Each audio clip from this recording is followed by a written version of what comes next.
I would like to, I'll entertain a motion to open the executive session of the Cannabis Control Commission. Do I hear a motion? So moved. Do I hear a second? Second. Is there any discussion? Commissioner Camargo? Yes. Commissioner Concepcion? Aye. Commissioner Roy? Aye. Commissioner Stebbins? Aye.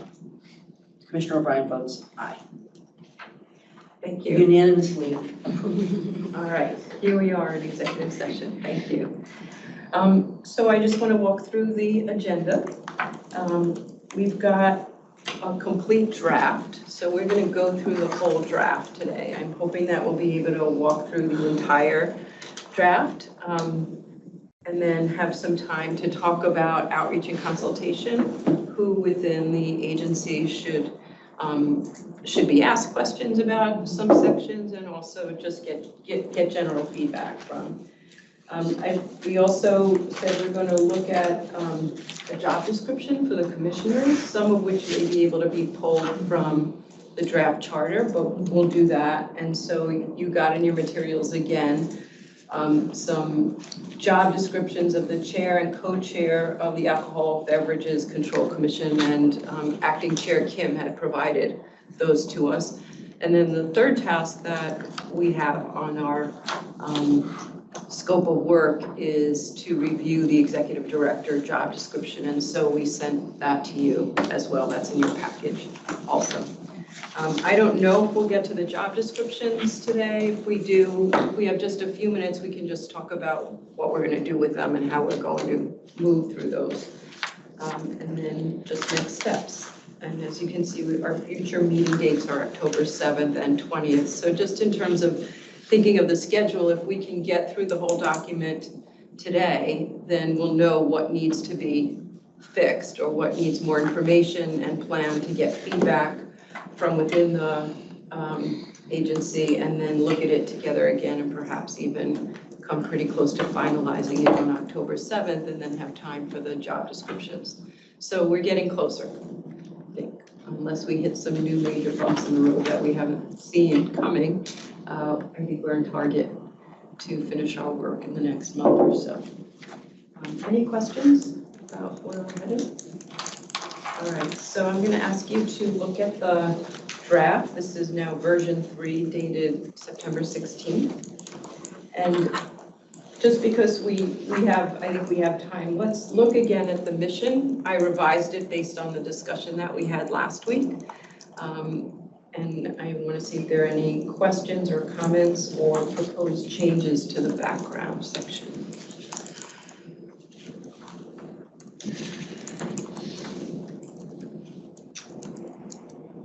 Call your attention to number 5. That was changed. We have this ongoing discussion about the commissioners and the seats that they're appointed into, and what does that mean for the work of the commission. So I tried to capture the discussion that we were having at the end of the day, the last meeting.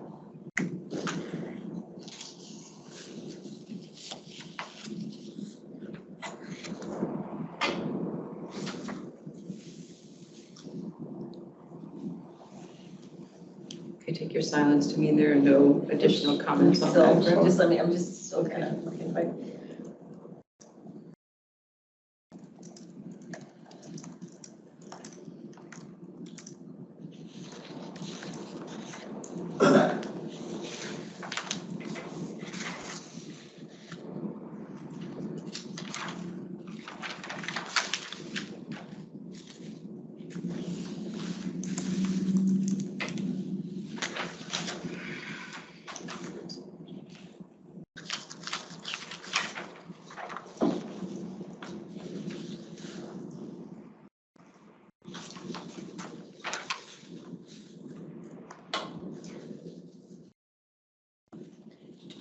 Anything about quorum, just throwing it out there. I think I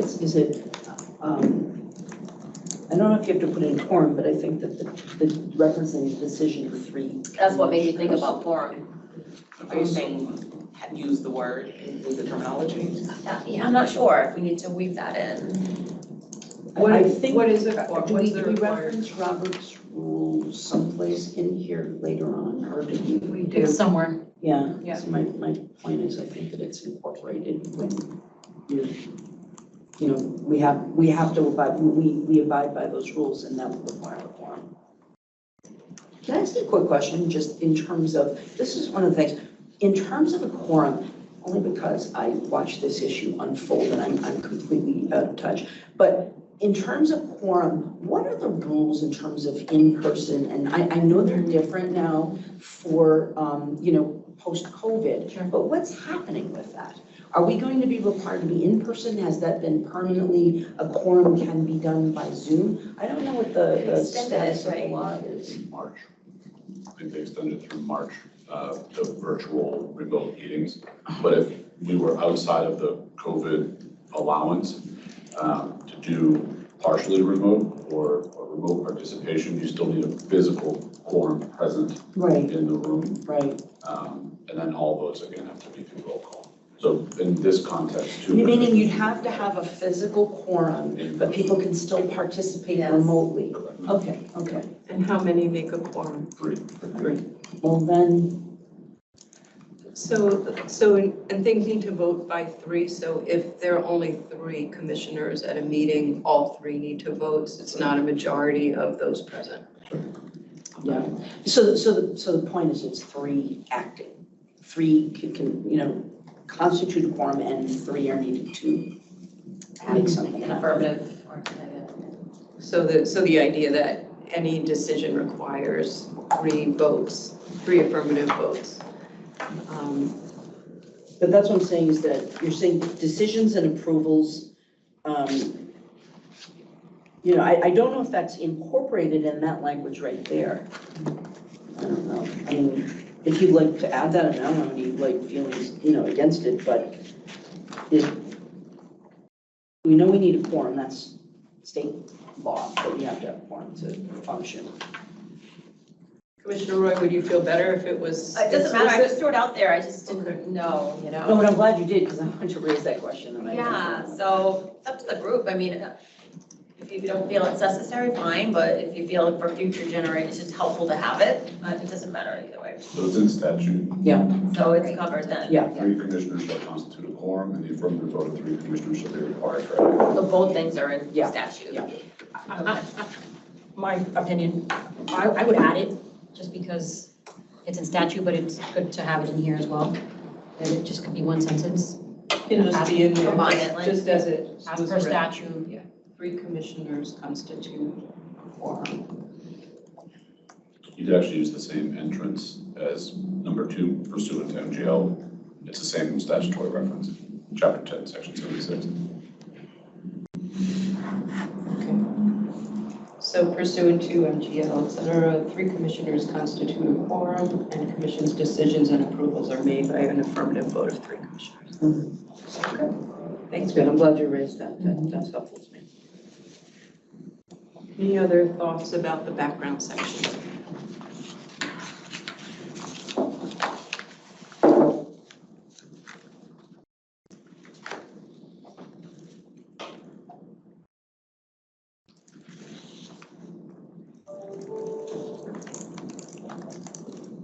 I'm going to move us to roles and responsibilities, and we did work our way through the roles and responsibilities of the commissioners, so this is a revised version. So please take a look and let me know if you've got any thoughts about any of those.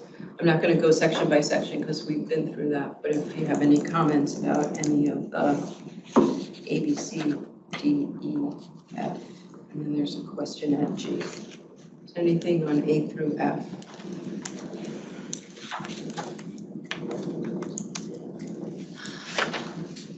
And Commissioner Camargo, I did add A2. That was something that we had discussed.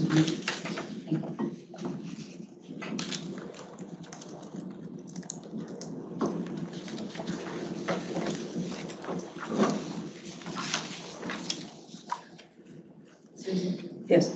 I talked to Margo about this before too. Should we put anything about community outreach? Like, this all sounds like we sit behind a desk all day, in Zoom meetings and meetings. There's nothing about like, I mean, I see engage with stakeholders, but there's nothing about, we're public officials, like, in the community. I don't know, what do you guys think? So in letter G, is that where? Yeah. I think what you mean in terms of like, we had this conversation was kind of adding that we're not just, that we're always not on. But Yeah. that we're out there, maybe I'm sorry, let me rephrase it. That we are out as commissioners in the community or representing the commission. I don't know, but Yeah. sort of the work that we do, like the panels that we go on, the events Exactly. that we go to, stuff that they invite us to, right? So I think you were talking about some of that. Yeah. So conduct community outreach. But I think does G2 contribute to public awareness? I mean, do you just want to get more specific in there because it's, To contribute to public awareness of the commission and issues affecting the because it seems like that kind of covers what you're talking about unless you want to, I don't know what descriptor is missing there. Yeah, I mean, I don't know, I see us all as like ambassadors in the community in different ways, and I didn't know if there was a way to like, this all sounds like we sit behind a desk all day and like never leave our desk, never leave, you know, and like. There's something kind of like, do you say something like, contribute to public awareness of the commission and issues affecting the marijuana? Including community outreach. Or community, public appearances or something like that? Yeah, something about like public community- appearances. Community engagement versus outreach. Yeah, Yeah, that's good. I wouldn't get into, I think public Outreach. appearances is like, I don't know, that's, Yeah, you know, I think public community. engagement, how about what you said, Public public engagement? Yeah, something engagement. To contribute to public awareness and engagement. There you go. Yeah, that's good. That's, I Yeah, just think that, I think getting too descriptive about events might. I agree. Okay.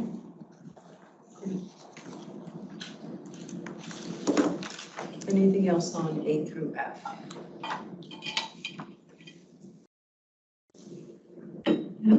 What is the yellow needs and articulation of boundaries? Right, so that came up at the last meeting, when we were having the discussion about commissioners serving as an adjudicatory body. Mhm. And so were there some boundaries that needed to be articulated to ensure that nobody was overstepping in the public engagement, given that the commissioners will be functioning as an appeals board?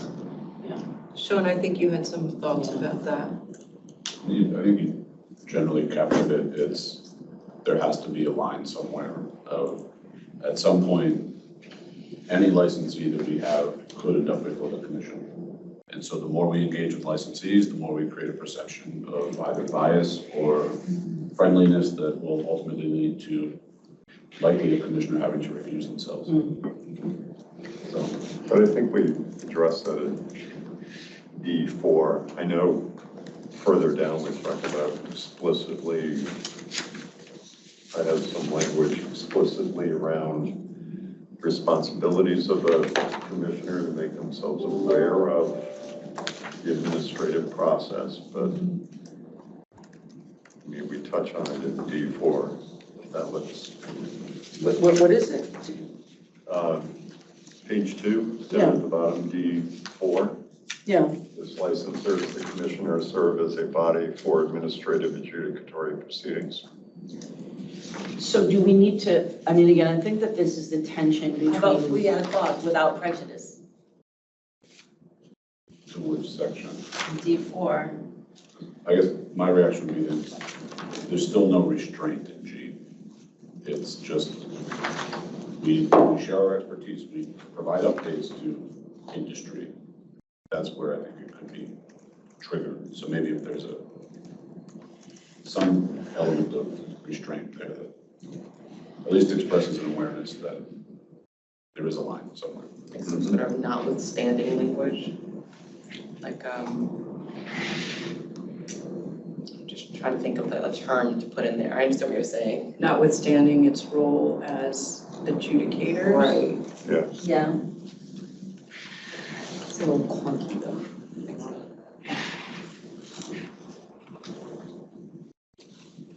Because I think what we may end up battling at some point is not either actual bias, but perception of. Yeah. And it's just I was actually thinking this through the other day, actually in reaction to the question you posed of, is there anything out there? And it's really that as a commission, this commission, cohort, previous commission, I've never sat in a formal hearing process. And I think as a result, it's never triggered that mindset. Which is, I think, a testament to the work done, certainly by the enforcement staff, that we've settled everything. But because of that, it's almost like we've deprived the commission of that role. Can you give us an example, Sean? Yeah, I don't understand. So you've never sat in a public hearing with a prosecution and a defense. You've never had to be advised by counsel and them write, so like Christine and her team writing up your decision. Like you've never had to take Meaning it goes to a evidence. clerk's hearing, it never gets in front of the judges. That's exactly right. But because of that, I just feel like we've never had to like draw that line anywhere. And my fear is the more we focus on the public outreach aspect, the more we end up potentially jeopardizing that capacity for hearing. But- I mean, you know, these roles are very tricky because we're allowed to do whatever we want to do, right? But I mean, and you and I had this conversation. I'm not sure we are allowed to do everything we want to do. Well, that's why I think we need to sort of No, I'm delve sorry, into let this me- a little bit more. Yeah, Because yeah, I yeah. think that, I hear what you're saying. You're talking about, there's a difference between do what we want to do and independence. Yeah, You know, I'm so sorry, let me everyone's rephrase that. independent and has a. Yeah. No, I appreciate that, Chair. Let me Yeah. rephrase it. In the sense of like, if I want to go to a public event, you know, I can. You know, we had this conversation lengthy, right? We come from outreach, sort of community aspect outreach. Yeah. There's folks that in this, a lot of us do here, but there's folks that we can go to an event, we're invited to an event and we're there and we're talking to licensees. And they're gonna say hi, they're gonna introduce themselves. You know, they're gonna say, oh, I'm going through provisional license, or, you know, they're gonna do it, right? So I guess my thought and question is that happens to us anyways if we're out, or if we're at an event, or even on our email, right? Everyone's emailing us, trying to meet with us, trying to speak to us. So to me, that's part of the engagement as a commissioner in this role. We're the complaint box, like Commissioner Stebbins calls it. So I guess my question is, where is that line or that boundary? Because for me, I use the rule, like if I'm partying with you and I've had a drink with you on the weekend, I'm recusing myself from your license, right? Like that much, right? Or if I know too much, I'm recusing myself as well. So it's also individually as a commissioner to be able to understand those boundaries and follow them and recuse yourself and to look at stuff ethically as well, right? So Yes. I guess Is that's, that what you're saying? You're trying to figure out how to bake that in to this? Yeah. Just capturing an awareness of that. Because the other thing to think through is if at some point, any decision you make, well, let me clarify. If you were to make an adverse decision on a license, and so enforcement presents a case that says we recommend this license be revoked, and you sit in a hearing capacity, Yao and his team present their findings, their prosecution, the defense presents theirs, and you say, you know what, we side with Yao and his team, this license is hereby revoked, that's getting appealed to Superior Court. That Superior Court is going to look at the record, is good, and likely in presenting their case, and let's say I was at a reception and Yeah. two commissioners were there and I approached them. And they told me that, you know what, as I understand it, you did what you were accused of. They're going to now claim bias. Right. And that's going What do you do if 3 commissioners are at an event and have a drink? to, each room has 4 corners. I was picking each corner. No, but I'm, That's a problem. I mean, this is also the tension between having a quorum of 3 and having such a small commission, it's only 5 people. And so if there are 3 people at an event, then if there is that potential where you have very rigorous standards, I'm sure everyone does. So what if all 3 people say, I have to recuse myself? What do we do?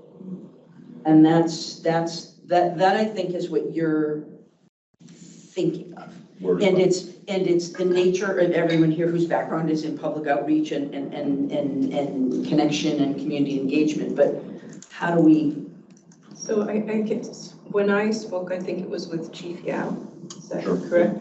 Who has a background from MCAD. He talked a lot about this issue and Yeah. has a lot of experience from working at MCAD. And he was talking to me exactly about this, that you've never sat in that way, and he had some concerns. And so it might be helpful to ask him, because he has that background of, sitting with commissioners in Yeah, a, or Yeah. Christine or Rebecca, or, you know what I mean, someone. Yeah, I think who- some combination of those folks. I actually would feel more comfortable with that, because again, I'm still learning the role here and what you can and can't do, and I told you I'm still having like nightmares about open meeting law, and, Good, it's working. I'm sorry, it's been a trauma for me. But I would actually like to get some legal guidance on this, and I don't know, again, I want to defer to the more, Yeah. senior people who've been here longer than me, what you think about that. So for me, when I take a meeting, and I do in-person ones in Starbucks, I ask, if do you have business in front of the commission right now? And I cannot talk about it if you do, like, I Yeah. put that on the table. What other commissioners have you met with? Yeah. That's the second question that I ask. Mhm. And, and if there is, like, say, a lobbyist or whatever, like, I'll talk about industry as a whole, but I'm not talking about your Yeah. licensee. Yeah. Like, Jim's like a lawyer, right? He has to, lobbyist has to be. So there's like safeguards you can put in place as the chair to protect yourself and protect the process. Yeah.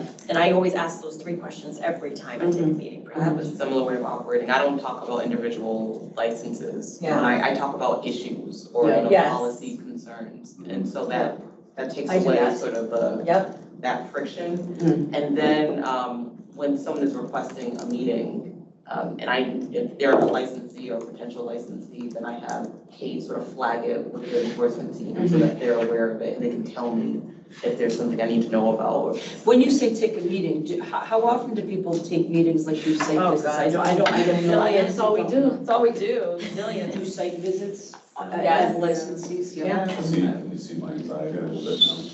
So we do We site take tons of visits, meetings. we That's all we do do. in-person, virtual, we do. Mhm. Yeah. So this is an At the area. supermarket.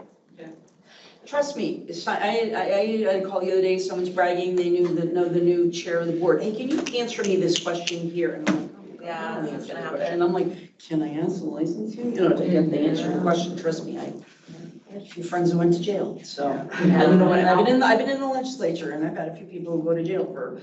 I'll also add that I will bring in some of the staff too. Yeah, they run interference. Exactly, Yeah, Yeah. just to have, to run interference. Yeah. Stop. Or have a call, I want another staff person. commission staffer on the call to make sure they hear what I hear. Yeah. And usually before either going it's usually more when I go on a site, or I've been asked to go on a site visit. I don't do anything until IEB or investigations gives me a clear. Who puts in, and again, I apologize that I'm slowing this process down, but how do people initiate requests? How do they Rebecca say, oh, like Quackett. Commissioner Stebbins did, Oh. you know? Oh, they can submit a public speaker request form or through an email. But if you want to do a site visit, Rebecca Quackett, we can talk on the Okay, side. all right, And I can okay. fill you No, in, this we is can helpful. fill you in on all of Yeah, it. yeah, So I'm gonna, I know, she gotta keep us going. well, just because I think we don't have the information, right? Yeah. So it doesn't matter how Okay. much we yeah. talk. Again, I So- apologize if I'm delaying things. No, that's okay, but I think what I will kind of score this as targeted outreach. And then maybe we can figure out who and how that should happen, whether it's at the next meeting, you have general counsel and enforcement or one or the other, or if you have a conversation with them and write something up so we can figure out. But this is an issue that we need important. expertise. Can I just ask, when people do site visits, is there any sort of like reporting? Like, do you report up, I'm going here, or is it you just go? A report, but I mean, I think what we've sort of adopted is that we talk to the chief, we let them know that we're going, and if there are some issues within that license or something's brewing, they won't tell us, but they'll say, you may not want to go to that site visit. Right. If we work with them collaboratively and are transparent with them, they'll tell you, you should go here, you shouldn't go there, or Okay. let's set them up for you, usually a staff person comes. So if someone says, don't go there, how do you explain, oh, I was gonna go, but now I'm not gonna go? Well, they won't say exactly, don't go there, they'll just, No, but I'm just saying, in that instance, how is that handled? How is that explained? Like, you were gonna go. There's different ways.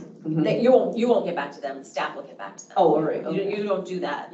okay. Yeah, staff will get back. But I think this is really important, Sean's point, and this is gonna make Sean like get queasy, but like I feel like I'd like to be a community commissioner. I know you get queasy at the thought of that, but I think other people kind of feel that way too. Like this is such a big industry and there's. And it sort of just happens because we Yeah. go to community events. We do, forums and other and I don't wanna things sit there. in teams all But day you've or. been very intentional, I think, and you gotta Yeah. get kudos for that, because you've been doing a lot of presentations with your amazing PowerPoint. You're so sweet. I want the No, PowerPoint. it's real, like, no kidding, no bullshit, it's great, but you've been doing a lot of the education to the senior centers. I have, yeah. Honestly, before, I was like, what is Kim doing? But when I saw the PowerPoint, it makes sense. Yeah. Like, and the educational piece, Yeah. and it's, so I understand, and your But background. see, I don't think that that's comes what from Sean is worried about.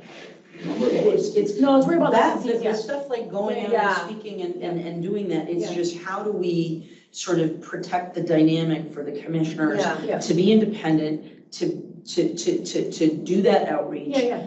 But, you know, it's, because ultimately, the most important thing is the sort of regulatory part of it. Right, yeah. I mean, again, maybe I'm wrong, and No, it's, that's how I. it's, yeah, but I've literally point blank asked licensees, do you want me to have to recuse myself? Mhm. And they're like, no. Yeah. So it's like this Yeah. conversation, like you can stop it dead in its tracks, Okay.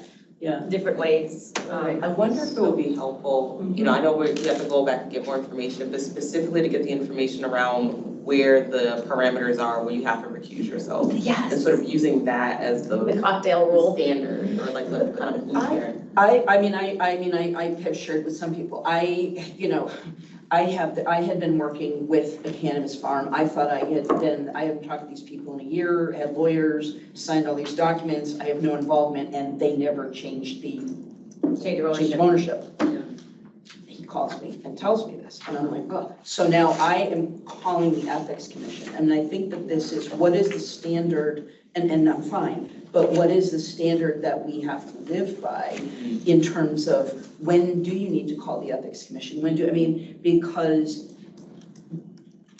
I think this is a little bit deeper, and we may want to talk to, some of the attorneys, because I'm just saying, it's because there is so much outreach that's going on, which is good. Right. But I'm just saying, if you are in a room and everyone's had a cocktail and then, now maybe you all, I could vote on this license if I wanted to. I have no financial interest, nothing, but I would have to disclose. So maybe it's just that, you just file a disclosure with your appointing authority, but I think my suggestion is this about creating that blanket standard. I agree with that. And that way, we're not overcomplicating things and you enter these engagements and conversations Yeah. not going, crossing that line that's been established around ethics. I think that's a great idea, so find out what the parameters for recusal are and then work backwards to create the standard of what you can do and can't. can I ask, how often do we do ethics training?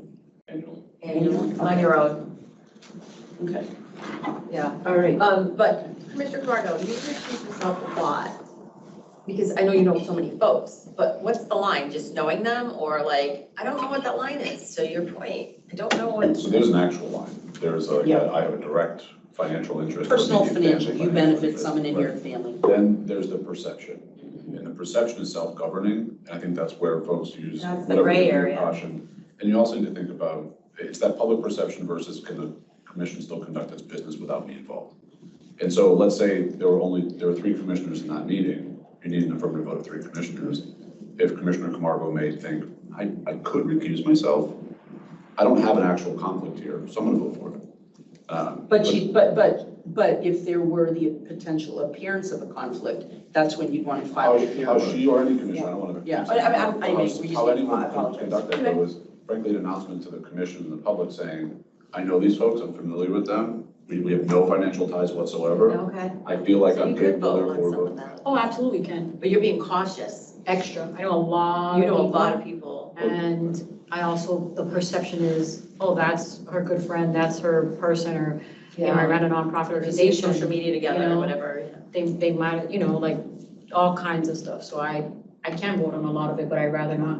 Bruce, didn't you say one time that Commissioner Stebbins, sorry, that, you said, I used to know this person a lot, somebody did in a You- brief you- meeting. Yeah. Did that at a recent meeting. Yeah, you said, I Or knew this somebody person, whose but I have no name really was on it. contact with him now, and I'm gonna vote, but I'm just disclosing that I did at one point in my life know. If this it was a situation where I knew that Bruce was gonna recuse himself and so was Ava, and let's say the chair was as well, then there's only two of us left, and I think that's when you sometimes, it's important to send you the recusals beforehand, because you then get to see like, Commissioner Margot, do you really have to recuse yourself on this? Like, we've had that situation, so. The scenario I want to just present, just so we leave with the right mindset of the problem I'm trying to identify, because I think the outreach is not so much my concern, it's really that engagement in either ongoing or close to finished investigations, and that real functionality is, if you put yourself in a position, I guess I'm trying to paint a picture for you, you are the judge. And there's two scenarios that you should be mindful of in that role. One is the prosecution getting to you beforehand, or the defense getting to you beforehand. And if either one does that, the other party's gonna ask you to recuse yourself, because now you're involved. The other elements are like personal investigations, like, let me look into this on my own.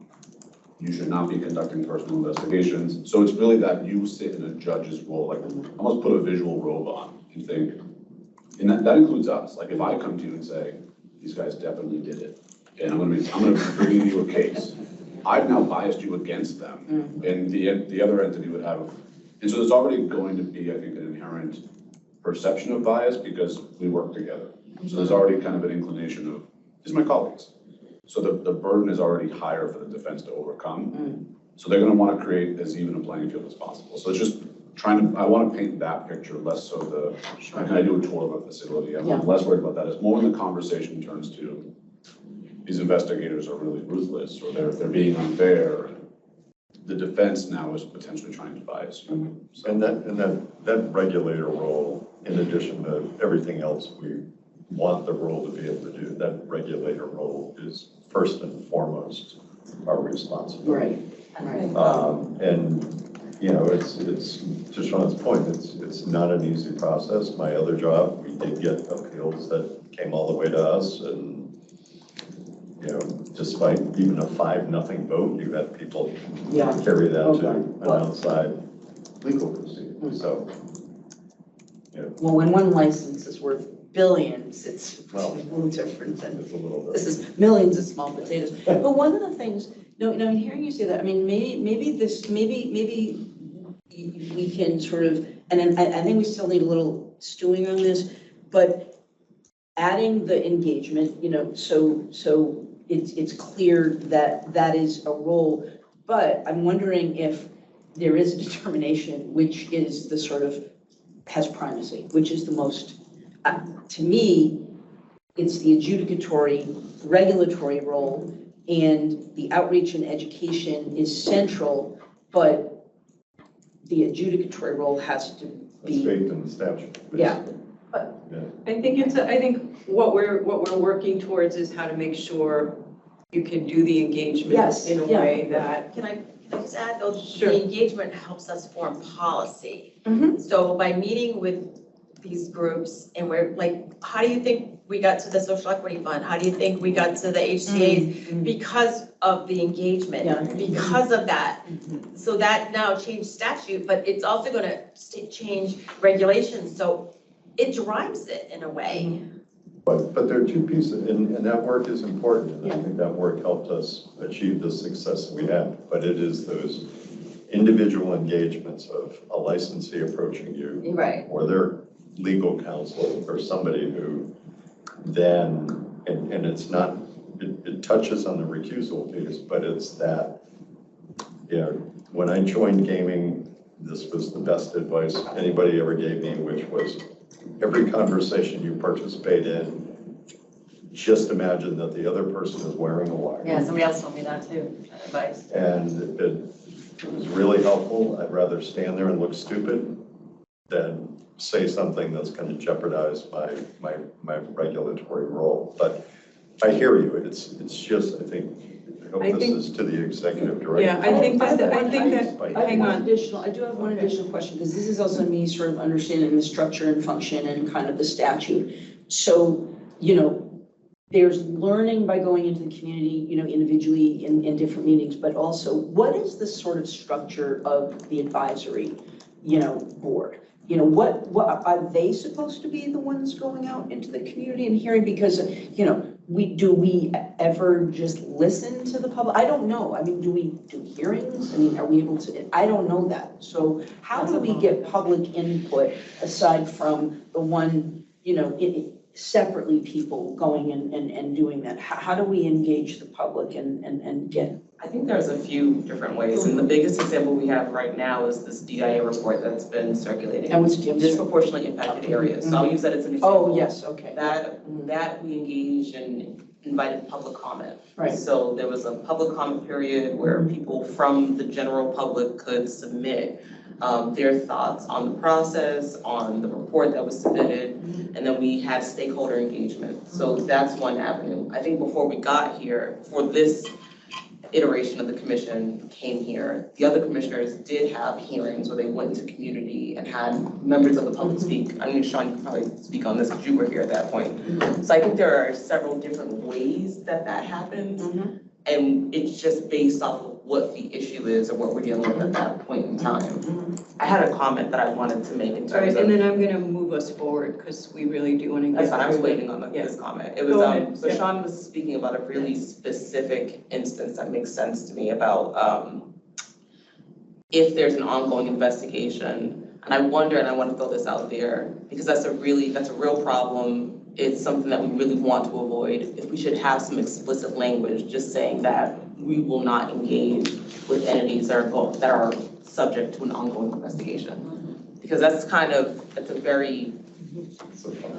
a very fine line. And that is something that we should not overstep. So I just wanted to throw that out. Maybe that needs to be written within this material that we have. That's key.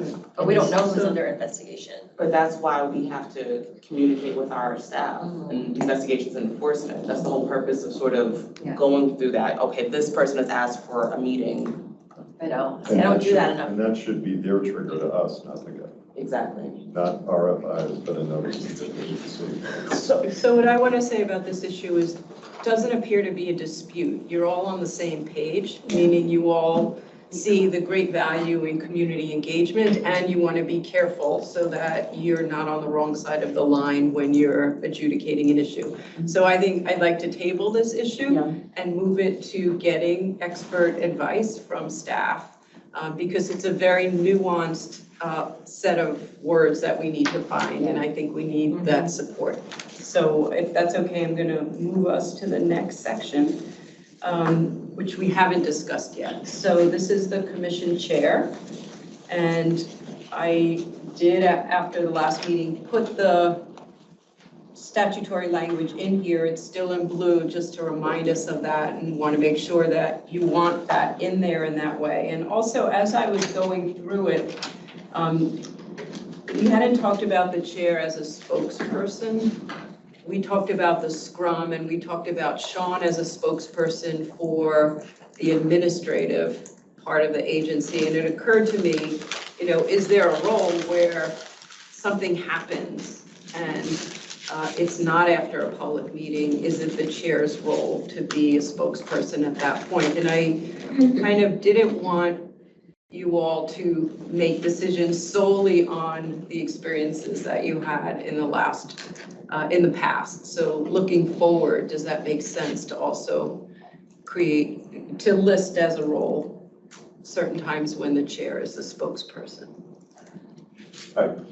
My past experience is that, obviously there's been some change up to that, but my last experience was the chair is kind of the lead spokesperson to that point. If there needed to be some type of response or statement from the commission, I think there was an accepted notion that, okay, if there's a quote, it has to come from 5 of us. We kind of empower the chair to do that. I had a question about whether this, that piece of it is appropriate to have here under the commission chair's responsibilities, or whether we bake that in more to the communications section, which is where the Other Give an thoughts? example of that, of when we,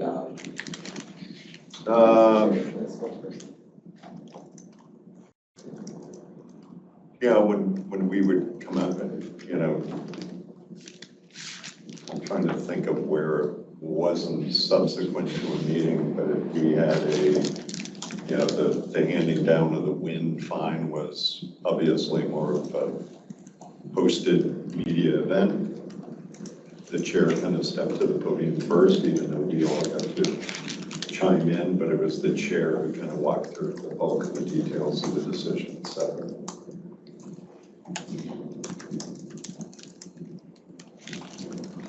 It's kind of being the lead spokesperson, but certainly doesn't take away. I don't our think it should, ability I don't think to chime it in. takes away, but this is also part of, the conversation that we had at the last meeting about what happens in the event that there is no chair. And, the suggestion that we pick a standing, there's a role, I don't think vice chair makes any sense, but I think saying that the secretary, maybe there's another hit by a bus scenario where, I think we talked about this yesterday, where, maybe the secretary is, the treasurer is that sort of de facto person.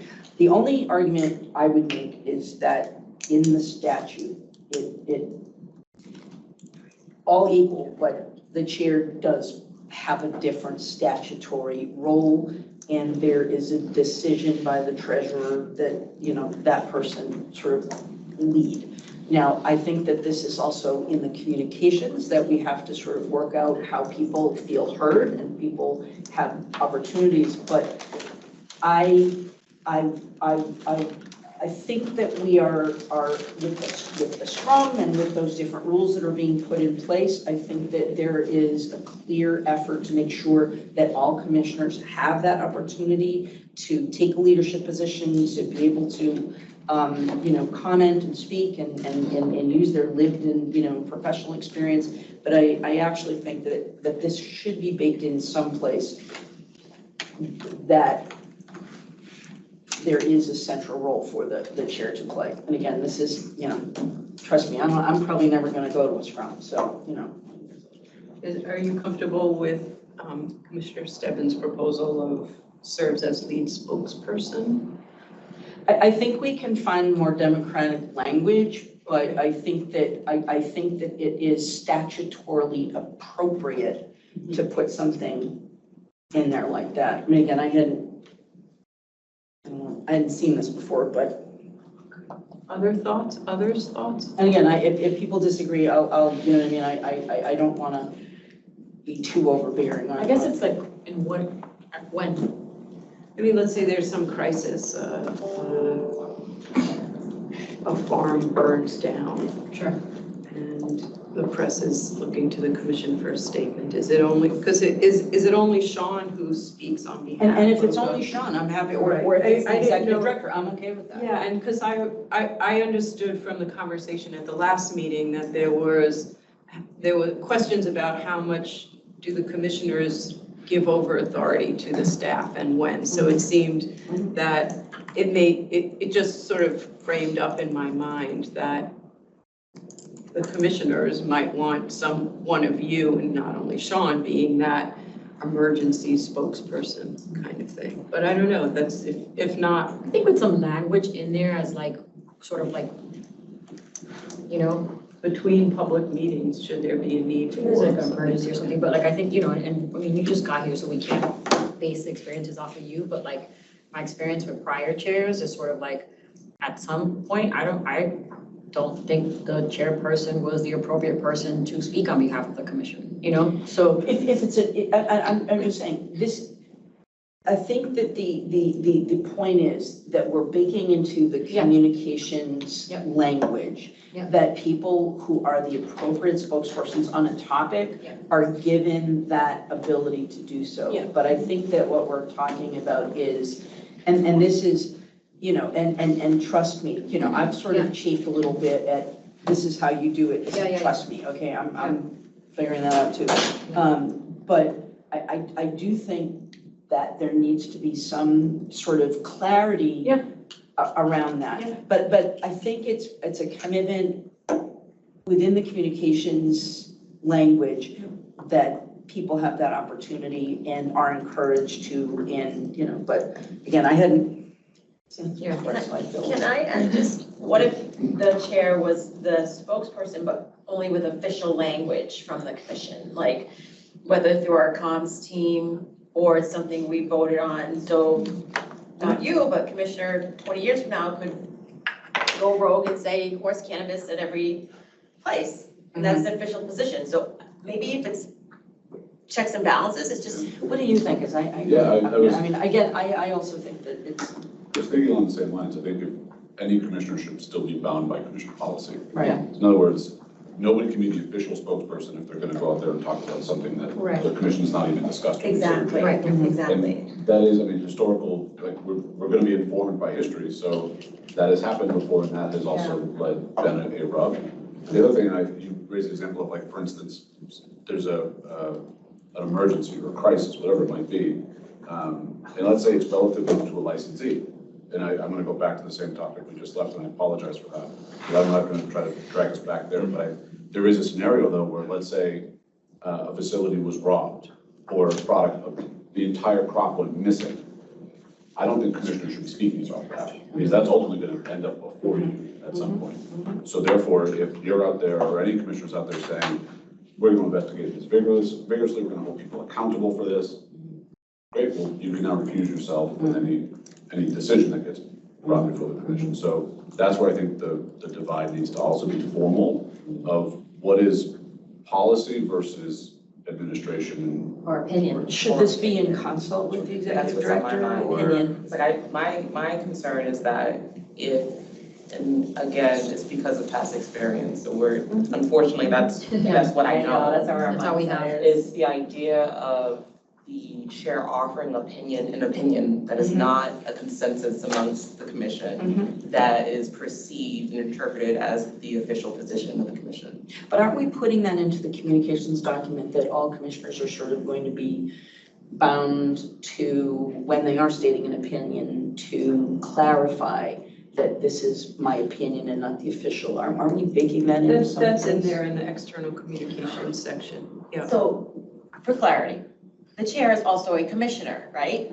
Okay, just for clarity, because I thought so, yeah, but you have the role of chair. Okay, I don't know if that matters, but I just, for clarity, that's all. I think what you raise is really interesting. So would you be out there as the spokesperson saying, we expect to investigate this thoroughly? That would be. Because you wouldn't be in an adjudicatory role. Right. Yeah, but I would even caution my own words with, and that's why I'm trying to think of different scenarios where there was an issue where we did have a facility that was robbed. There was something to a break-in. And each commissioner wanted to say something.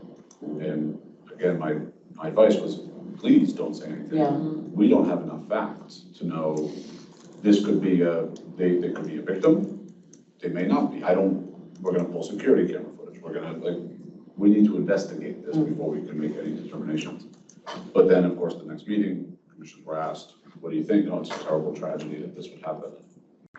All right, now you're biased against our investigation. Yeah. And it turns out that there was some inside perspective on that. So I think that's where that restraint is not easy though. And I think I agree as far as opinions, policy versus opinions. Or if there's a policy position that is not supported unanimously also, like that's another, my mind's going through a few different ways that this You could. can undermine that. Right, and that's why it has worked with the executive director being the person speaking, because he does not vote on policy. Oh, I think He's not that- the person that is, Right. Are there any scenarios that you would imagine it would be useful to say the chair is the spokesperson for this scenario? In speaking about, with the speaking only bound by commission policy, like what kind of scenarios could emerge apart from public meetings where someone might think it's a good idea to have the chair speaking on behalf of the commission? I mean, for me, again, based on, our experience here, there have been, somebody correct me if I'm wrong, there have not been those kind of instantaneous decisions where there needs to be some quote attributable to somebody like in the next 2 hours. Usually we have enough lead time, we've all provided a statement or, and we usually work at the comms team to do that. I would be even supportive of maybe taking this spokesperson, because it's not defined by statute, but baking it into the bigger overall communications plan, which we address further. I have 2 comments. I think it would be appropriate around agenda, if there was a question around agenda, because you said it. You set the agenda, so if there was a question, like, say there's a hot potato issue, right? Yeah. Well, Chair, why was that put on the agenda? I think it is your role to say why, because you set the agenda. So I think that would be appropriate, right? I'm just throwing it out there. If there's also be a sponsoring commissioner for that agenda item that may also want to comment on why they advocated for it. So now you might have not so much a duel, but. Right. See, I'm sort of getting back to, I'm being trained, and I keep getting the one commission, one voice, one commission, one voice. This is Cedric's mantra.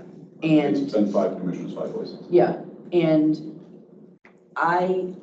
I'm still absorbing all this and absorbing how this commission functions, because this is sort of sui generis. I've never seen anything quite like this before in state government or in corporate or in nonprofit. Thank you.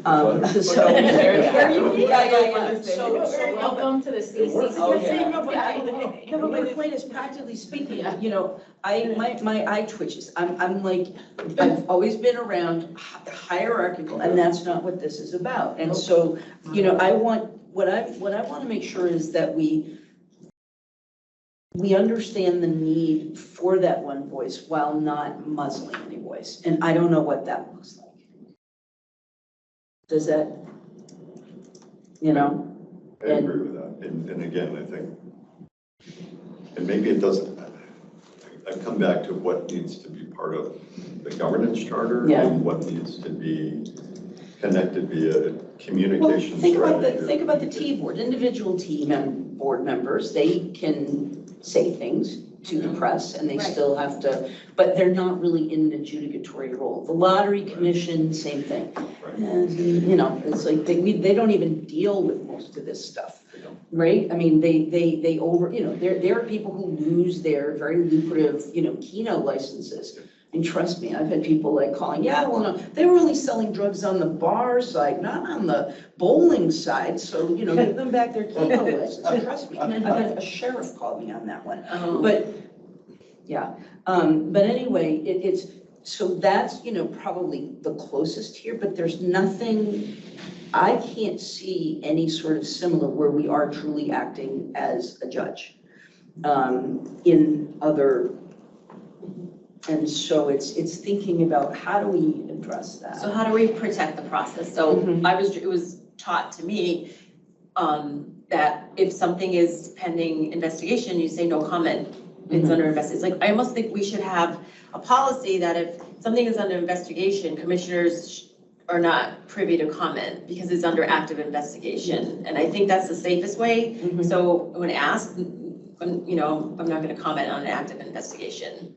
End of story. But how do we talk about policy, right? I mean, you've said you've disagreed with some policy and you've had to, sort of move things, but how do we deal with, how has it practically been dealt with when people have policy differences and maybe they're one of 4? Are you, talk to me about that.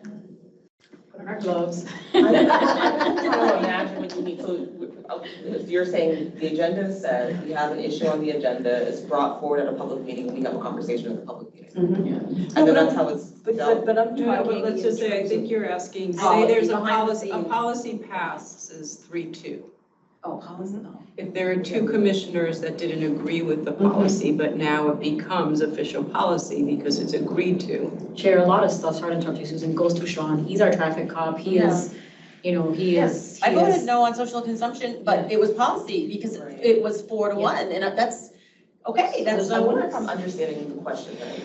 What I'm trying to say is, how do we Yeah, I'm trying to sort of think, and again, this is just my framework, thinking of other commissions, other boards, is that how, when we vote here, we set policy. The policy is voted on by the commission, but we're the one or we're the two, we don't like it. Yeah. What do we do and how do we speak about that? And what do you think? Well, it doesn't, I mean, if it's voted on and Yeah. it's approved policy, so I wouldn't go against the approved. No, I can't. Is that, Okay. I think the one example. But how I do you have communicate? How do you communicate that? During, I mean, I do when I have communicative in public meetings and our Yeah. conversations openly. I think, the one example that I have in my mind, and this is, you know, from when we were having our regulatory conversation, there was a conversation about whether or not to open the regs and what that looks like. Mhm. And that was a conversation we had at the public meeting, but I know there was other conversations with you, Sean. Right. And that was also an example of a previous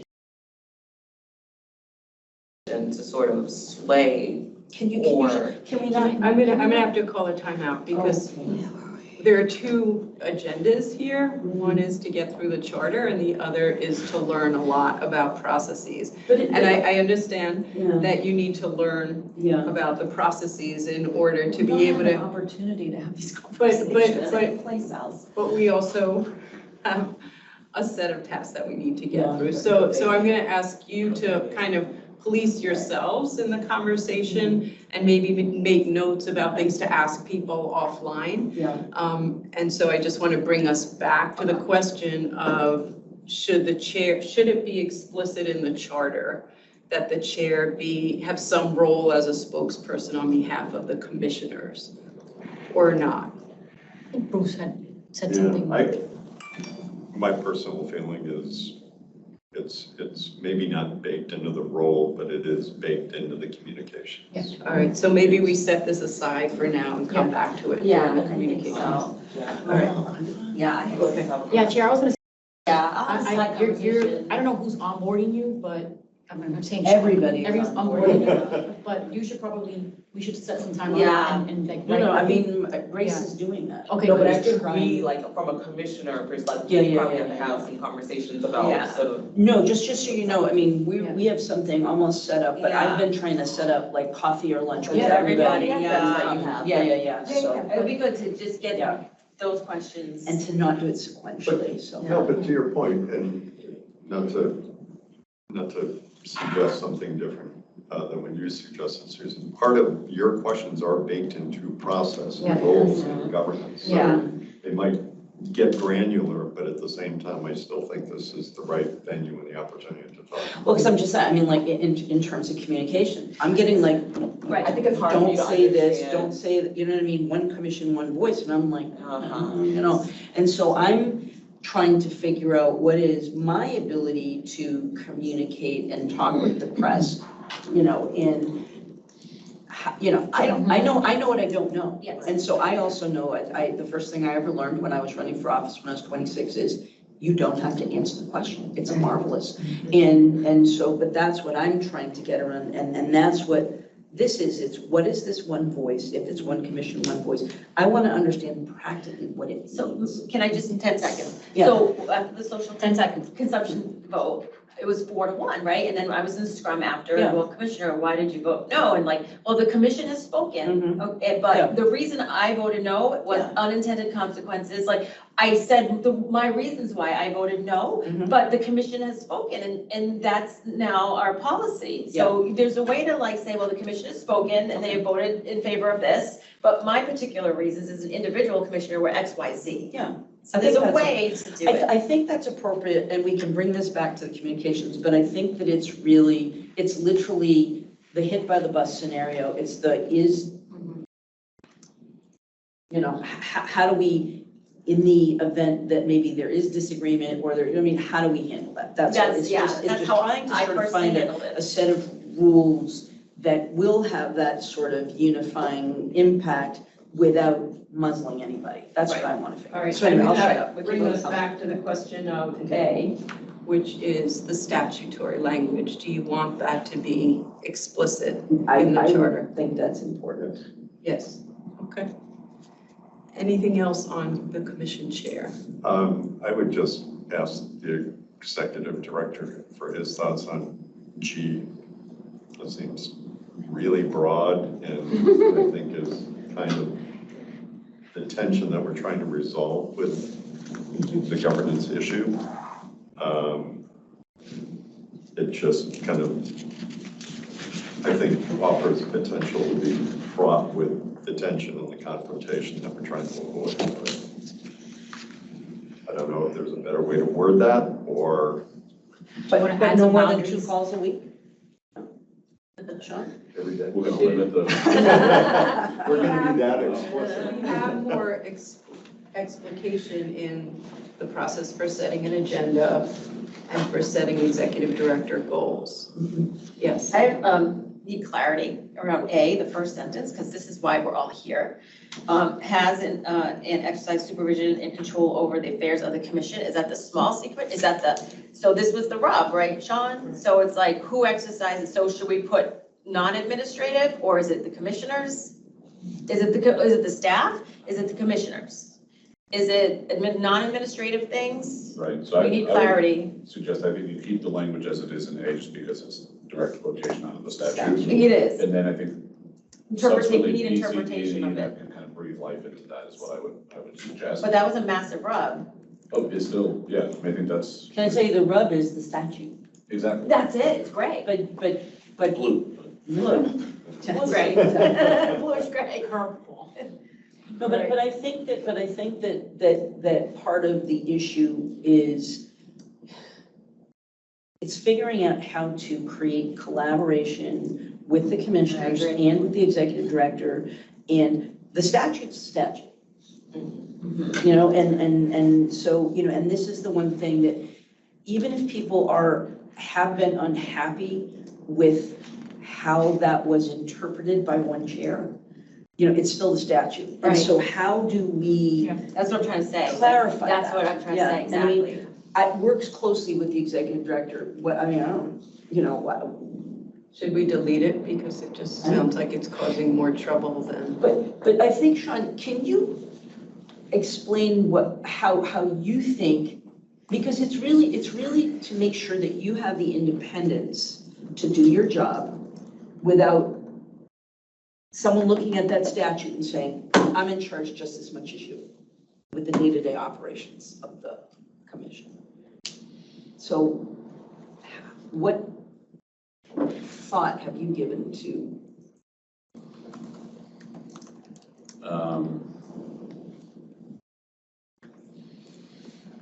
I'm hesitant to answer simply, I haven't lived that yet, so I don't know. You haven't. I haven't lived that environment of not this, we are, you answered to me, Mhm. that I'm just not, I haven't come out from under that Mhm. entirely yet, so I think I'm still adjusting to what does that world look like. Yeah. So I don't have a sense of what optimal is, so I want to be careful about saying too much relative to that. The statute says all the affairs of the, that's broad. What do we, That's, why don't we fix the statute? yeah, that's broad. So I just don't know if there's a way to breathe some clarity, like you said, underneath. But I think this, in some ways, to the extent Susan will permit us to dive too deeply into this, I don't think you can read just that sentence. I mean, you can, obviously, I think we are, but then I think you've got to read it in concert with the rest of that, even just that paragraph, which is the chair makes division and redivision of the work of the commission among the commissioners.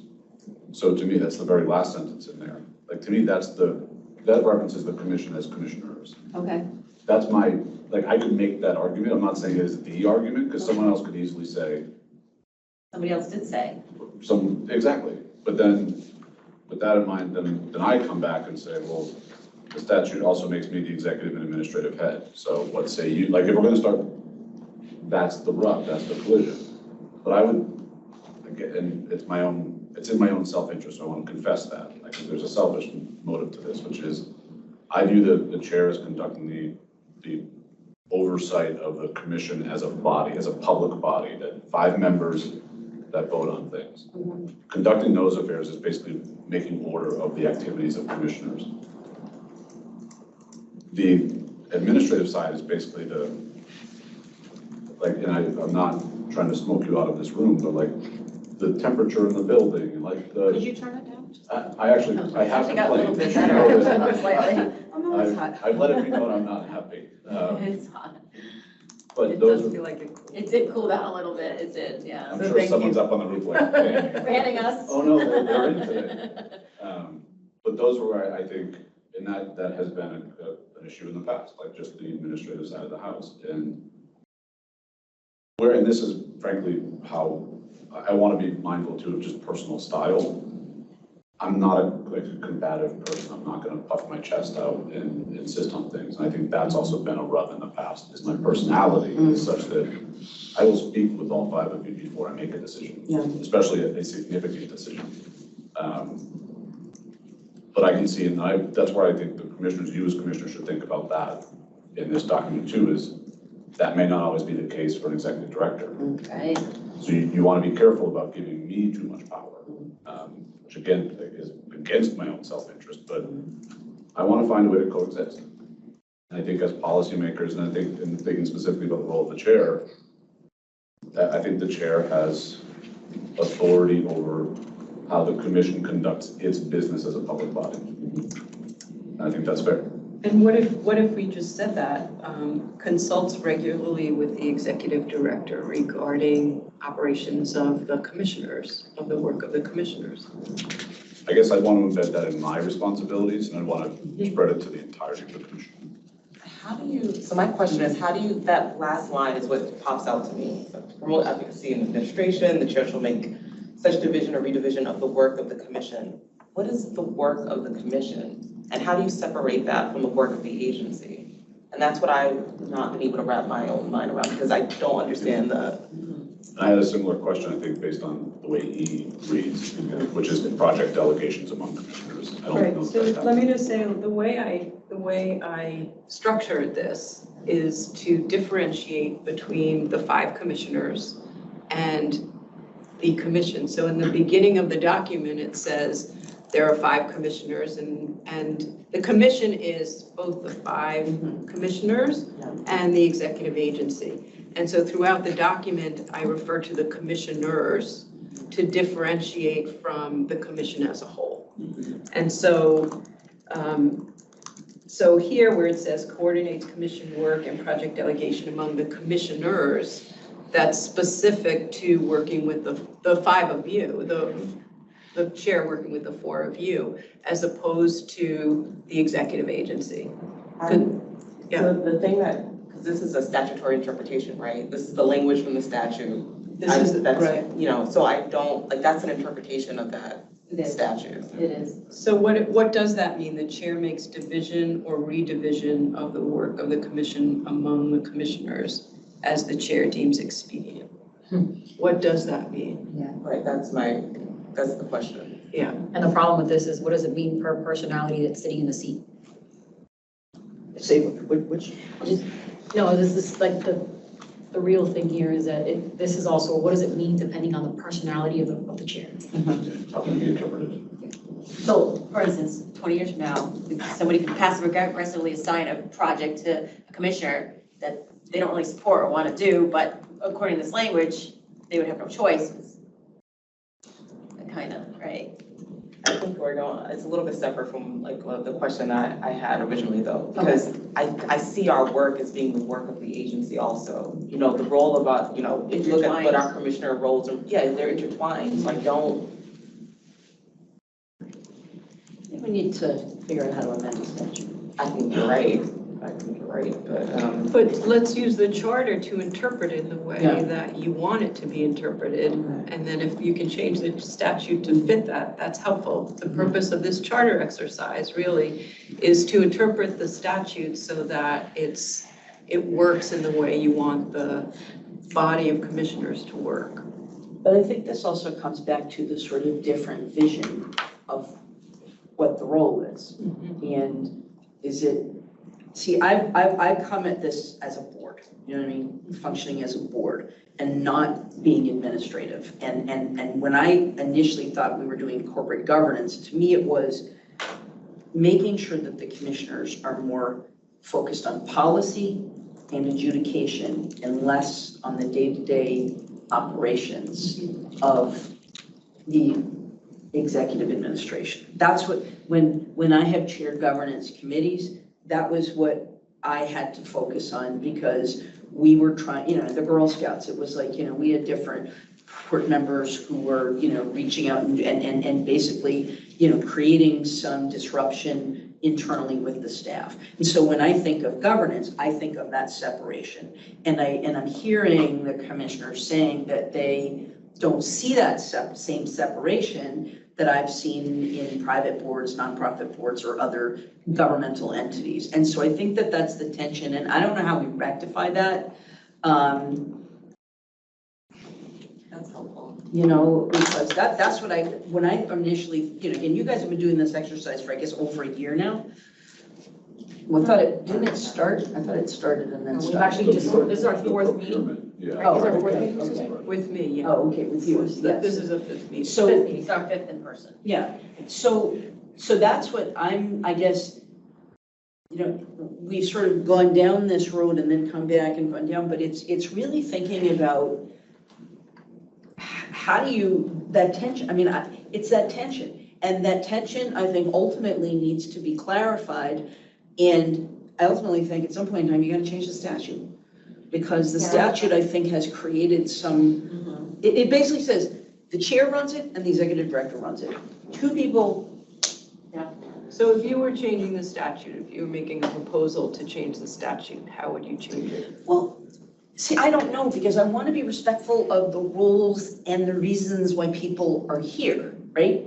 And I don't, I don't want to come across as sounding like, well, I know what you want to do and I know what you want to do, and that might be inconsistent with how I see corporate governance as I've learned what corporate governance is that this is the working, we set policy. We get to tinker a little bit with sort of the top administrative people. We get to pick them, we get to fire them, we get to advise, we get to, And what would you see your I role never as? fired one. What would you see your Well, that's role not true, I did. as chair regarding allocation of work? See, I still don't know what all the work is. So it's kind of hard to ask me that question yet, because but this is again the tension of people being independent, the statute talking about independence. Ultimately, there's not really like when I was chair of the pension fund, I was elected, okay? And I was elected to serve in that role. The voters could remove me if the pension, not a lot to do with managing the pension fund, but I could be thrown out if the pension fund, was doing terrible. That dynamic is not in this statute here in terms of accountability, in essence, to the voters, you know what I mean? So that's where I see the complication here. Not that it's good, bad, or indifferent. It's just different. It's different than any other public board or commission that I've seen. And I know that, guess what? Do you want to tell them what they can't do? Do they know? Can't gamble. Did you know that? Wait, we can't gamble. You can't gamble. Did you know that? I did not know that. According to the employee handbook, which What? might have been. So there's a lot of, no, but there was a lot of cut and paste from the gambling commission, but the gambling commission regulates 3 entities. This is, yeah. So, do you know my sister wasn't gonna vote for me if she thought she couldn't play lottery? Let's just keep the focus on this. Can I ask the other Yeah, commissioners, Yeah, like, everyone, again, I'm. what do you, like, I know that you've had a very difficult history with a chair. If you can try to set that aside, right? And just think, if there was a healthy relationship between the chair and the other commissioners, what might be an appropriate interpretation of this part of the statute? Or what might be an appropriate role with regards to allocation of work? Because it's in there.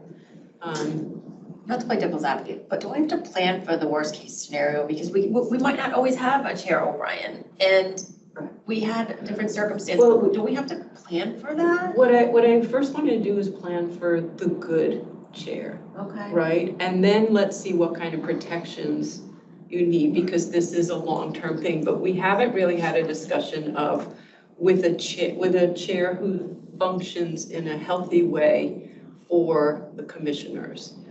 What could you imagine the chair's role being relative to, in some ways, when you say Sean is the police, the traffic cop, should the chair have a traffic cop role in terms of, what if 3 of you want to work on the same project? What if there's a project nobody wants to work on, but has to be done? I would still give that speaks to some of the language that's in the statute, that division of work, that assignment of work. And that's going to be, I want Commissioner Camargo to work on something. She says, no, we can have a conversation about it or what have you. I want to go back to something that Sean said, is that, clearly what has brought us here is this conflicting language, and I want something baked into the chair's role and not have it just left at the mercy of it's baked into the executive director's role. So some acknowledgement of the administrative function of the commission is, some acknowledgement of that is left with, and any other responsibilities we delegate to the executive director. So some of the kind of what I'd say is duplicitous language that we've added in the bullets, kind of strip it down to, allows the executive director responsibility for the administrative functions of the commission. But doesn't this last sentence bump up against public open meeting law? Because how could you play traffic cop on something where if 2 commissioners, like how can you're like, to talk to Commissioner Stebbins and myself now, we're already violating, like how can you, I'm just asking because I don't know, does that bump up against open meeting law to play traffic cop? Because now, like Sean's our traffic cop because it doesn't apply to him, but it applies to you. And I don't want to protect you from violating open meeting law. How do we reconcile the two?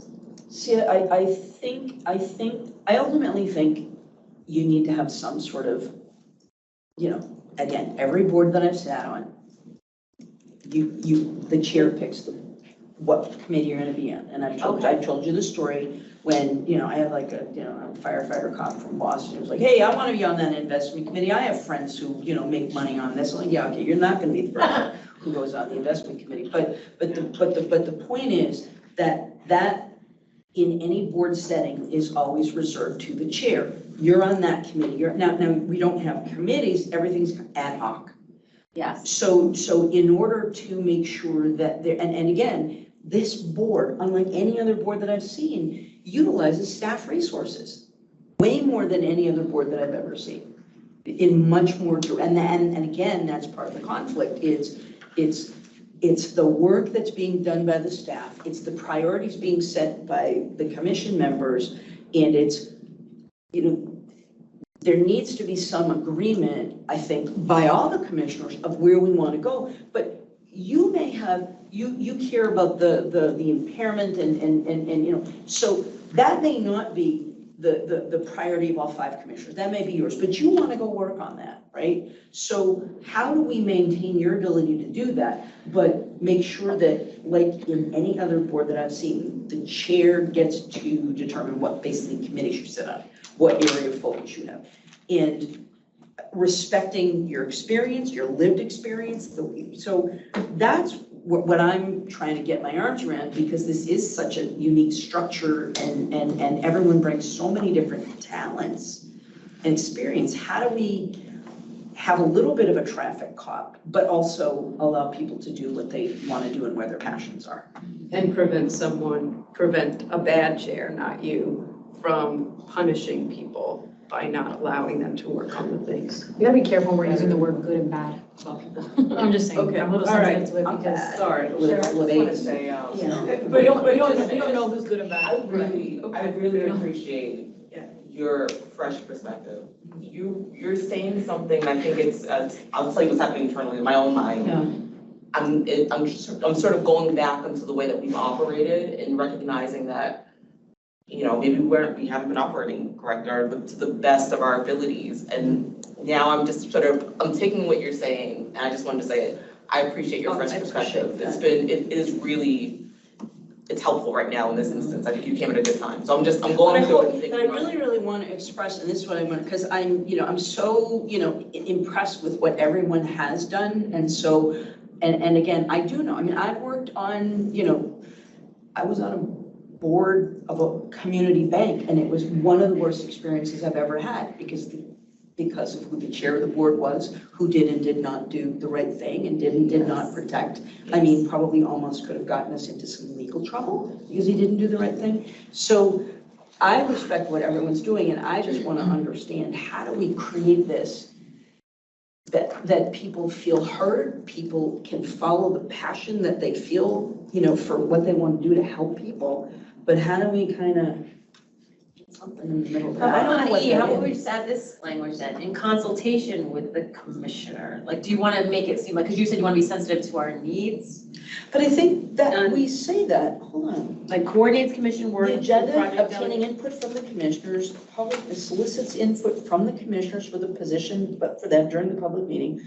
And nominations for those, so maybe we add there, solicits, commission, coordinates commission work and project delegation, soliciting the opinion of the commissioners, then the delegation. That does, I don't know if that makes people comfortable though. Maybe an example, like a practical example of where this could play out, which is the liaisons to the advisory board and subcommittees. So that's something that I took on as an idea and concept of, let's find more ways to connect the commissioners to the advisory board, because otherwise it's just, the two exist, they need to coexist, but they exist separately, and they never really speak formally to each other. What you get is basically a PowerPoint deck with their recommendations. Yeah. So if we plug commissioners in early And in the how much do process, you have to listen to what they give you? you're under no obligation to it. It's really, and they were a very productive board at the outset because there was no staff. So these were the folks that came together and brainstormed alongside commissioners. And that's really why I try to return to that model. But it also helped with attendance of the advisory board because that's an all volunteer board. Some folks just took it as a post, others took it as an opportunity to opine. But I could never get subcommittees to meet with a quorum. And my thought was if I gave them access to a commissioner, that might be incentive. I might entice them to participate.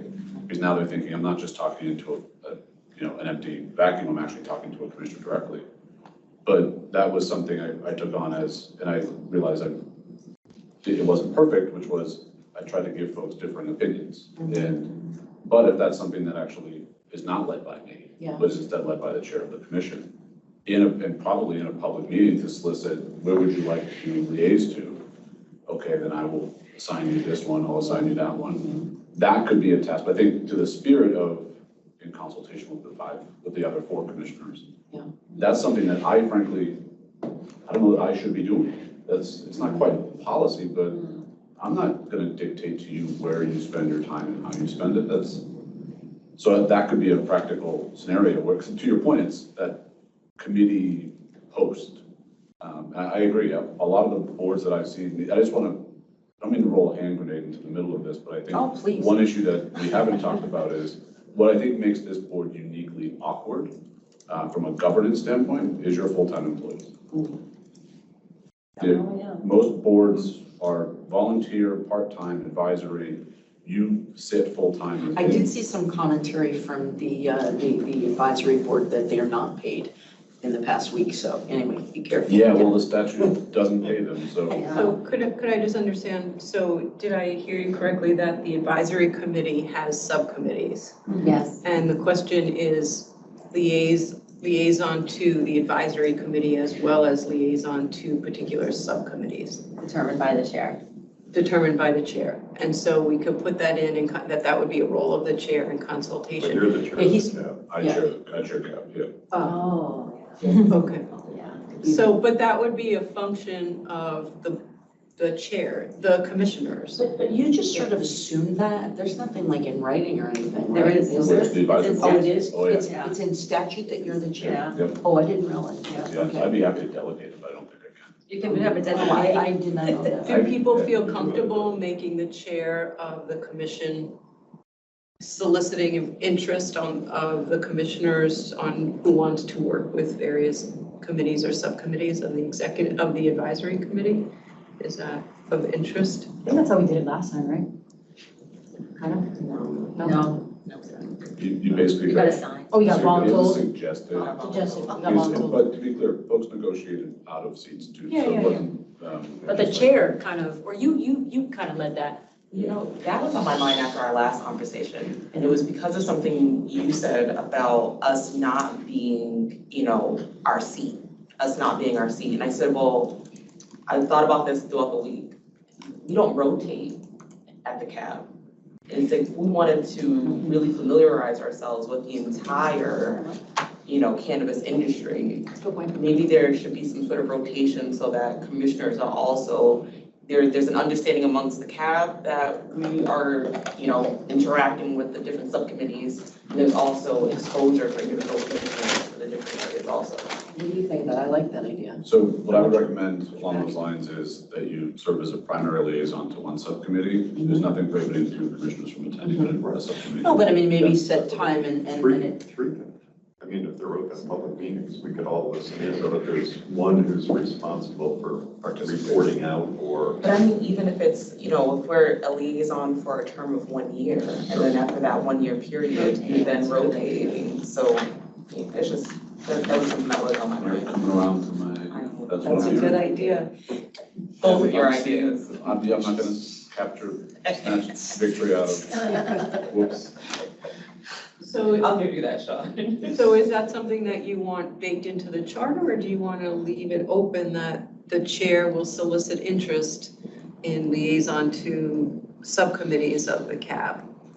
Because someone may want to I be on think we're one. not just talking subcommittees of the CAB. I think we're talking about the work that, I think that you said, what if someone, what if the chair appoints me to do something I don't want to do? Yeah, I mean, what if you don't do it? Do you know what I mean? I mean, I'm trying to get the context, so I'm just trying to well, summarize. no, I'm really, but this is like That's a real, real question. no, but this is Yeah. a real question. I'm not. Right, but I'm trying to get the context of when the chair would be making those decisions. Can I or- ask you a question? Yeah. What other subcommittees do we have? I don't know what they Well, are. here's what I wanted to Well, ask but they're two next. different things. There are Yeah. committees. We're having one discussion, but two different things. One is this, advisory group. And then the other is how to divide, request, cajole, get people to focus on issues. Because as Sean points out, that this is not the prim, where you come in and you opine, or you sit on the investment advisory committee and, you kind of do that on the side. This is, again, a different role. So it's work. And so how does this commission do the work that is utilizing resources from the staff? How do we make sure that that's utilized properly? Because So that that's- was where I yeah, was going true. with this, because we talked about the work groups, Yeah. right? So later on, we come with a mechanism for how commissioners and staff work. And the question I wanted to ask was, what's the determination for how a commissioner either initiates a work group or gets invited to be on a work group? And does the chair have a role? I don't know if that's administrative or if that's commission. I think that's, for me, the biggest question, because that's the way commissioners utilize staff resources, is through this work group model. And so decisions about who's on what work group, is it a function of the chair? Is it a function of the executive director? Is it self? We set it up where a commissioner can initiate a work group. Needs to be approved by Sean, but Susan, sorry to interrupt you, because I'm Yeah. lost in the sauce right now. Okay. Where are we all right. in terms of what we're trying to figure out? Right, what we're trying to figure out is the statute says the chair, to promote efficiency in administration, the chair makes division or redivision of the work of the commission Yeah, among the understood that. commissioners as the chair deems expedient. So we're trying to define that. One thing that we've come up with is There's couple of issues that we're talking about. You started talking about right, working so groups. one is, Chair O'Brien talked about on other boards where the chair determines who's on what committees or subcommittees. Yeah. The only official committee or subcommittee Is the is advisory. the advisory board. So I think we talked about that. We had some ideas. I can draft something about that. The second question is what about with regard to work groups? Does the chair have a role? Yeah, so So that's the question, Yeah, that yeah. because that's really where the determination of who gets to work on Yeah. what. I'll Are just- de facto committees, I'm sorry, I didn't start, like, we call them working groups, but like, in essence, aren't they kind of little mini committees? I don't think you want to call it a. No, I don't want to call it Yeah. a committee, but I'm like, that's what, I mean, that's like a euphemism that we Well, use around but here. it's different because the staff are Yeah. being utilized. I would just say, Yeah. my opinion, just to Yeah. kind of like give my sense and folks can keep moving is, in terms of the working groups, or what we call working groups, I think Sean is still working on a list of what the actual working groups are. My opinion, that's like a big conversation. I'm not ready to kind of give my full opinion on this until we have sort of like a list a little bit in terms of the working group and where are we, what is it? I don't think that's up to the chair's role. I think independently, we all figure out what working groups we want to be a part of or in, and what staff capacity, is or whatever. And then in terms of this advisory, for me, I mean, I think how it worked last time in terms of, I think it was Sean and I that spoke about it. It was, I don't see that also as a chair thing. But that's just my opinion. I just wanted to give my 2 cents for Okay. that section. Thank you. Yeah, thank Other thoughts? I think that speaks directly to this. That is where essentially the work of the commission and how we communicate and interact with the staff. From my own experience, at least at the beginning of my time here, the chair did bring me into a number of different working groups, and it was, he and I, and that was like an invitation to work on some things. I feel like if we don't resolve this is like the key thing. This is how and I know that it's not evenly distributed. We're not aware of who's doing what. Like, that is a major concern, and I know we've talked about this early on. No, this is kind of one of the crux issues. I think and I'm glad that you brought that up the way that you did too, because now that's how I see the work with the commission and the commissioners. It is the working groups. Yeah. So, I don't know.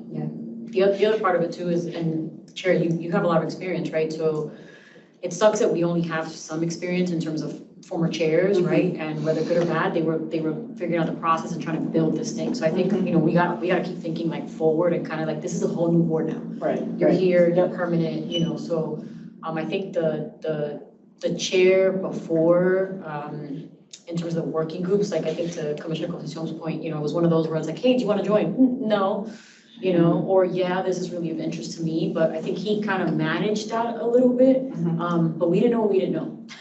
Yeah. As well, you know what I mean? So it's really different now. So I think it is a good opportunity for us to figure what that division of work is. But when I think about division of work as an independent commissioner, but still trying to be one voice at the commission, is, the working groups is one, the subcommittees is another. And when I mean working groups, I mean not the ones that I myself make up, horse cannabis, more of like back to work, back to office, sort of like the ones that are operational. So I guess I don't see any other times or samples where. You're saying the return, I'm sorry, I just want to make sure I understand. You're saying that is a working group? Yeah. The return to office? Yeah. But when it's something like horse cannabis? Yeah, like if I want to go into horse cannabis, I'm going to go into that myself and I'm going to say, hey, Chair, by the way, I want to start a working group on horse cannabis. I'm going to talk to Sean. Hey, Sean, do we have the capacity for me to look into horse cannabis? No.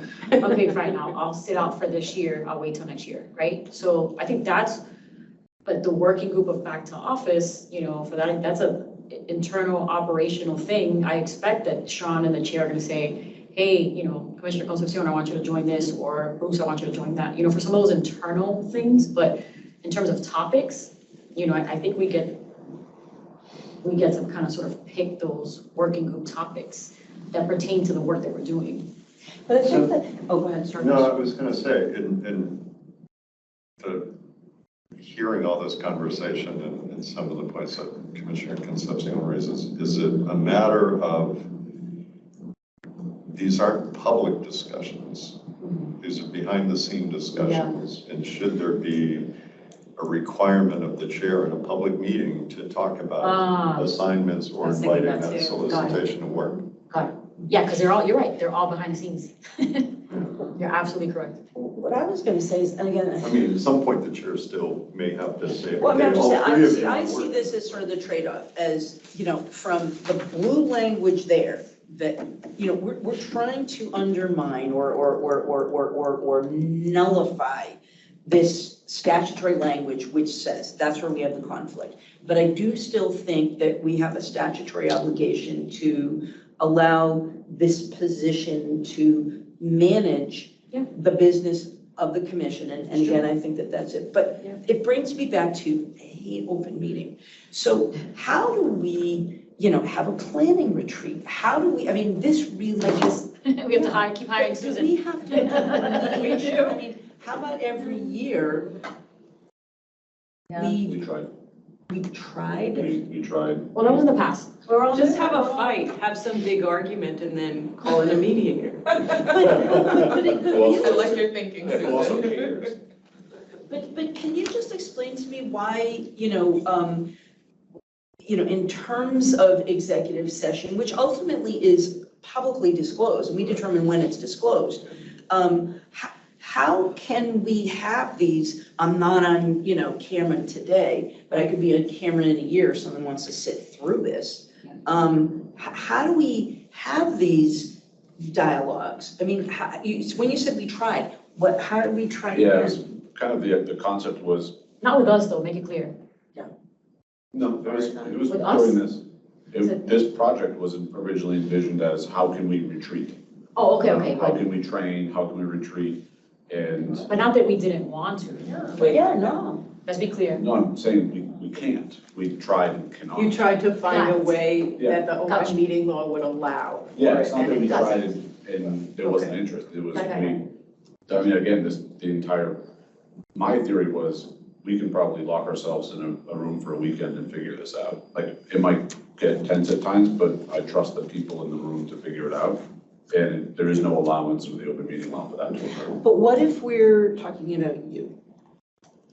Do it in Do public. we not get to do executive session to talk about you? And Yes. do you, can Under you? strict parameters, and I Well, guess explain I those control that. parameters. Yeah, but I'm saying, I Talk want about you my there. character, My point is, I'm trying to get around. Yeah, so you'd be bound to talk about my character and my fitness. How about your functionality?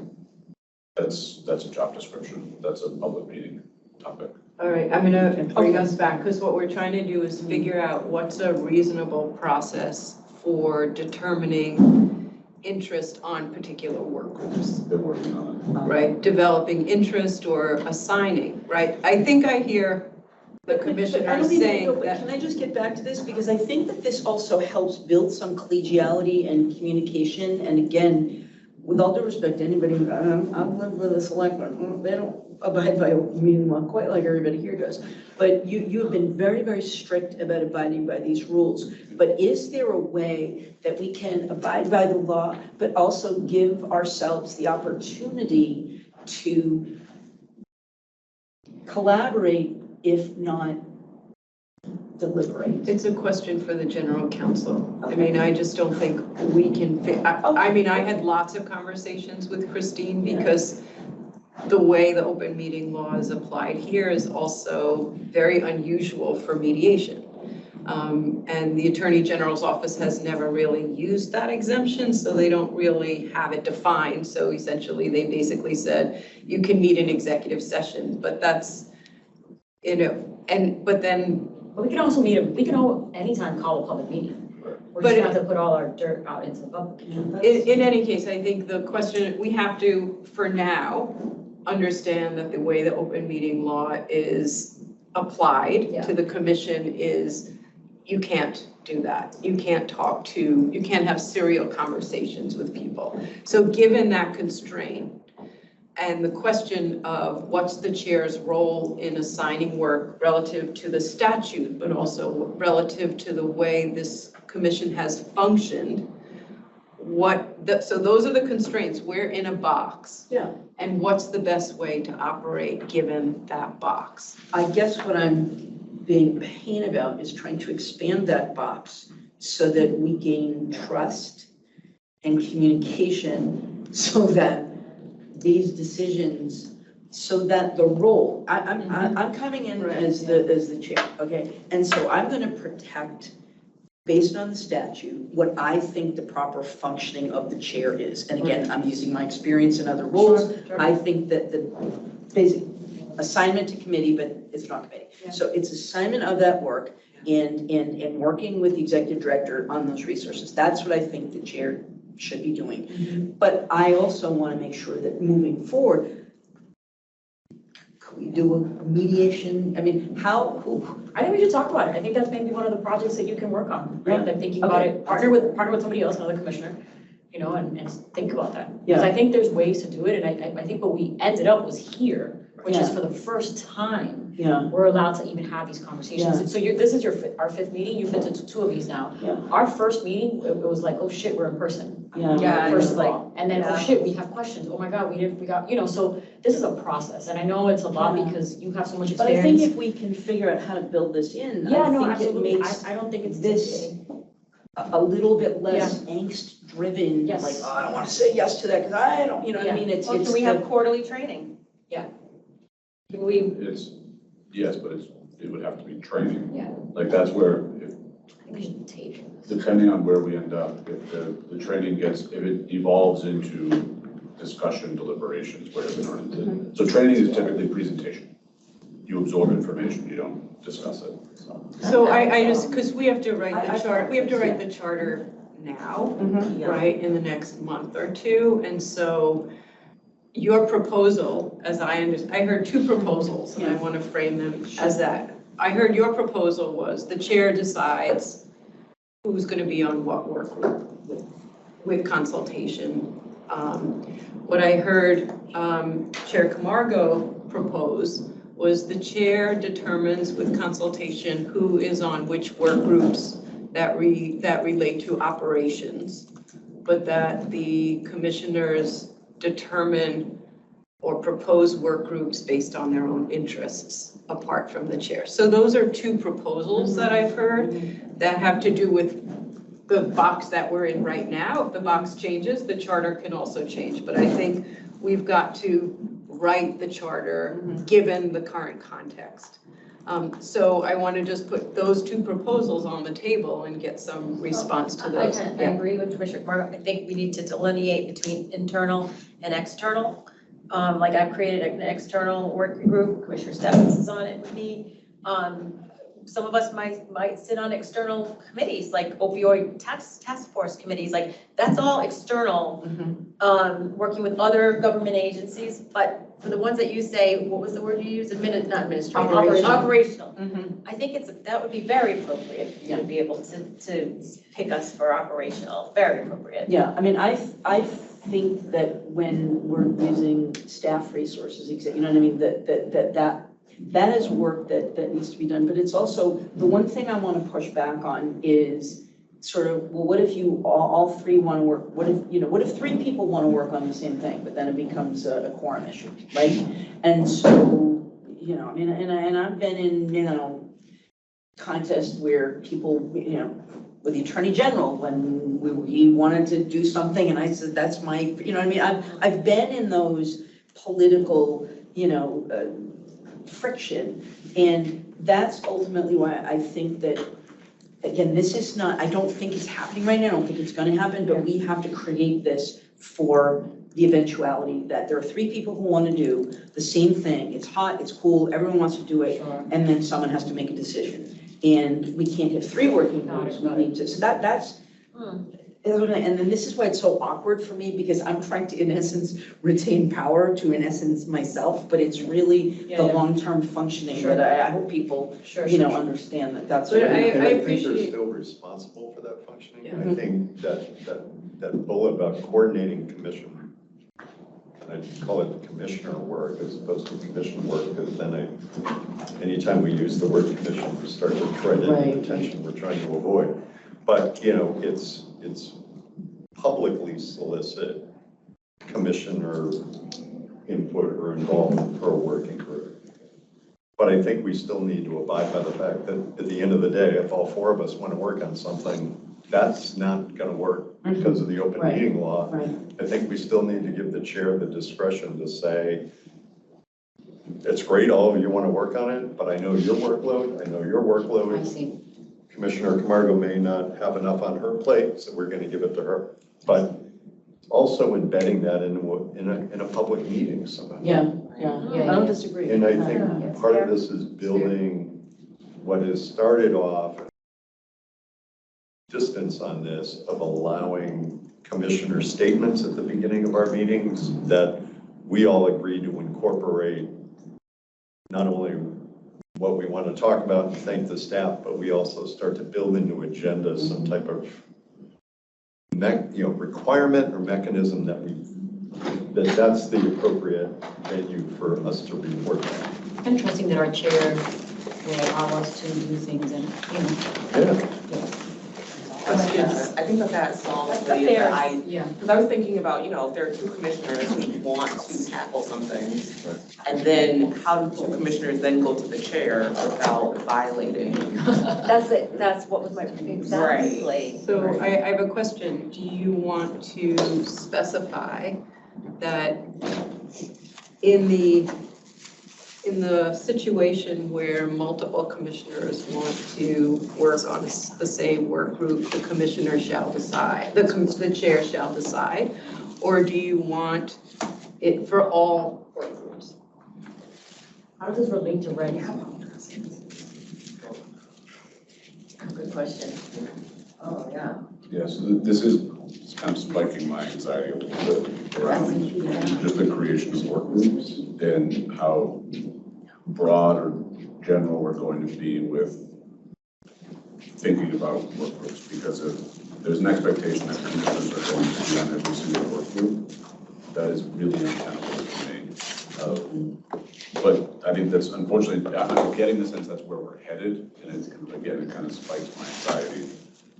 But also if there's going to be public discussions about work groups, and I mean, there might just be completely mundane things that we need to get done, but also I should have some discretion about. And so if there's operational work groups that the chair is dictating the membership of, directing, managing, overseeing. You may have to dictate once in a while, don't worry. But that's where where is that division? And also if commissioners are self-declaring working groups, I guess I would just put that up against, I don't want to start merging issues, but how do they apply to my goals? And how do we not directly conflict with those? Get into that a little bit. There is a section on working groups, and it does go to some of those. There can be a distinction of when the executive director determines a work group requires commissioner support, right? So that you're protected from, I'm doing this work group on IT kind of thing that, I mean, is that a way to go? I think, I'm so glad you raised that, because we raised the example of the secret shopper working group. That's what discussion. There's a commissioner on that working group, but that's not something that we would want to be a public facing or a conversation. Uh-huh, I brought that up last time. yeah. Right, so we don't want to tilt our hands to the public, we have a secret shopper program. So, I know. So there are things like We that. can't that tilt will our come hand. up. Could we go into executive session in meeting? Like in public meeting, if there was sensitive things like that, secret There are shopper? grounds. If you have the right grounds, you can do it anytime. And you should notify the public too in advance that you might go into executive session. Okay. About security policy or something like So that. there once that was a has to do time- with security. During public meetings, and there was enough of the instances that we just made it a boilerplate. I think we might have actually dropped off the agenda. But former Commissioner McBride would want to talk about a licensee security plan, an applicant security plan. I would say we can't talk about it in public. If you have specific concerns, we've got to go into executive session. Yeah. So we've done it in the past where it was brief, all right, let's talk about it, all right, back out. Now we vote on it. So it's possible with as much notice to, especially to me and Christine, and if we're able to notify the public. So. We'll get into your goals. Do we want to, and one of the things, Susan, I just want to say, and I know that we have a need to get this done within a time frame, but I'm really concerned that we get this right. Right. In And my then mind, this- there's already another meeting. This in conversation to November, me is I think so that's fine. important to my Right. functioning as a commissioner that I don't know how much you cost, but it's For worth all of it. us. It's worth it. To give you an example, I'm trying to wrap my mind around this. So how would, in this instance, the way that we've, the idea of the working group being a public meeting conversation, I just am trying to envision it. Like how, so we go into, there's an agenda item that you're notified, Let me try. Yeah, Let me I'm try trying, yeah, again, okay? thank you. So an agenda item on the public meeting is solicitations of commissioner interest for particular work groups. Doesn't say which ones they are, right? So let's say there's billboards, right? And so you're in public meeting and the chair says, confirm this with Sean, we're gonna have a work group on billboards. Who's interested?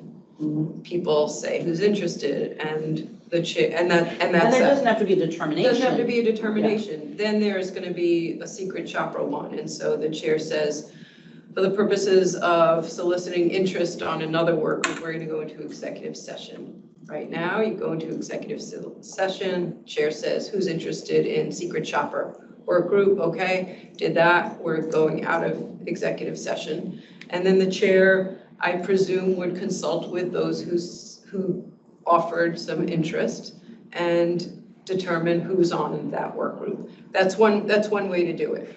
Another way is to say, these are the work groups that the chair makes a determination about it. These are the ones that the chair doesn't make a determination about who's on. For sure, the work groups have to be approved by Sean before there's a decision to go to a work group. Susan, the Right. bigger question, part of me is like, I don't know, we table this for a little bit and kind of talk about it during the work group portion of it, but I think in our meeting before you came, we were all kind of like, oh, working groups, there's this one, there's that one, there's an external. I don't even think we have a really good grasp on what the processes for working groups are, which ones are there, what, I don't know, I would love to. And there's a staff component to that. There's a as staff well. component, so- They are also involved in the commissioner who might lend the most perspective to that issue too. And also how, I mean, again, there hasn't really been, while we're here, but there hasn't been a real concrete situation of like, okay, well, I know the working group that I was on was the diversity guidance policy, guidance document, so great. But if I wanted to create a working group around horse cannabis, what is the procedure for that? Do I have to write a charter? Do I gotta get permission from the chair? Do I gotta get permission from Sean? Or do I say, you know what, I'm gonna create this working group, but I'm not even gonna staff it. I don't even need any of y'all. I'm gonna go outside, I'm gonna find other people, and I'm gonna create the working group. So I don't even think we've had a conversation really about what working groups are and blah, blah, blah, blah, blah, and how. So I think that in this, the working group was used as the mechanism for commissioners working with staff and staff resourcing of a particular issue that is connected to the executive director's goals. Right, so, and so I think we'll get to that, and I hear you. What I'd like to do is table this.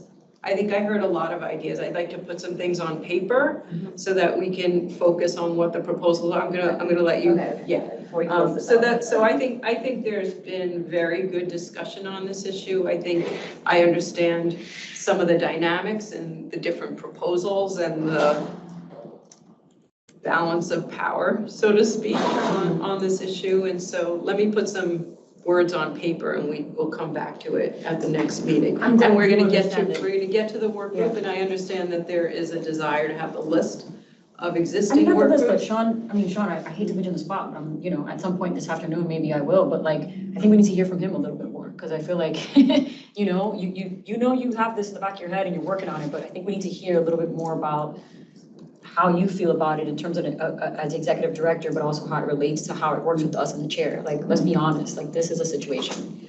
So we gotta talk about it. Yeah, this is. I don't want Susan to be able to make up things on what she thinks. I feel like you're missing in action right now. All right, but this is a core issue, and that's why I'm good to let this discussion go as long as it needs to go, because I think this is Solves a lot of other problems. it's a root of It is. what had been problematic in Yes. terms of what's the role of the chair, and you have a very independent board. And I know that they like I sense that they like their independence, so. We also like our colleagues.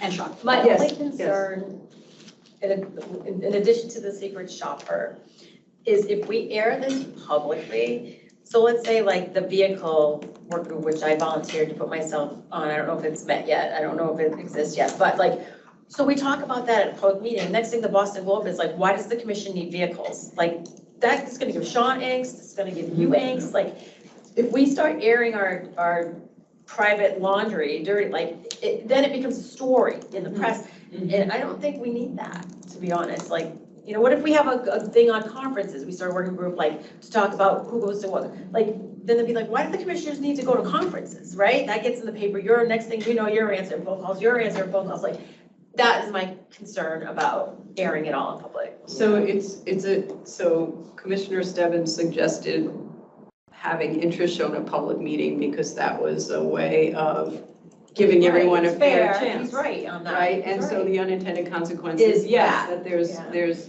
Well, it's without enlarging the box, that's his solution to sussing out. Yeah, And he's taking Right. commissioner interest and input in how the work is divided. or it goes to Sean. How about I the mean, dicey that's ones go to Sean?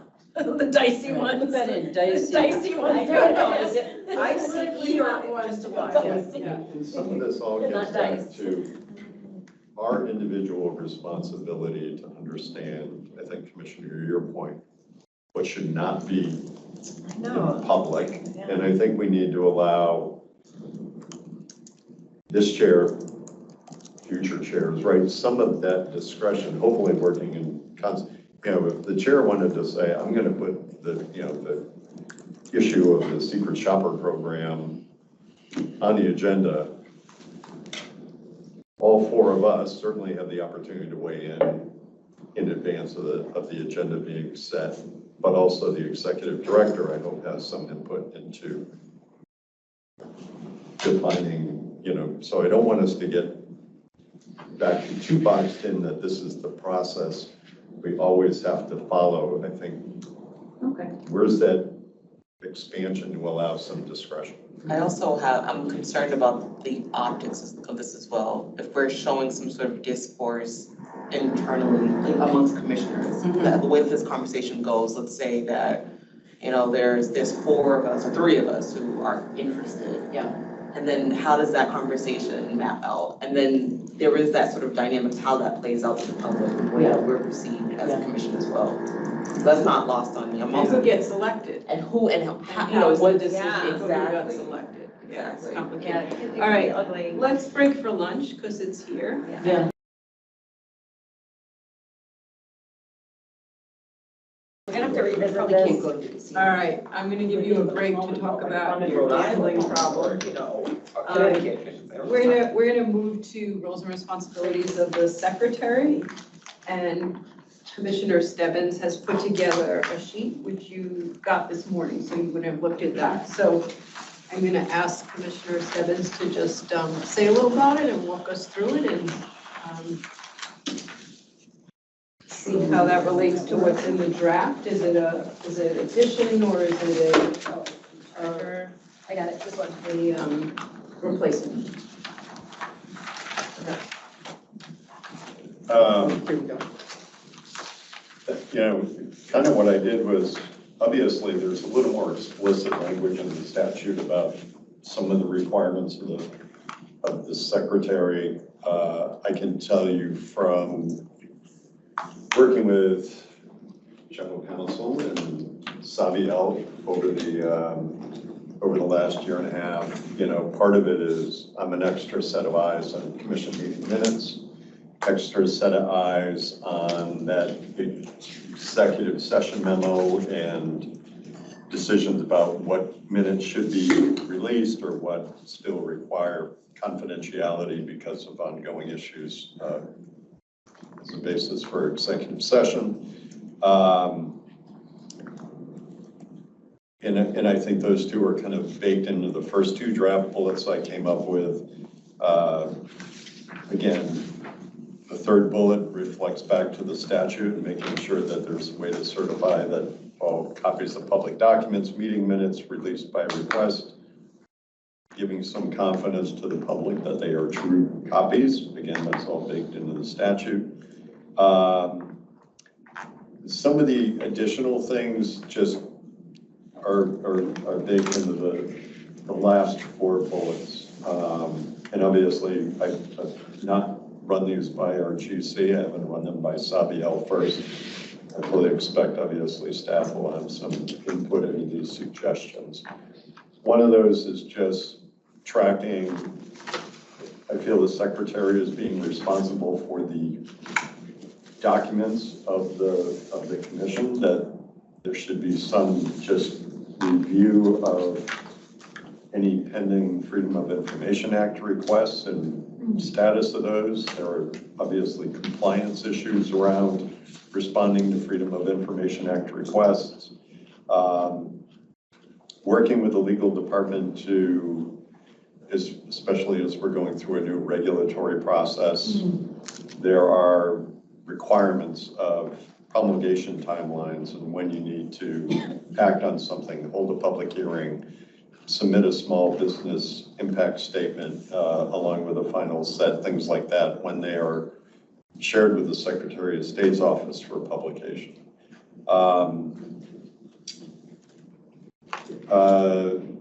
The next one is work with the legal department to facilitate and host all required training for commission with respect to ethics training, open meeting law, conducting administrative adjudicatory proceedings training. That's something that has come up that we've talked about, board responsibilities. You know, this kind of blends into sometimes a responsibility for a corporate secretary on a corporate board, which is that board education, familiarizing a board member with their responsibilities. And then the last one is working with the executive director, legal department, communication staff to ensure that our required reports, our annual activities report, any report or assessment we do as required by statute about the tax rate are all submitted to the appropriate branches of government. That's somewhat also baked in the statute. Okay, thank you. Questions or comments about this? That was pretty thorough. Nice job. And just a question, because it comes up later, is this the level of detail that we want in the charter? Are you thinking there's too much detail, or are you I don't know, suggesting? there was a question when I got the original comments. I don't have an opinion about it, about whether some of the things that were in, for example, the executive director's roles and responsibilities, asking if these should be in a charter. I think it could be like an addition, because we don't even have these roles written out, so it's nice to see it all Right. here, so maybe it's part of the charter. Can you explain what you mean by the tax rate? What do you have, what's your functions for that? I understand, I'm not sure, but Sean's thoughts, but in the statute, there is a review of the tax rate and tax implications, in that if we have questions about it, concerns about it, there is a report that we need to, I think, submit to the legislature. So we had to submit one by a date certain, and then the commission enjoys if it so chooses, a regular review. So we're not under any obligation to submit one, we have the ability to evaluate. We did have to submit one that we've already done. Right. So about how the products are taxed, like the excise tax, the sales tax, and the local option tax? And that was done already. We actually commissioned KPMG, did it alongside us. So what was the opinion? What were you opining on, and what were you? The tax rate itself, was it too high, too low? Should it be administered essentially as excise that operates like a sales? Other states are going to THC potency as a basis for tax rate. Some folks are taxing at wholesale, not retail. So that was the study that KPMG conducted. So And when was that submitted? my years are blurry, so maybe 2019, 2020. But I'm just saying, early on, it was sort of, have we gotten this right? And asking Yeah, the commission to and- say, The answer we ultimately provided to the legislature was that's a legislative decision. Here's some facts on the ground. But also included in that was a bit of a expectation of market. How big how many retailers will we have, and will there be a volume versus volume of sales versus price of product. So Mhm. obviously tying it to price does, if the price drops, your sales tax collection is going to drop accordingly. So we evaluated that. Where we stand now with this is ultimately that the commission has the discretion to, if you wanted to update that at some point, Update what? the study, the evaluation. Study. Basically giving input to the legislature to determine whether or not it's set Yeah. correctly. So if at some point you thought the tax rate is still too high, or if it is too high, you could, through that mechanism, say to the legislature, you've undertaken another evaluation, we think you should change the tax rate. Is there any at this point in time, I mean, at this point in time, is there any need to do something like that or to look or any? This is my opinion. You've got three emerging markets on your borders. I would let them, I'd see what happens with price and volume at that point. That's So helpful. from a drafting point of view, I think we'll just say tax rate and annual activities report, so it doesn't look like it's an annual tax report. That's a good suggestion. Any other questions or comments to this, should this be added into the charter language? These are more questions or conversation based, like to be informed about, I agree that public records requests should be a component of this. I also want to be clear as to expectations here. We get a good amount. There is a formal requirement that the Secretary of State has of every agency that annually you submit basically a report of your annual activities. So I definitely think almost akin to the treasurer signing off on that submission. I think the secretary's role could play that significant of a role there is basically, so we've done it compliantly every year. We've also, I think, shared it with every commissioner when that happens, but I do think some formal execution of, as secretary. I also, maybe like again, that this is like a true copy of this, I attest to this being accurate. I guess I'm just being honest, I don't know of our ability, like new and pending, I don't know. We may get a public records request every day. So how do we, what frequency would we be reporting that out? Might be something that the secretary works out with the legal department.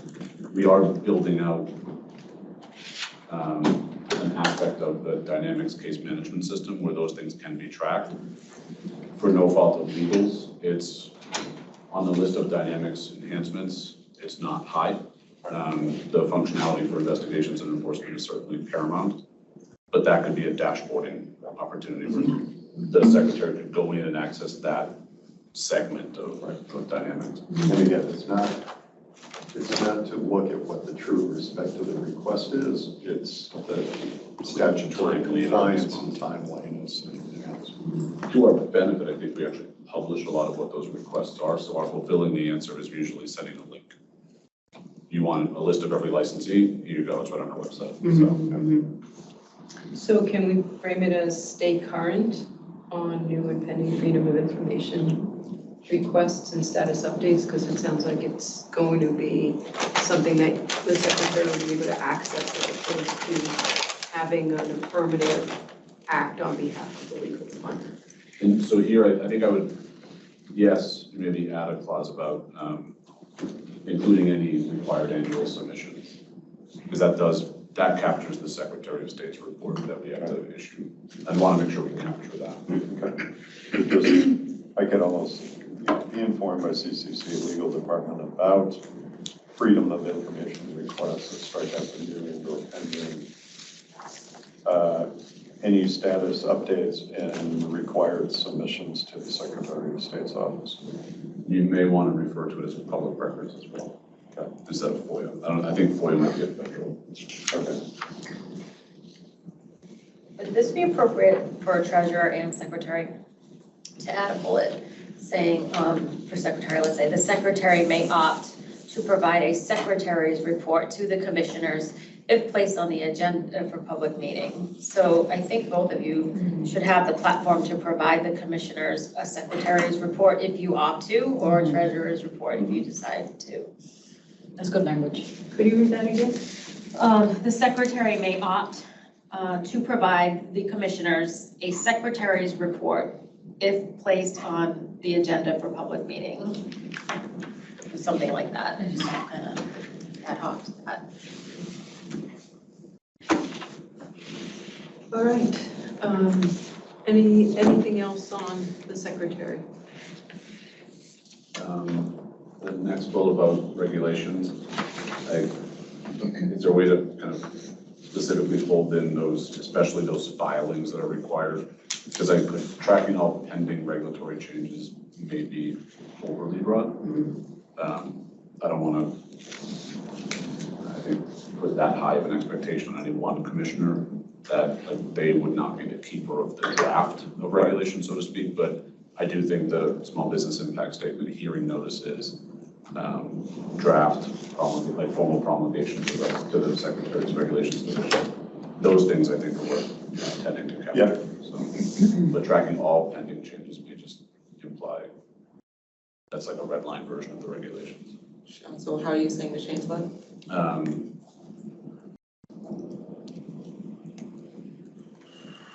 Work with legal department to track all required filings relative to regulatory changes or Promulgation. amendments or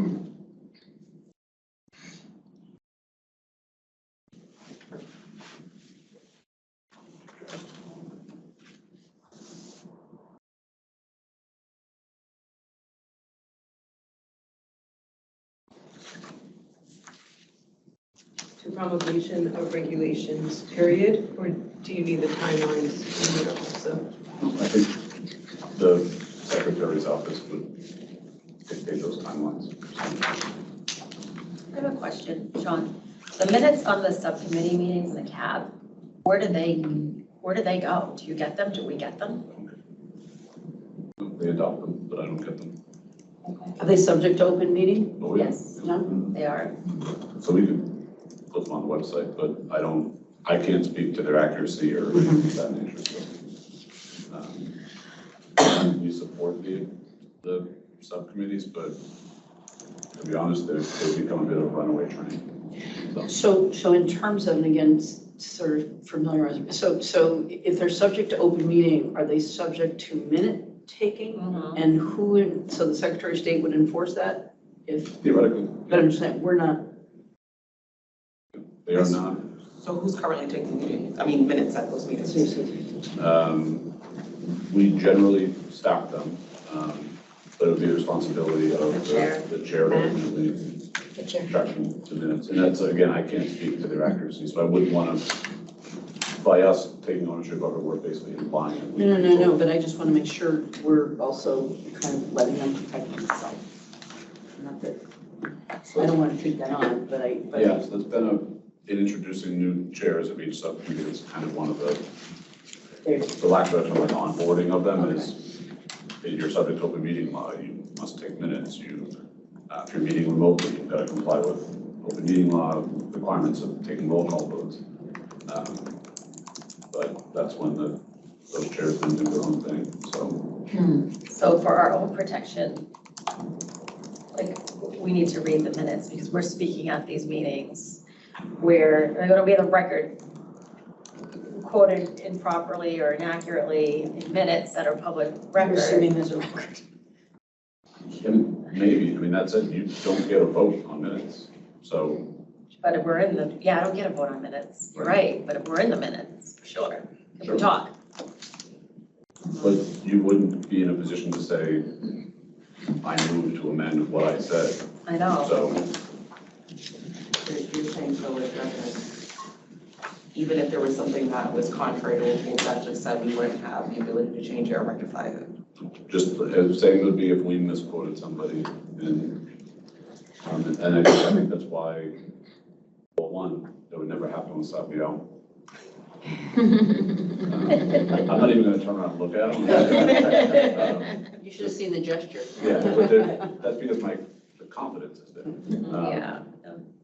But I think that's a potential risk, yeah. Anything else on the secretary's roles and responsibilities? All right, we're going to move then to the treasurer's roles and responsibilities.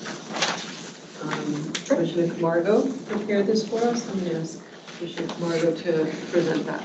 Walk us through it. I'll give folks a little bit of time to read it first.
I see a lot of pens moving. Sean found the typo. That was my fear.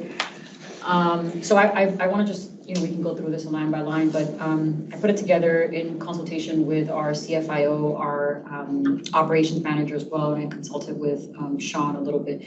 I think if you guys want to go line by line, I also want to just say that I think part of this is making sure that the treasurer's role is independent, but also in collaboration with the CFIO and the budget director and the executive director. So I think we came up with something pretty decent. And I think Commissioner Roy, to your point, the last bullet, and I sort of tried to word it, but I think you worded it better.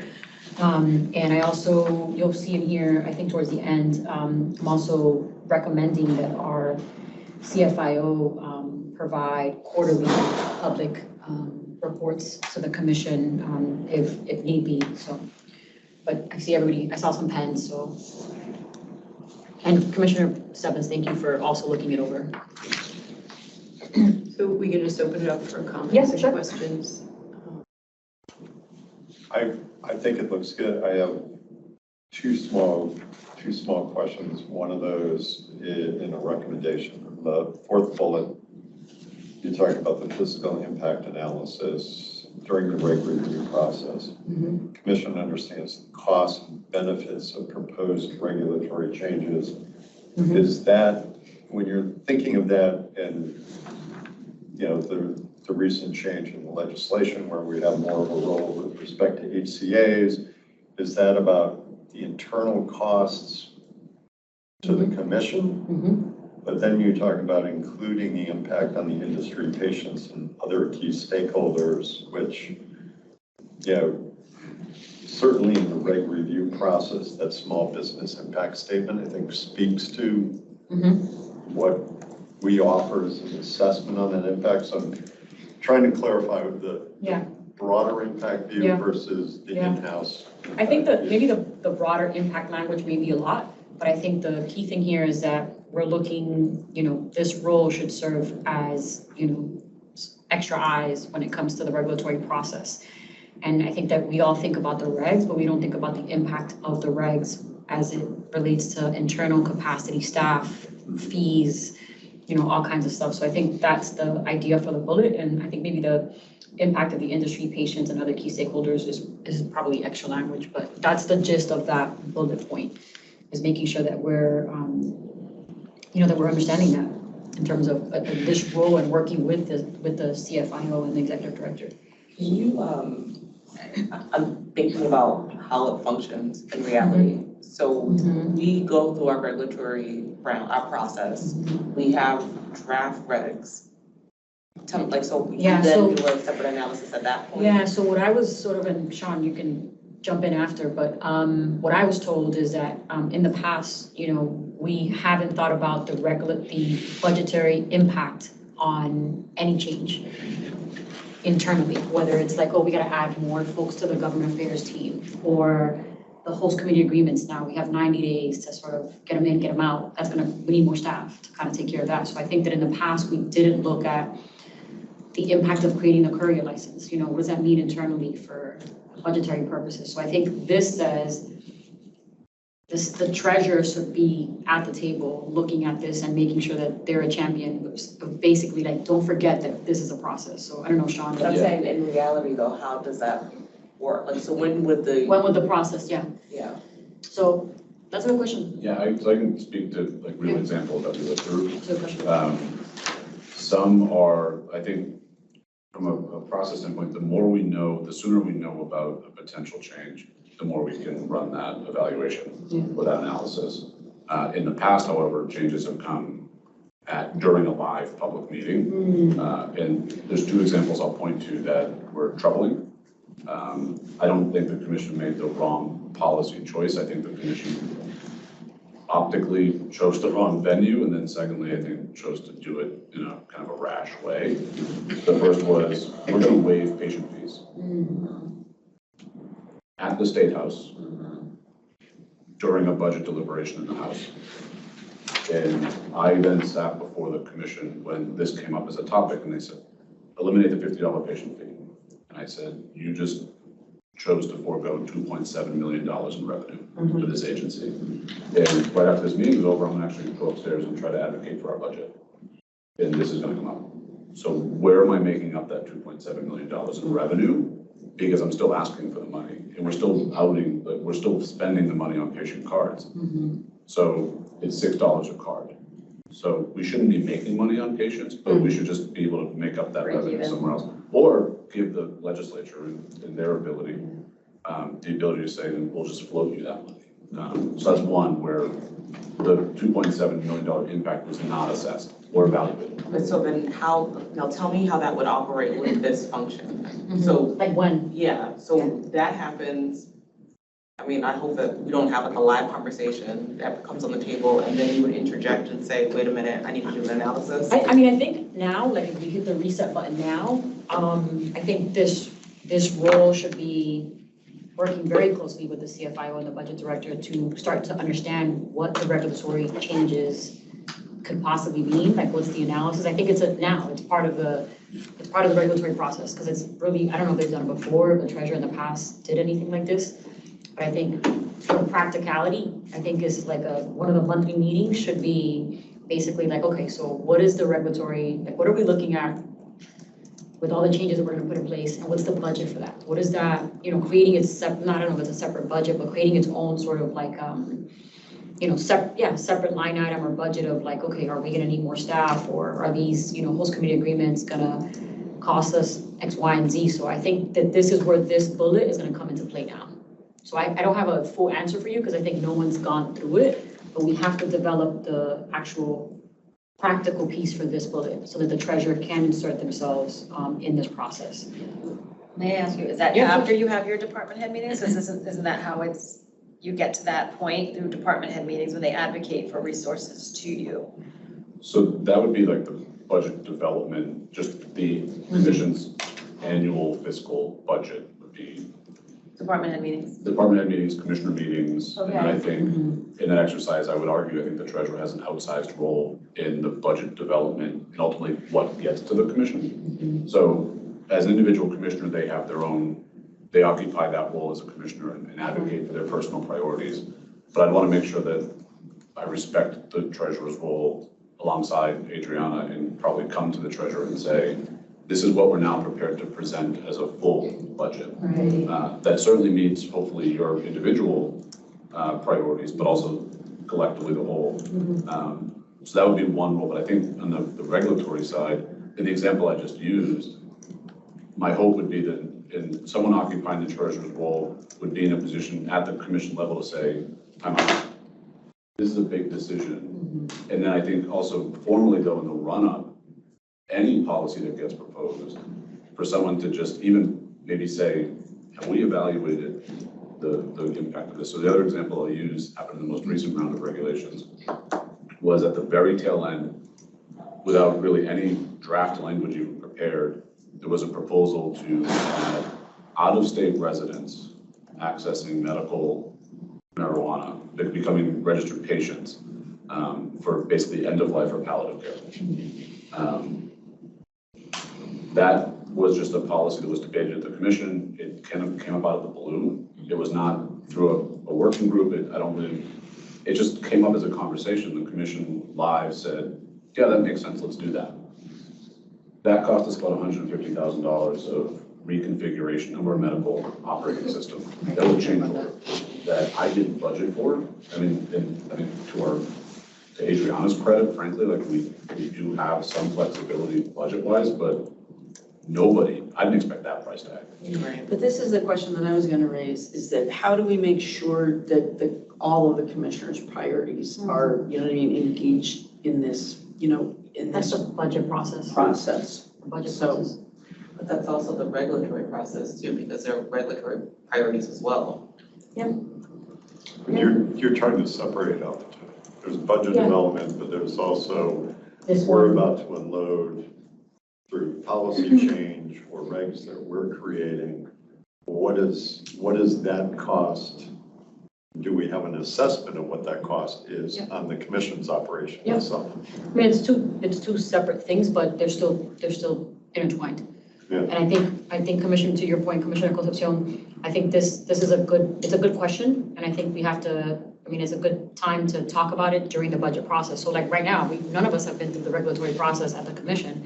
So when would this responsibility come into play? But technically speaking, you're right, it is now, because there are some things that we're being mandated to do now that will have a impact on us financially. So I understand that. Yeah. I also know that there's this whole separate piece and component of our regulatory process where it can expand beyond the fine, line that we have and the law that we've been given now also.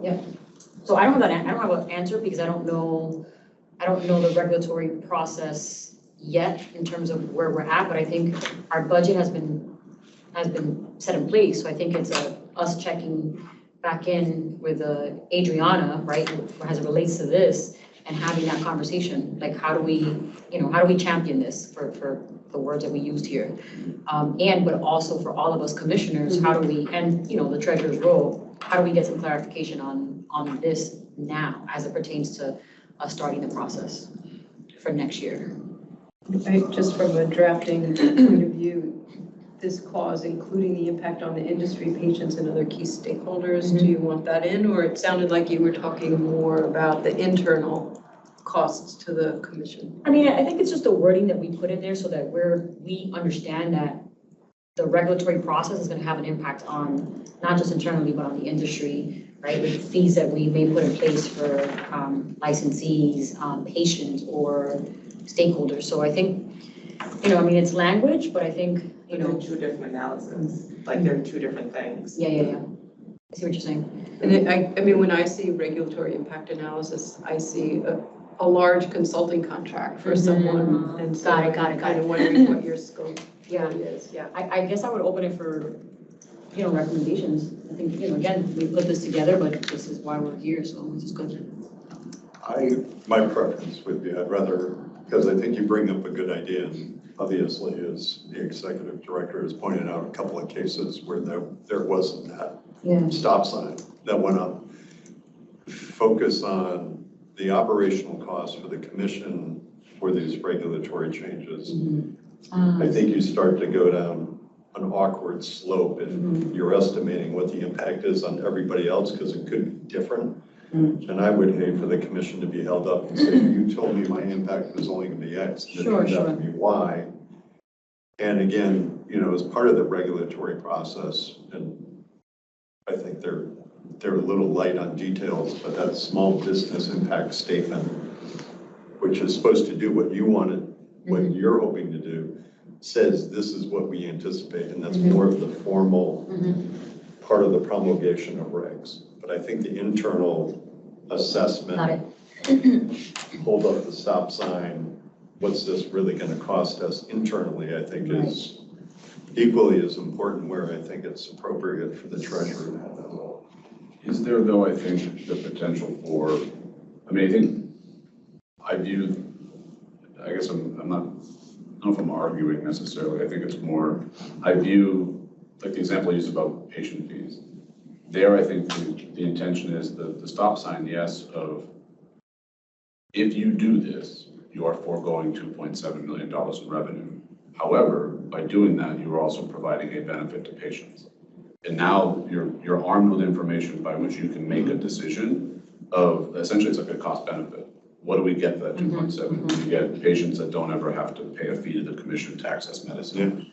Or if you reduce, or if you eliminate this fee for this license type, what are you doing? Well, we're gonna forego $1 million in revenue, but we don't have to consider waivers for that fee because we're waiving it regularly or frequently. But I think if you're able to present those two things of, sure, you might forego this revenue, but you're also getting this benefit out of it. Although the opposite could be true. If you increase this fee, you may yield, because we have to keep in mind too, our statute requires us from a fee standpoint to be cost neutral. And so if we just eliminate all fees, then we're not obviously cost neutral. And we also wrote like serving as a champion, right? Maybe that's, I don't know if that's the right terminology, but this is all of us as commissioners, right? But as the treasurer, you serve as, I guess the first champion in this process. But, I don't know, again, I guess I'm asking for recommendations or.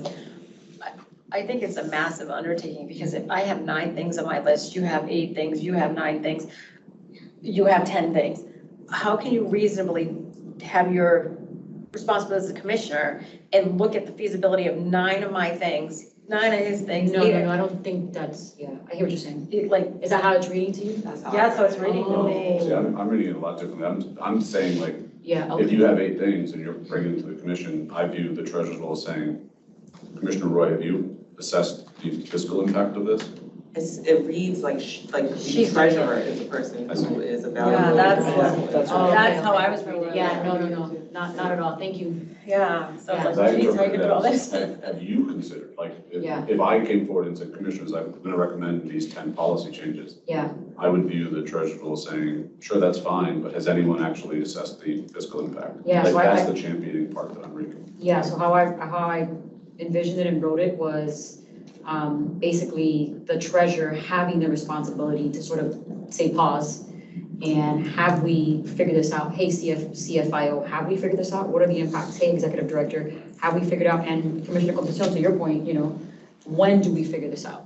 But that's why I was asking that question, because I saw, I'm like, okay, so the treasurer's going to evaluate That's what I thought. the, No, not at all. Sorry, I'm glad that you. I'm like, how could you do all this? God bless you. Not at all. I think putting a Nobody's gonna period want that after job. regulatory changes is a good idea, Yes. because then you're asking, Yeah. instead of providing all the information. Yeah, no, absolutely not, yeah. I just have a question. Interesting.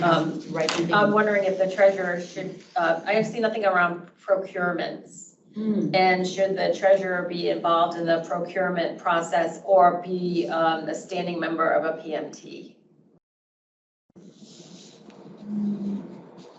And procurements have yes, there's a budget element, but that's why you budget. I don't know about the PMT aspect of that. I guess I want to think about that. And how, tell me more practical. So around procurements, you create a procurement management team. So if 2 vendors come in, you can with technology, you can fail one if you don't think it's suitable enough for the commission. But ultimately, procurements cost money. So I didn't know if it's budget related tangentially. Yeah. I just didn't know if you had a role in the procurement process. Isn't it indirectly by having a role in the budget process? If we budgeted for a procurement, or we haven't budgeted for a procurement, then that's what I think where the treasurer comes in. Is I think that's getting a lot into the weeds. The That procurement process. we may not have as good a treasurer in the future. Do you know what I mean? I mean, this is a lot of of stuff. administrative you know, what I mean, this is a lot, as opposed to kind of the commission, you know, role of oversight and approval and it just feels like there's a lot going into this role.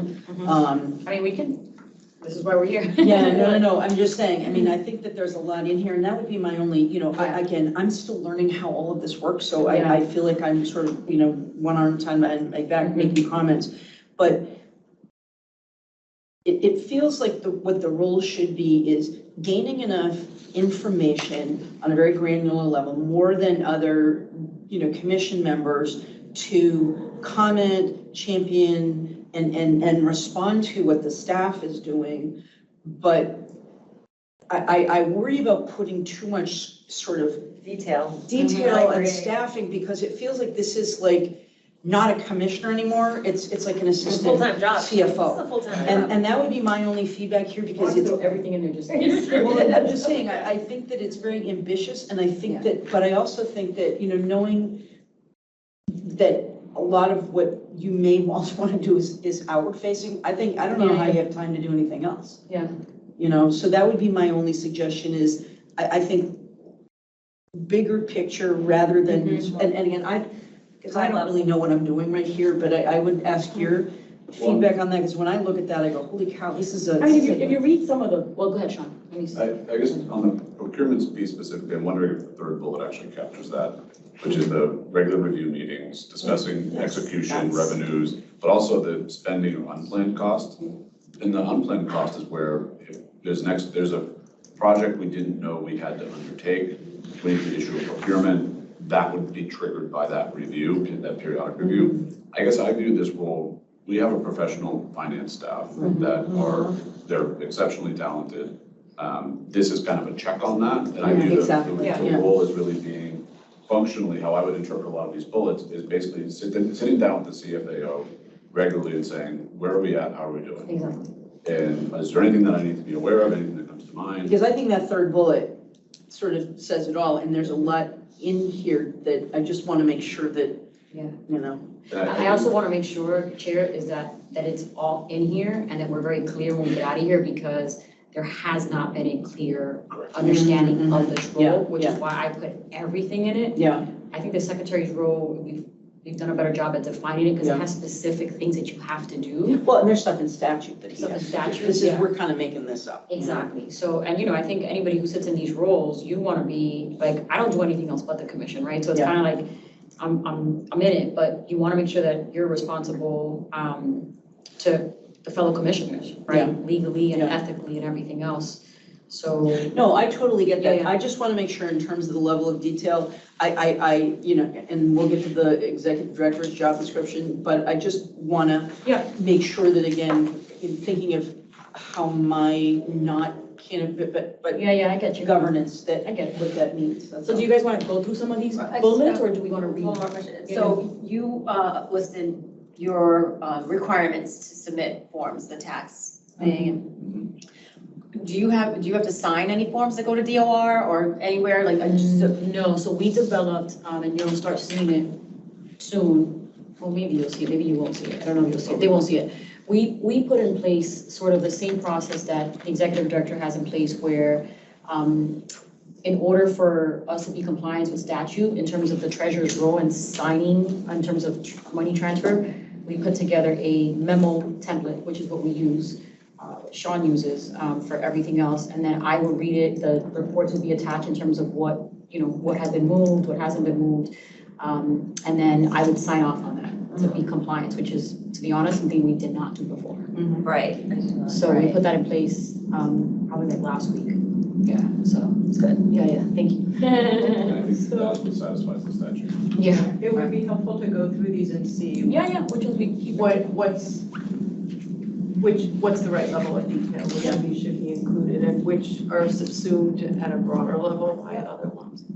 So, so first one, I think we've talked about that before. That's in the budget planning also.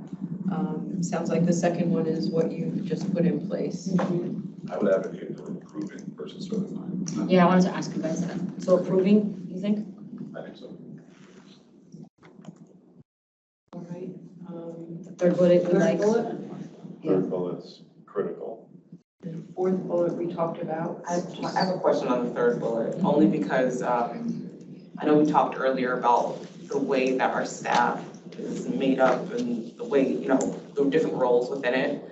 Are we always gonna have a budget director? So I'm just thinking in part in terms of charter language, if maybe that might be too. We say financial leadership. Right, or what is that division called? What do we even call it? I mean, we'll always have a CFIO, so we could say CFIO and identified staff or something like that. That was the only two, yeah, so I thought that maybe that might be a little bit too specific. We want May here, Mm-hmm. but yeah. So going to the fifth bullet. With executive director and CFAO identifying potential fiscal impact of annual goals set by the commission for the executive director. I mean, that kind of talks. I feel like we're saying the Say, same I thing. do too, on in every bullet. different ways. Yeah, I feel the same. And that goes back to sort of the conversation that I started last month about how the budget and the goals, the executive director's goals are intertwined. So there's reference in here to both, and we're sort of saying the same thing in different bullets. Yes. Like redundant. Yes, So do you guys want to take off that bullet? because the fiscal impact is the budget, isn't it? That makes sense. Am I? The only thing that may, because I actually wrote down in the margin here, like when. For instance, because I'm thinking about, to me, goals are policy to a large degree, given that the commission votes and adopts them. But that's going to happen annually, but based on calendar year. Therefore, it's going to occur mid-fiscal year. So 6 months of my goals are going to be one fiscal year that's already adopted. I see. The next 6 months are going to be based on the next fiscal year, which is going to be, we're going to be advocating for during that first 6 months. And so this is like when do we do it? And for instance, if there was a Stop sign. goal that came up that was essentially drop everything you're doing and focus on this, we should have a conversation on, well, then I'm gonna have to change some resources, I'm gonna have to reallocate some resources. And then I would want to work with the treasurer, come back to the commission and say, we've got to reallocate. So. See, I don't read that here. That's not how this is.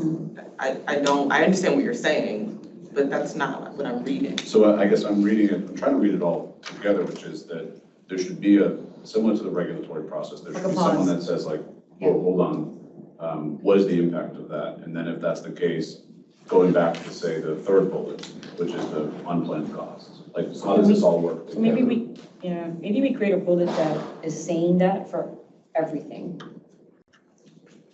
For the regulatory process, for the executive director goals, if we don't think that it's up here somewhere.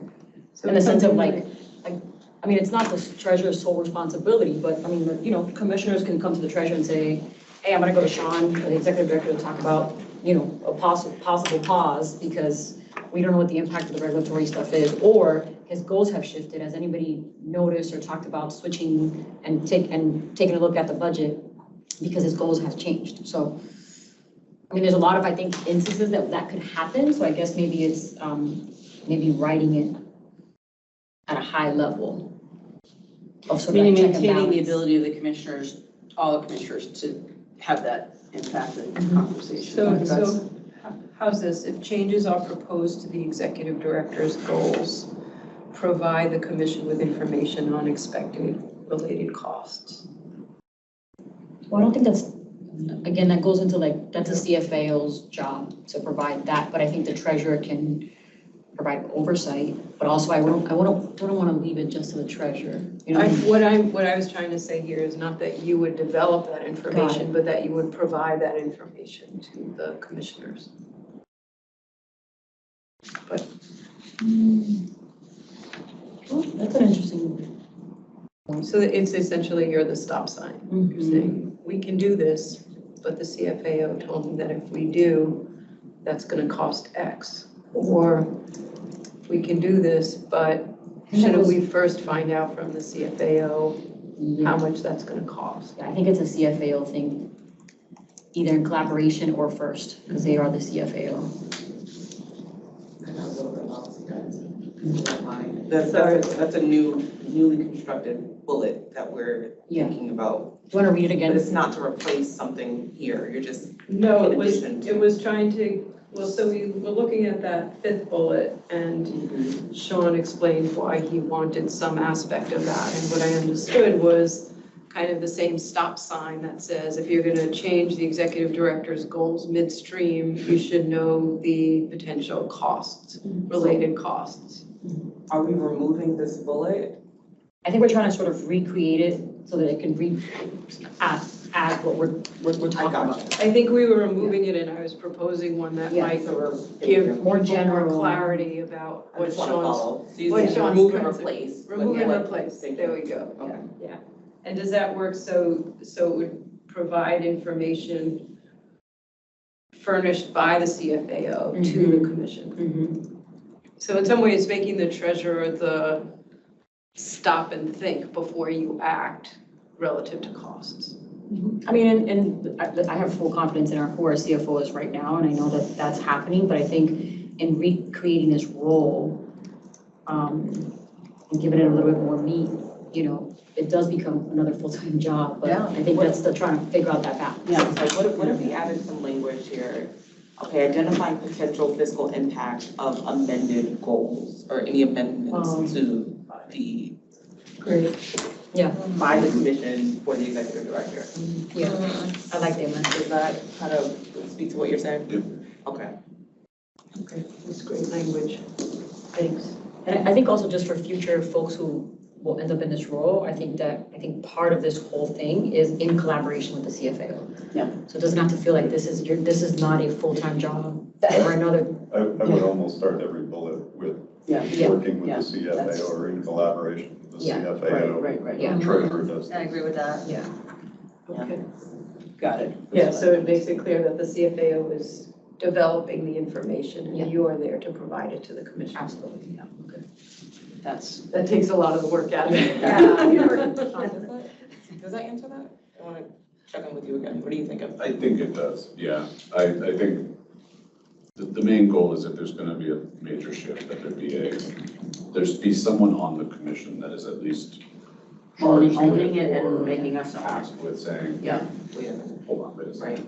Right. And then other commissioners can pull the treasurer, say, hey, you gotta check on this, by the way. You know what I mean? Like, this is not just the Yeah. treasurer's full. Well, that's Yeah. something that would happen in real time. Like, that's Yeah. a public meeting, someone brings up, Yeah. well, I want to do this, and then, you Yeah. would have to interject. Sean, I have a question for you. The product catalog, which we were the first in the nation, I believe was your idea, was that a result of the E-Valley or the illicit? Like, why, in other words, did that emergency cause you to want to make the product catalog, or what was the illicit market? And you're asking because of the financial. Yes, I'm asking because like if there was emergency and that shifted our public health emergency, do we need to, you don't have anything for emergency in there. I don't know if it's even warranted, but I just wanted to bring that up. Like, was with the E-Valley, did it put undue burden on The undue burden of E-Valley was lab testing. I spent a fortune on lab testing. so that, I don't know if we need to bake emergency in there I'd say anyway. it's unplanned costs Unplanned. in the third bullet.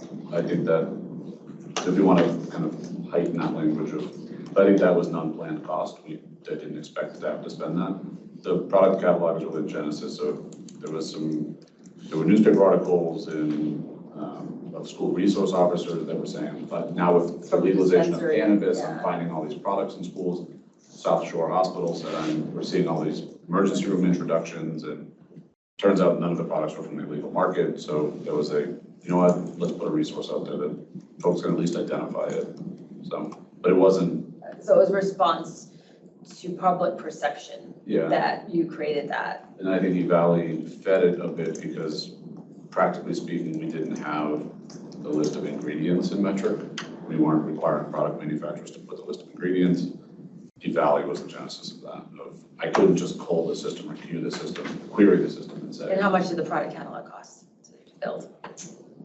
probably just north of 100,000.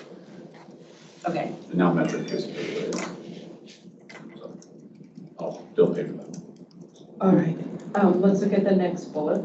monitoring the status of the commission's budget. What thoughts about that one? And just to provide a little bit of historical context on that one, you know, during the budget process and us speaking with legislators and whatnot, I was, no fault, I guess, of anyone's, but I was brought into the process a little later in terms of advocating at the State House. So I think moving forward with this role, it would be nice to at least be in some of those meetings when Sean and the chair are having conversations and any of us, because we're all speaking to folks at the State House. It would be good to have the treasurer in that role. And what is, I mean, that was one of the questions that we were getting to, what is the role of the chair in advocating for the budget? I mean, I'm assuming that it's been. Historically speaking, the chair and I would normally testify before Ways and Means. We get lumped in with all independent commissions and usually housing and economic development.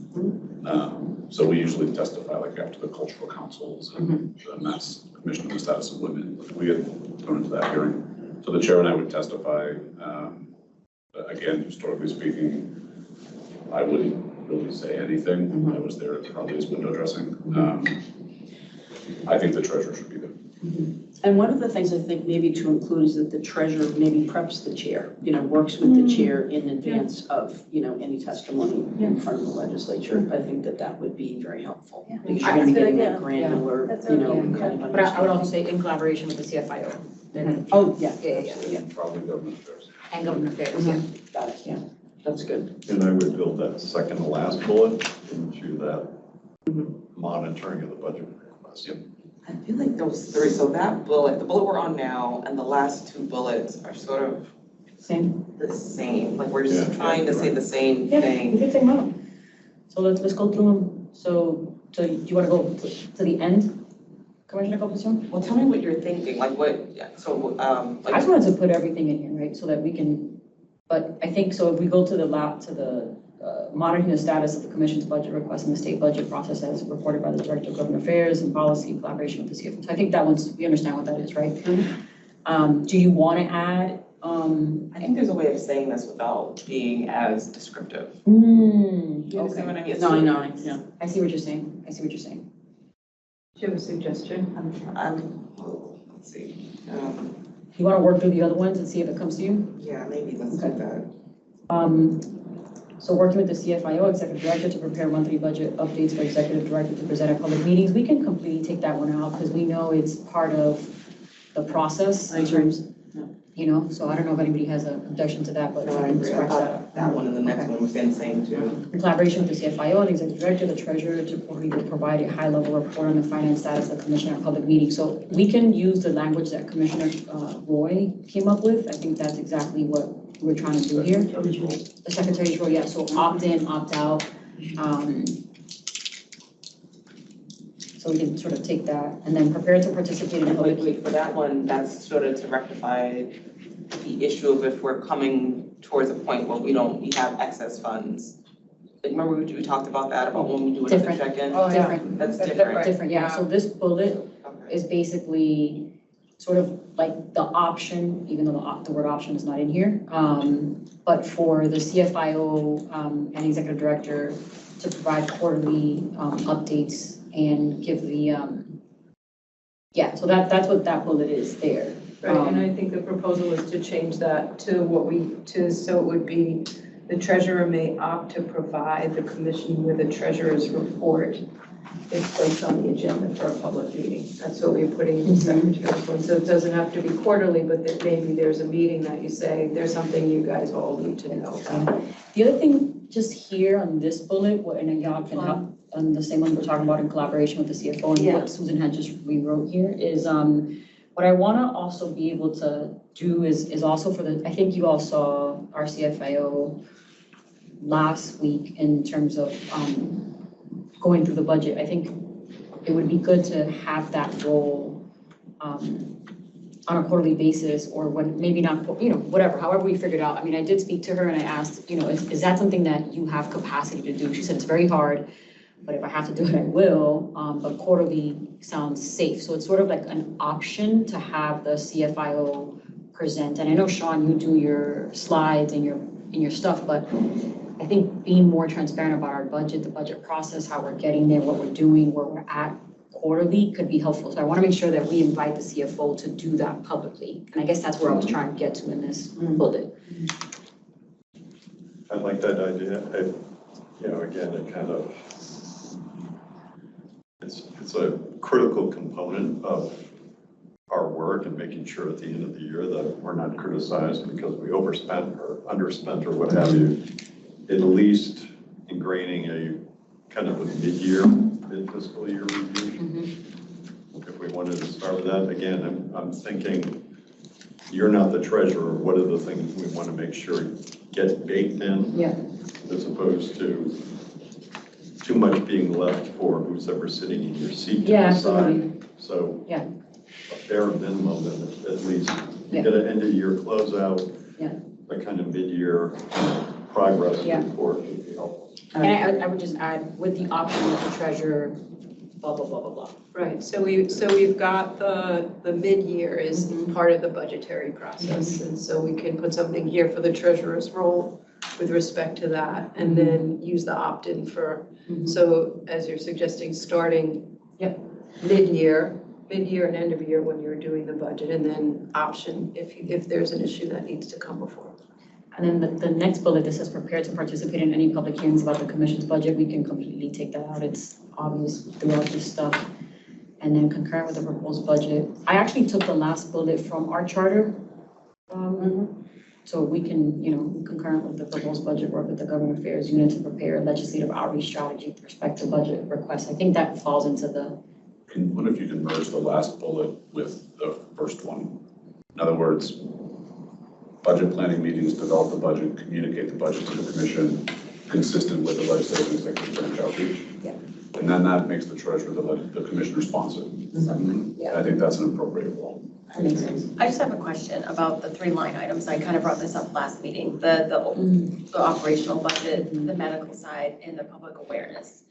Do we need to speak to that? Like, in other words, we might have different strategies for public awareness, it's different language and what we're using at work expungement, or, it's not just like one whole budget, there's 3 line items within the budget. So I'm just throwing it out there. Does this cover all of that? Are we good with that? Do we need to talk about, like the medical side of it is of high interest to me, right? The medical side of the budget. And I don't know, I'm just throwing it out there. Yeah, I think to everybody it is, but you were gonna say something, Miles? Commissioner Roy has my mind working right now, because I think that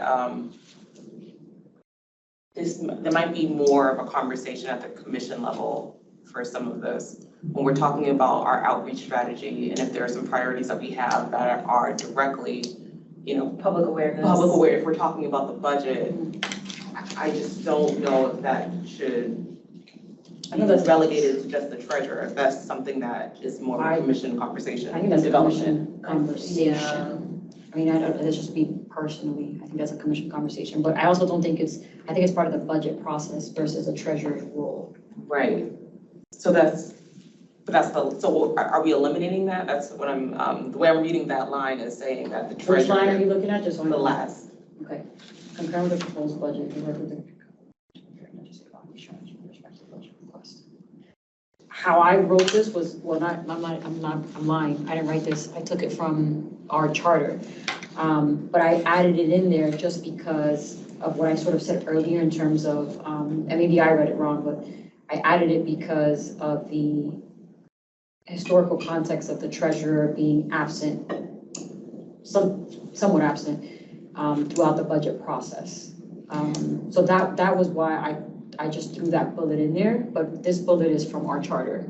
So I don't know where we got that from. This is where I get confused. So if, like, a public meeting, you guys sponsored the social equity outreach, and I sponsored the OUI.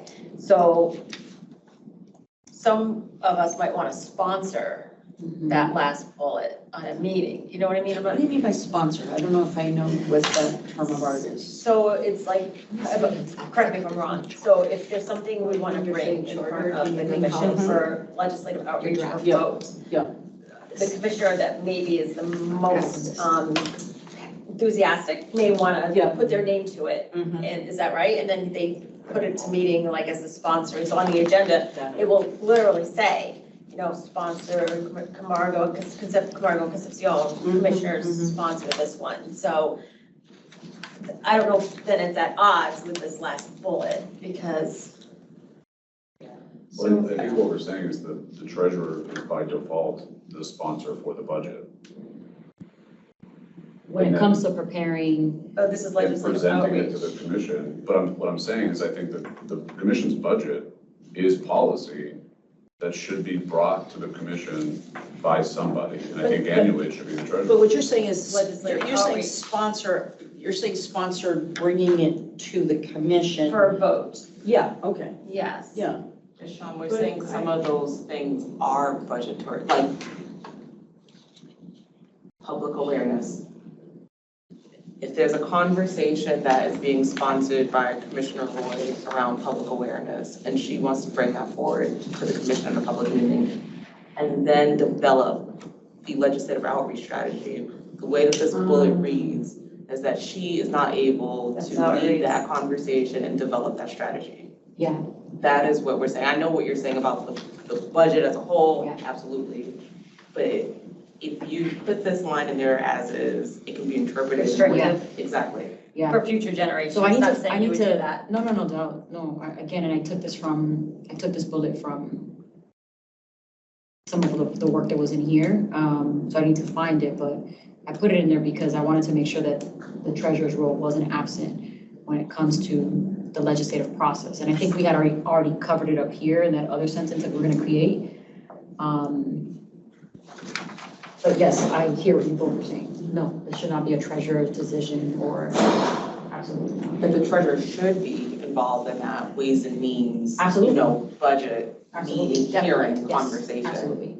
But like that's, you know, The those are treasurer's two role different should- yeah, types of Two things. different things, yes. But does the, Are they though? You don't think so?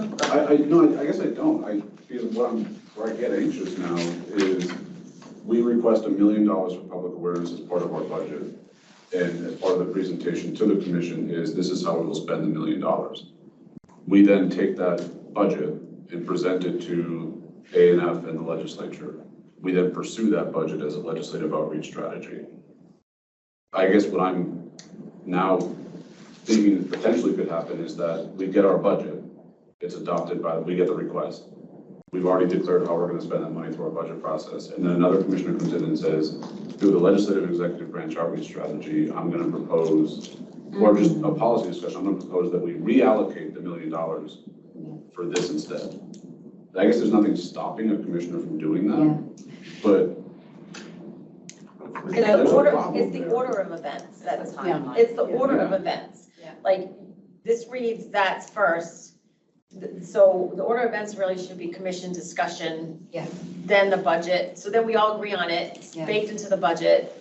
Like, I guess it's the order of events. Yeah, I mean, and we unless- haven't we did this rule is tricky because we haven't done this one before, because we haven't done the budget process 100%. Right, So, and we're doing this before, so I think that bullet's interesting, that concept is interesting, but also I think, Sean, to your point, I think we never, again, we've been here, 18, 19 months, but we didn't have an open discussion around, we're using public awareness.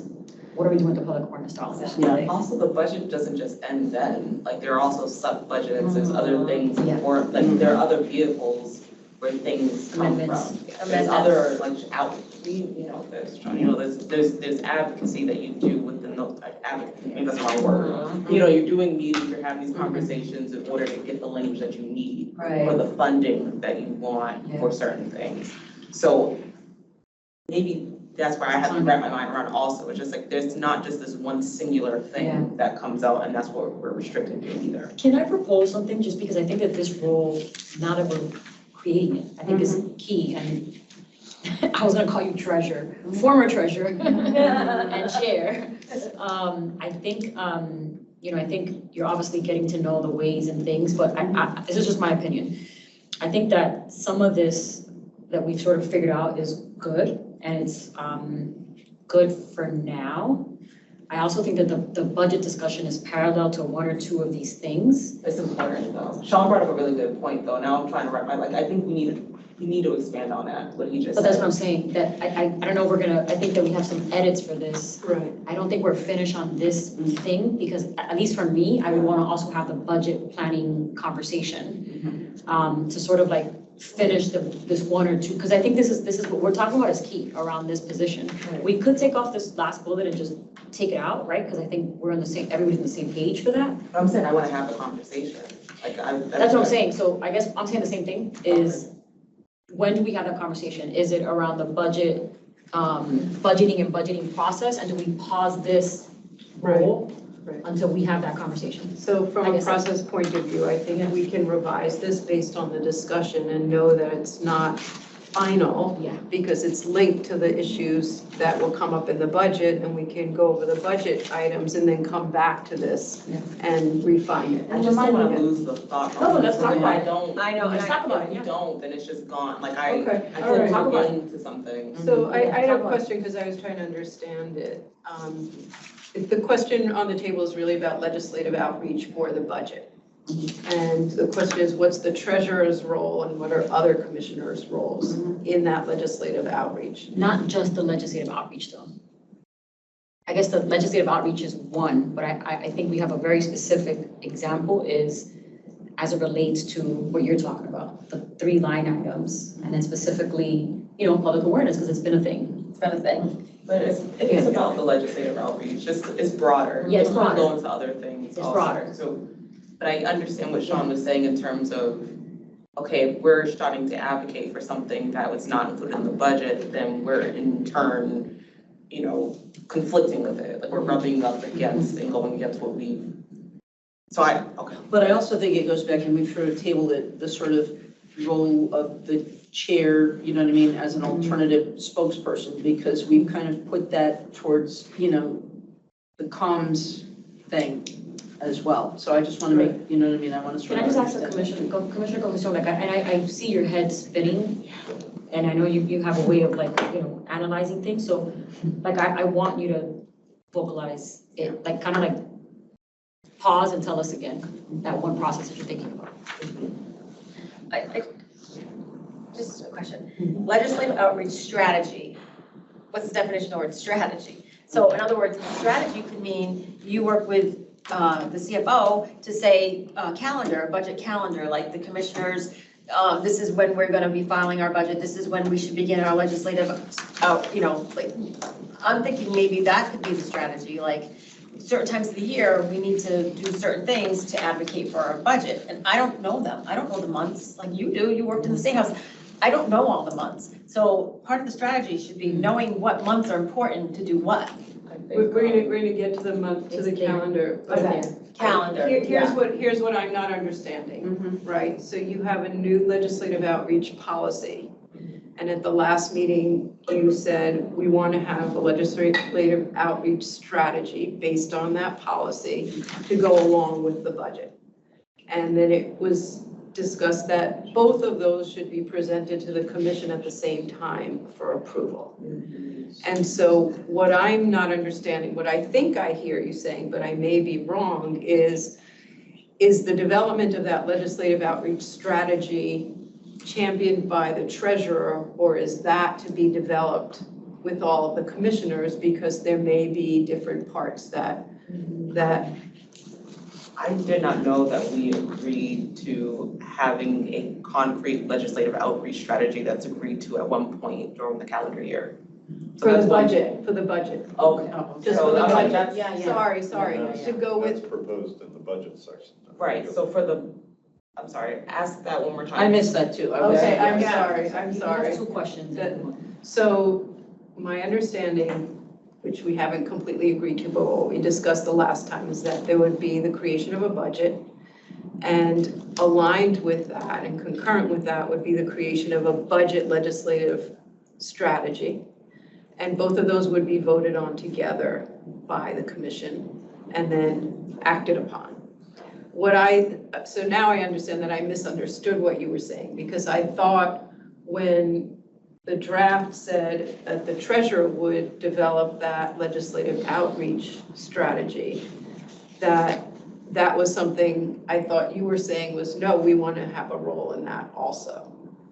But it sounds like I you were think talking that about. should be a commission.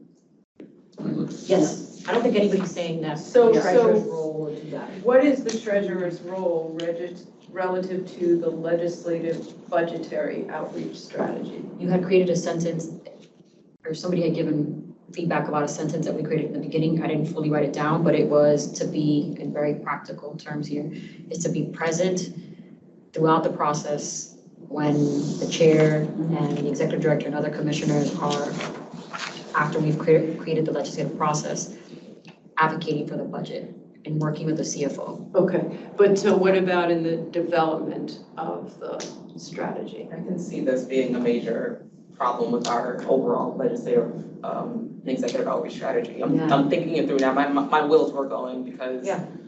I'm realizing in this conversation that I'm shooting myself in the foot because I made this thing, but there is some cause for concern around using that to advocate for budgetary changes or advocating for different budget items through that policy. And it might be something that we think about in terms of maybe we use that individual, when we're sponsoring, when we're going, like maybe that is reserved for a policy and not budgetary item. And maybe the treasurer is that person who develops the budget at the certain time of year. I know you're looking at me, Commissioner I'm like, Roy. well, this is your own policy. I know, I'm thinking out loud because Yeah. what's happening is there's too many people, I too know. many chefs in the kitchen. We need Sean said something that I was letting it kind of mull in my mind because I can see how if we develop his goals, we develop the budget, you have the chairwoman and the treasurer who are going forward and having the meetings and conversations around making sure that we're level funded and we have everything we need. And then for me to say, okay, well, on top of that, I want to come on out and I want this money for this thing. And I got 3 votes. And I got 3 votes, but what it's doing is it's conflicting with the entire budgetary process And that we've gone through. And so then, that's why I was saying, yes, I knew that's what your head was thinking. That's why I was saying, can we have the larger budgetary conversation? Because we haven't gone through that yet. Yeah. So that's why I was saying, like, we haven't even had this conversation yet. But I think in honesty here, like, Chairwoman, because again, you're new to this process, is we haven't had a public awareness line item in 3 years, right? We haven't had it. For whatever reasons, we don't have it, we didn't get it. It's a perfect example. We've missed out on $1 million this year to create some kind of public awareness campaign on whatever we decide to do. We still have to figure out how do we advocate for the public awareness dollars. It's not just Commissioner Royce, because her title says public health, right? Like, or public safety. So we ourselves haven't figured out that process yet of being together so that we can go to the State House united and say, hey, we want this funding for this. So I think that's one piece of it in terms of the legislative process, because we could use the legislative process to come up with hey, we're all gonna get behind this public awareness campaign this year when it relates to A, B, and C. But see, I think that can be aligned with the regular budgetary cycle, the way that we operate. I don't think that has to wait until, okay, now that we've finished this component, now, like, I want to come and I want to advocate for public awareness funds. I feel like that is something that if it's planned for ahead of time and we develop that, it can be, we can advance it and vote on that as a commission during the budget cycle. I think the process that was originally envisioned by the legislative outreach strategy is in line with what we're locking in now as our budget process. We all have input into it, we approve it. So we stick to, even if we may wind up on the losing side of the vote, but my hope is whether it's 4, 1, 3, 2, that's our budget, we're all advocates for it. And we work with Matt, we work with the executive director to be, whenever we're out there talking about it, we're talking about what we all approve. So I think it is in line with I just, how you Voice. envision the I just legislative outreach strategy. a caveat to that. So the first 2 line items is really like not language, but the legislature looks for language around the public awareness. And if we don't have input in that, maybe expungement is complete, maybe it's all horse cannabis. Right. But you didn't have a say in it. And we don't get it because the legislature, they hate horse cannabis. So that one we kind of have to explain for us to get funded. So that's the one, I think, if That's all, one any that of fits them, into the process. that's the one we should have a discussion about as a group, because the legislature's gonna go to zero again if it's just horse cannabis. But that's what I've been saying all along. We did not have a conversation around We public didn't. awareness We and, did, we Well- absolutely did. but not publicly. We did though, Oh, yeah. shit. And that's where, like, Bring us back, Sean. that's kind of where I get frustrated by it. 'Cause Sorry. We did. Okay. We presented the budget for this year and it was, we requested $500,000 and we explicitly said at a public meeting what it was for. And I guess just to push back a little bit on our operating budget, Ways and Means scrutinizes every single line item. And I know they do, but there's no it's like this much for, like, it's line items, and then they look at All the right, language. But also, I'm gonna we bring got us the back. 1 million. Sorry. And there was no commission discussion on $1 million within public awareness funds. All right, time out. We're really going off the Budget rails process. here. It's a budget process. So I'm gonna stop the conversation. I think what I can do is I can revise this based on my notes and then consult with you based on your notes Thank you for taking it on. and bring it back. As long as I'm not the full-time treasurer. I don't want to be the full-time treasurer after this job description. That's a lot of work. We've already done secretary, so I'm gonna. You own it. I put it all in there, so that was a good conversation. All right, we're gonna move to the executive director's roles and responsibilities. And I just want to note that the level of detail. Where are we, Susan? I'm sorry. We're now on page We need a minute. 5. Can we have a 2-minute? I was literally. Yeah, you want to buy, all right, only 2 minutes. 2 minutes, 2 minutes, all right?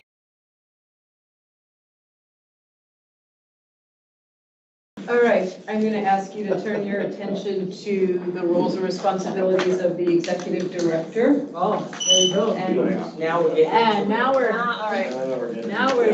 Game on. Take the opportune time to open my mouth. Game on. So this is a certain level of detail. There was a question by one commenter about whether there was too much detail here. It seems that we're moving in the more detailed direction, so I think the discussion point is moot. But I would also ask you, since we do have the job description of the executive director, let's look at the text and then decide what level of detail you want to go through, and this job description is here if you wanted to add things from this, knowing that we're also going to review and potentially revise the job description.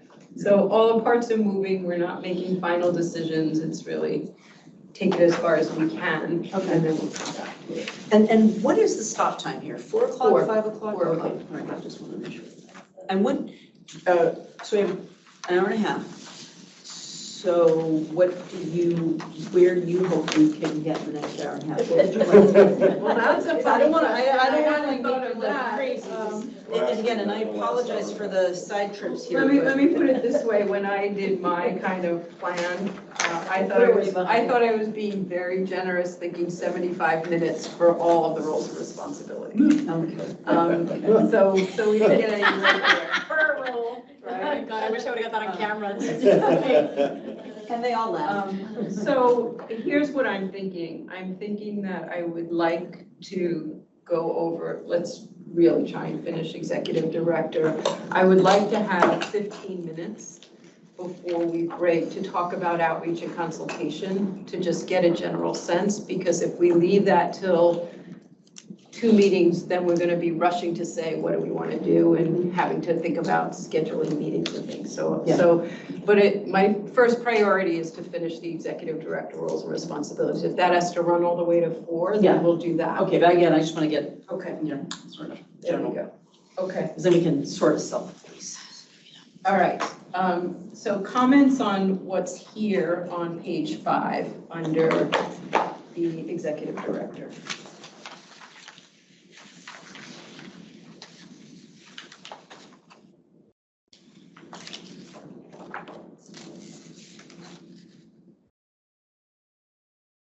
The entire page. A through J. I'm Oh, confused. we're on the description. Yeah, we got a Where job are we? What are posting we- and then, No, we're looking at the charter. We're looking at the charter, not the job posting. not the job description. Sorry, page 5 of the charter. Which said, so we just went over, we finished the secretary, roles and responsibilities of the secretary. We did the treasurer and secretary in opposite order. And then the next item in the charter package is the executive director. It's roles and responsibilities of the executive director.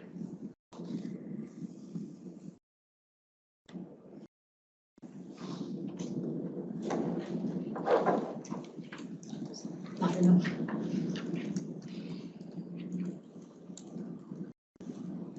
Any thoughts on A to J? Should C read execute the commission's policy decisions? I just read execute commissioners. That's what I'm reading too. I'm reading that too. Execute commissioners. That's an interesting typo. Okay. Yeah, I think that's right. I think it's a commission policy. Okay, that's right.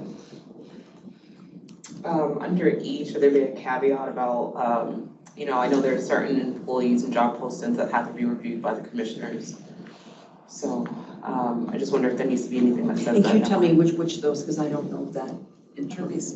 What do we say? It's, no, not all, it's, go ahead, Sean. The commission approves the creation of any new roles. So Meaning just drop job descriptions? so the commission's approved all job descriptions, every job description. And that's in the commissioner's roles and responsibilities. But so let's say you already had a CFO and you're hiring a new CFO, you don't need an approval, right? You just need an approval for the job description. So, and where does that authority rest? Is it? So part of it's pulled out of the statute. So this kind of reads similar to which I can hire employees. So subject to the approval of the commission, employ That's- other employees, so that's- consultants, agencies. subject to the approval of the commission, employ other employees. The way we've interpreted that historically has been, I bring all new roles to the commission. Obviously, if you say no, then I'm not authorized to hire them or create that position. Okay. So that's how we've tried to balance the dynamic, because also, if you were to hire employees, they'd be interviewing in public and then you'd be making public decisions. No, I get it. No, I just want to see where it sits and what the. So that's how we tried to balance that, where, I get it. and obviously approving the budget. So those two things combined is really where you control those. What about RBT? So we vote on RBT for renewal. And that's included in your section. That was included in your section. Do we want to include anything here about your role as chair of the CAB, or is that just by reference or baked in the That's statute? the statute. Good, because it is statutory. I think it should be referenced. I think so, it's fair.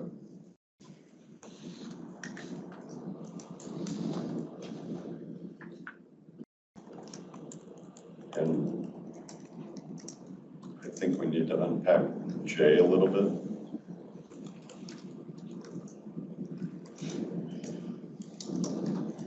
Because now I'm thinking of I have a simple question for, say, Dr. Johnson. Do I need to route that request for you? But at the same time, I'm thinking approval of a charter, a working group charter request is something that definitely goes through you and definitely requires staff support information.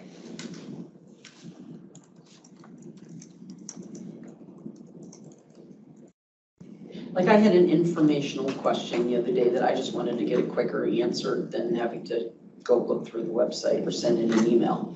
And I don't want to have to go through you on something like that. So. This is also, I think, has been one of the sticky wickets, so I Right. think it's really important there's the informational questions, there's Like Directive. we talked about Kyle, right? The Right. big meeting, everybody's going directly to Kyle for, Yeah. And this will come up again later in the staff interactions with commissioners, so we can talk about it. But how do you see that? Because sometimes it isn't quick information, I don't understand this, can someone explain? Which was my situation the other day, or as opposed to, I want a meeting, I want to tell staff to be at a certain place at a certain time and to interact. I think those are two different things unless you don't. And I'd like to get your sort of honest assessment on that. Yeah, they should be two different things. I'm not sure they're always two different things though. Yeah. And it may also be, in fairness to commissioners especially, how it gets absorbed and interpreted and then reported out. So the question could be innocent and simple. There's a few ways that it could become less simple, which is the question is posed to the wrong person. And then that creates throughout the agency now we're trying to answer it, or you get wrong information because you went to the wrong person, but not of any fault of your own. It's just, this feels like a legal question, let me go to legal. This feels like an enforcement question, let me go to enforcement. Those two don't talk, or they didn't talk, and you get an answer, you rely upon it, and somehow it gets back to me and I go, whoa, what? That's not true. So that's one risk. The other risk is that it gets interpreted as a directive. And I think that's where the only thing I say this broadly and generally, not in any accusatory way, but I think that's where the power dynamic needs to be understood. Just to clarify, so when someone says, I just have a question, that might be easily answered, but it also might require research. It could require research. It could, the resulting implication could be that they drop what they're doing to supply that answer in a timely way, knowing that it came from a commissioner. So it came from my boss's boss's boss. I'm going to drop what I'm doing and take care of it. But in dropping what they're doing, they may end up missing a deadline for me. And then I go to them and say, what happened here? And they say, the commissioner asked me to do this. Or the commissioner asked me to attend a meeting. And now they miss a meeting with me. So this is also one of the issues that I've sort of shared with you, having been on the other side of things, but it does feel like there needs to be a faster than an email request to get a quick answer to something. And this is, with some of the onboarding, I was told, yes, people submit an email and within 24 to 48 hours we get an answer. And that I think is just one of the things, and I've given you my feedback on that. It feels like there almost needs to be. It's like in the it's like the guy who does the for the congressman who does you have a citizenship problem or a visa problem. I feel like there should be someone, not you, that may. I need a quick answer. How do I get that answer? I don't want to bog you down. I don't want to type in an email and hope I get something back in the next 24 to 48 hours. And because everything is remote right now, I'm finding it, hard. I don't know who people are. And I can't just walk down the hall and say, hey, how do I get a quick answer to that? So that would be just one of the things I'd ask. Is there a way to create something that when there is just a quick informational, we're not making inappropriate or the wrong, posing the question to the wrong people rather than funneling it all through you, but also while at the same time retaining your ability to make a determination of whether it's really informational or it goes beyond informational and is directive. This is responsive to a degree to that, which is the other, so a scenario that's happened many times before too is an answer gets provided quickly. That answer is therefore incomplete or not as nuanced as the answer truly is. But it also then gets shared beyond, say, the individual that was answered. And let's say one commissioner gets that information. And then that one commissioner in a conversation with another commissioner says, I was just talking with this person and they said, and now that commissioner comes back to me and says, I just asked you about that last week. You didn't give me that answer.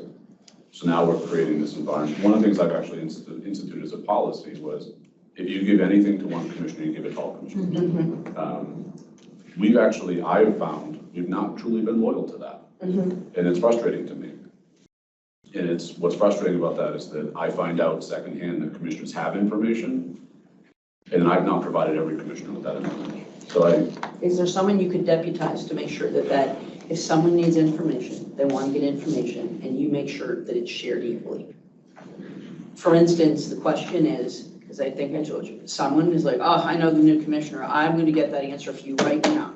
Oh, geez. And I want to know whether or not you can sign up for Metric. I don't feel like going on the website to look it up or find it or send an email and, you know what I mean? I'd like to be able to simply provide that answer or direct them to the right person. And that's one of the issues that I have is I think that if we have a quicker, more responsive interface with people who have questions to ask, it takes a little pressure off of us to have to do some of that stuff.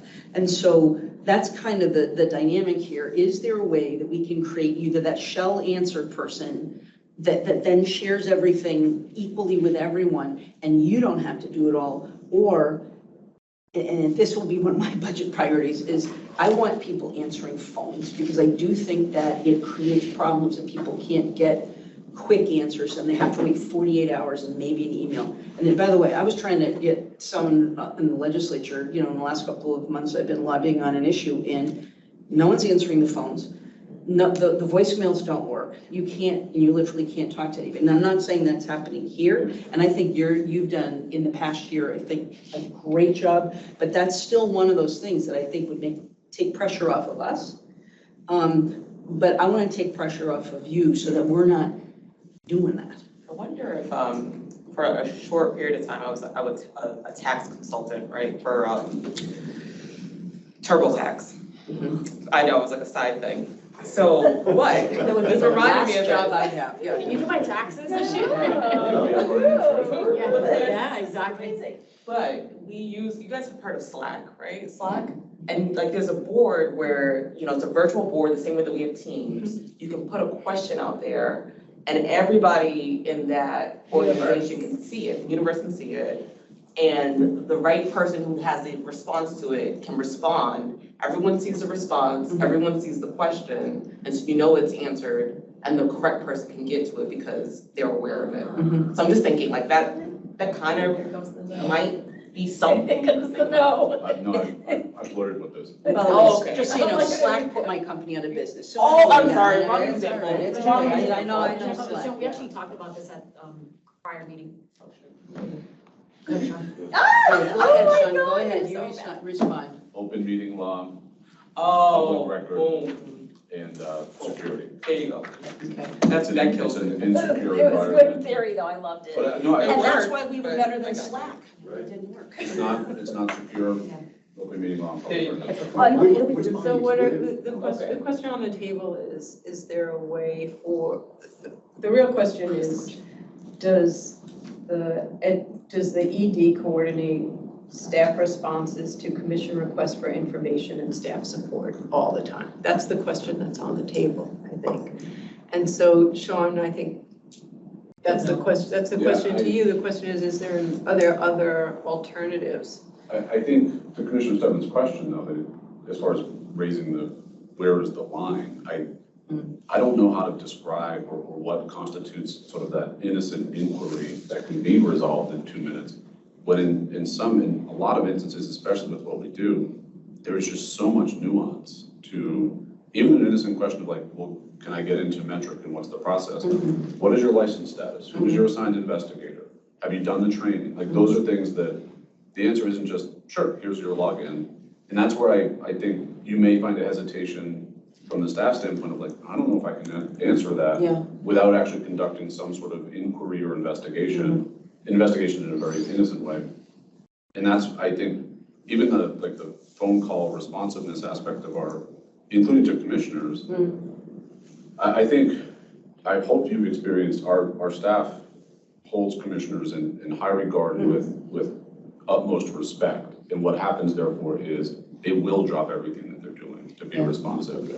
And the challenge that poses to me is that power dynamic of, and I will often defer to commissioners by saying, you know what, then you can get back to me tomorrow, take care of that today. But then push. But I don't want you to drop everything. You know what I mean? I mean, I you're don't the. have the bandwidth. No, that's what I mean, is that how do we deal with not wanting to burden you with everything, but when there are honest questions or, you know, I mean, again, 48 hours to me to get a response to, and maybe it's, I can't answer that now because it needs more research, that's an answer. But not getting a response is, I just think it puts more pressure on us, because now I know her, and you know what I mean, and I was, and so that's where I get a little. We can get tools too, so in other words, this happened to me.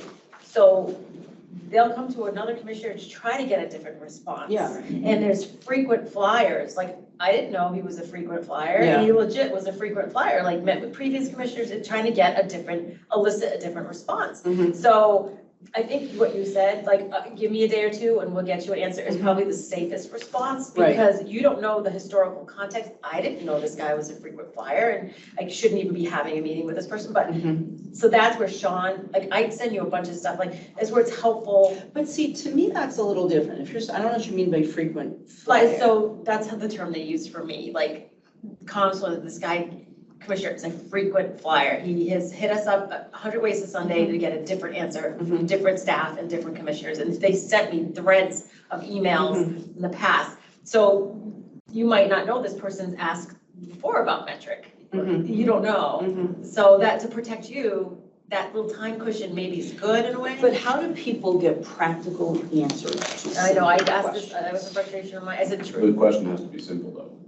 I think, Teams, not to be teams, argumentative is about it? it, but I For a think- simple question, teams, I think, right? Teams for simple We question? don't always get a quick. But I think to interject in hearing what Sean says and hearing, I think the five of us appreciate are, just need some basic information to do our job.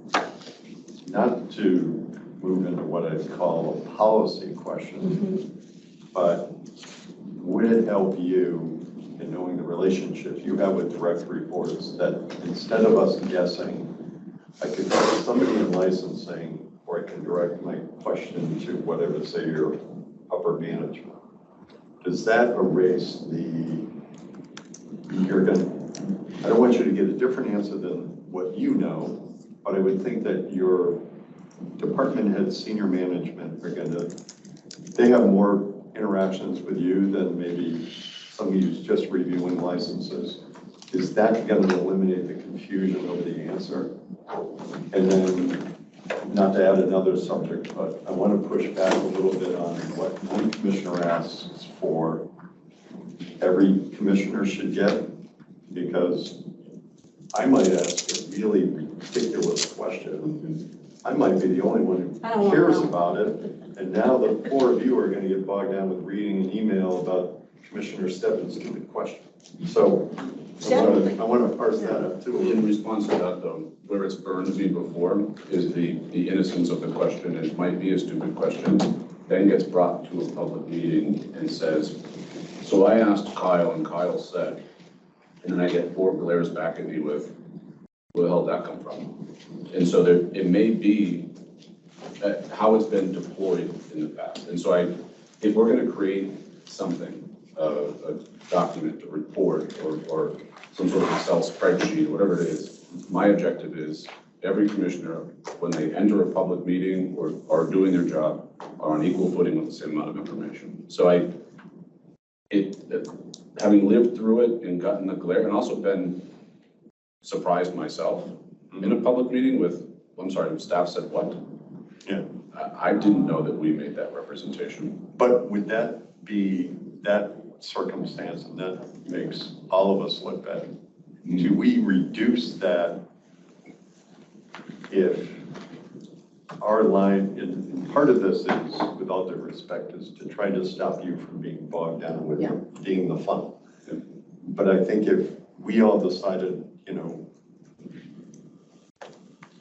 for every effort we can make, that we're department head or even the next level down, that's where our inquiries kind of go, because I would expect you and Chief would be more in agreement on a question or having an answer than maybe somebody further down in Yao shop. And I hate to say it's further down, but Sure.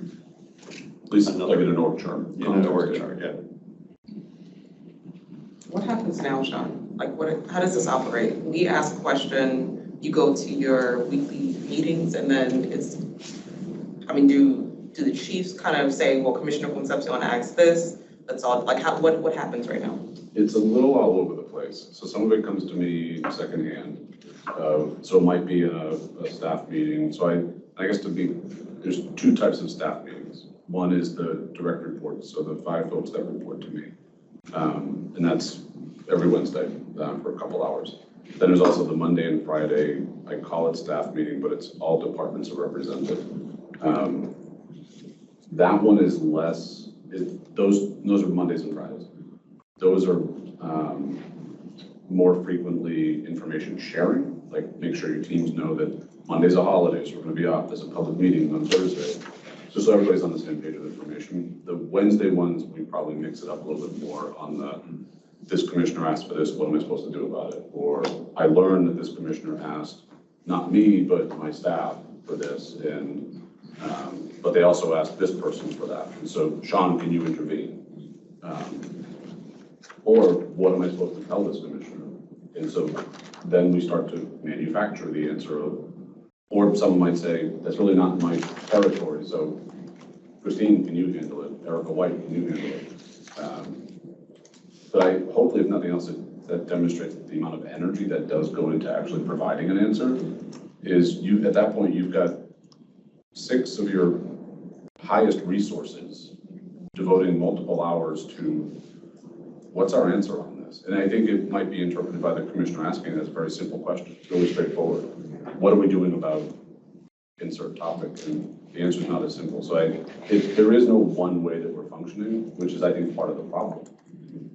And some of it, I think, to your benefit or in fairness to you, is because there is no system. So in an ideal situation, how would you, from your perspective, like it to function? I honestly don't have a good answer. And I think it just speaks to the structure. You deserve answers to questions. I can't dispute that. I just don't know where the line is between simple and complex.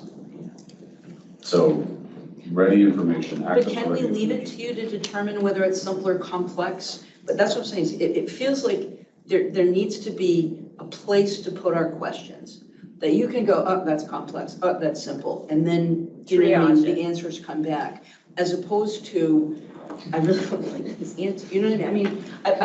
What I'd actually recommend is if you can come up with some sort of a structure that respects our sometime need to get a faster than 48-hour response to something. And again, sometimes it's not an answer.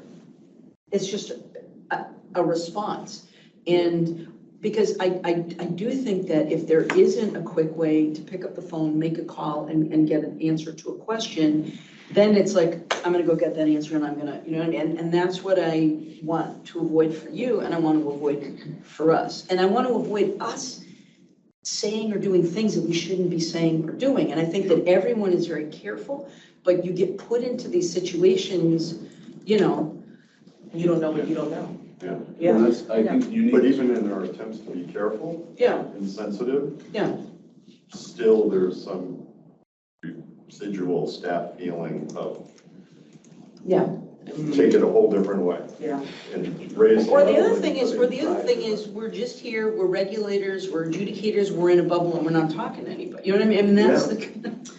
I know, I feel like as commissioners, we need to self-modulate, and I'm trying to learn this myself, like, we all want an answer right away, so we can get it off our list, get back to the person, but it's not always practical, so if it's not urgent, I go through Kate, right? Go through Kate to get, or I'll just, can we set up a meeting, exploratory meeting, that was a good one, you gave me that one.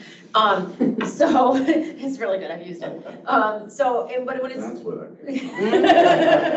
Sorry, so when it's, no, I've used it like 3 times, so I love it. Exploratory meeting. But when it's like super, like I have municipalities, like I bring Sean in if you, in the email, that when you can hit red for urgent, when it rises to that level, then I bring you in and whoever staff person I'm reaching out to, I always include you in it. But if it's not, but I have to the word gaslight, people use that word, like we gaslight staff, if we're asking them all the time, and I try not to gaslight staff if I don't need to. Yeah. And I've had to learn that, because we all, it's human nature, we Yeah. all want the answer, because we Yeah. don't wanna look, you wanna get back to your constituent with an answer. Yeah. So, it's hard, there's no easy answer, I guess Yeah. I'm trying to say. Yeah, I'll just say in this exploratory bullet that we have here, J, It's so funny. I think Chair, I think what I'm hearing you say, and I don't know if it's, I don't think it's a conversation for today, but I think I'm hearing you say, you know, Sean is one person that has 5 commissioners that Yeah. are very eager to be at this job, demanding personalities, all kinds of stuff. Exploratory language. And there isn't a ombudsman, or I don't know how to say the word, or chief of staff, you know, there isn't Oh, another yeah. position, right? And I think for me, I find myself reading the regs, going into dynamics, going on the website, trying to get a whole answers from people, because I know that the process may take a little longer, because I know that our, you know, the executive director, our team are trying to work on other questions and other things. And I think part of the culture here is that, you know, we are commissioners, and the internal team and Sean and everybody else is very cautious of what information they're giving us. Yeah.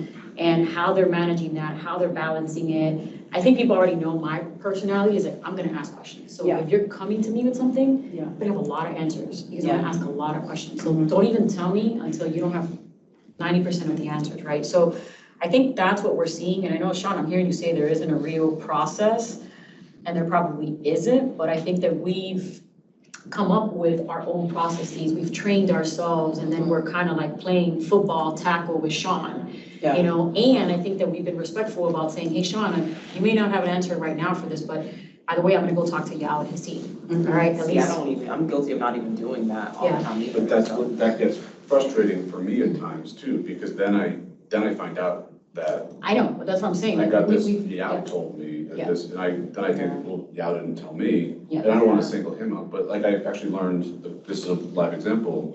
I think Alyssa gave you an update on the audit.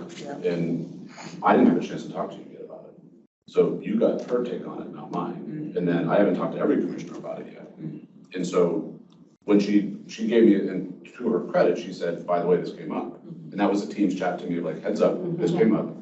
And my first reaction was, uh-oh, then I better find every commissioner as soon as possible, because you all need to know about it. But that's the spirit of like, if one commissioner knows, everybody needs to know. Yeah, but I don't even know. Because I found out about it yesterday. So I have to get to you and talk to you about it. But that's where I don't always have the luxury of time. And I'd be happy to know Wait, what another commissioner I knows wanna- within 48 I want hours. to use that as an example though. So Yeah. where was the, what was wrong with that? Just break that down a little bit. Yeah. So we have a regular check-in, you know, Alyssa. We go into the audit conversation, she breaks down the audit conversation with me. She shouldn't have talked to me about the audit, so what was the no, problem? it's the fact that, let's say you leave that meeting and go talk to another commissioner and say, so I learned today that this happened with the audit. I may not have spoken to that commissioner yet. So that commissioner instantly is gonna go, no one told you. Sean, you didn't tell the treasurer about the audit yet? I just tried to earlier and you said I already told you Tuesday, so Yeah. that means But that's I the told you point. twice before I told Commissioner Roll. Yeah. I guess what I'm asking is this an actual issue or is this like I'll be really blunt, like, is this a more of an ego thing? Are people upset about information not getting to them first? Like that's why I'm not understanding. Amongst us as commissioners? Right, I'm not understanding the problem with that, so something's going over my head, maybe it's my own understanding. And is this just scar tissue from before? Do you know what I mean? I mean, I want There's to, definitely elements of that. Okay, I do that's- think there is some ego there, and I thank you for kind of picking that a little bit, because I think there might be some truth to that. If you had gone from that conversation and talked to another commissioner, there is risk that the other commissioner would get upset with me for not Yeah. sharing that information first. And now, before I can get to them, but are you directly working on that? No. So you're just trying to get Just an update. information about it? No, I literally had a regular check-in with Alyssa, Yeah.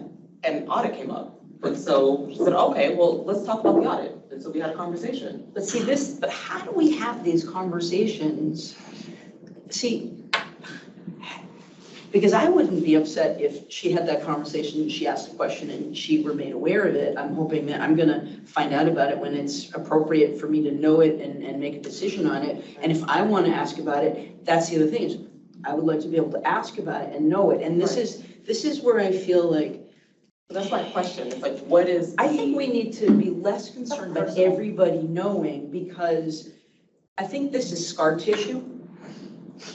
That's what I'm saying, I don't know if I understand the, Personal piece. I don't understand the problem with that conversation or the information or the question, so.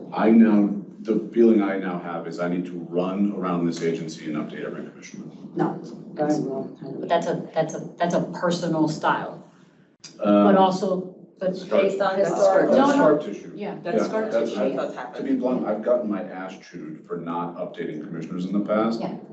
And it's really been on we had a the reason we're meeting is because we have a regularly scheduled meeting and you're complaining to me that I haven't updated you. Yeah. That's literally what this meeting's for, but Yeah. again, that past it's my reality, so. But is there a human Slack who could, I don't know whether it's a chief of staff for you, but it feels like this is your kind of reacting to behavior before.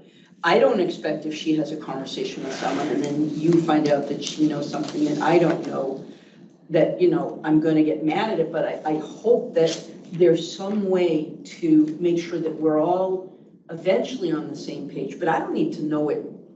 Oh my God, she knows it and she knew it faster than me. I mean, I don't know how we communicate that with you, because I think that that's a lot of the response and maybe some of the complexity here. You do one email to everybody on that. See, I don't even know if that's what I'm trying to say is why is that, if you're going to get the information. It's not a matter of something being concealed or not Yeah. going to have, that's a conversation that will happen. I think it's personal style. I think it's. No, but I'm not saying, it's not, so you're saying, never mind, go ahead. No, I actually think that the system worked in this sense where I'm glad Alyssa gave me the heads up that it came up with you so that I could update every commissioner. But the system doesn't always work that way. Right. Sometimes it comes back to me as a commissioner may say, so I was talking to Alyssa and she told me about this audit.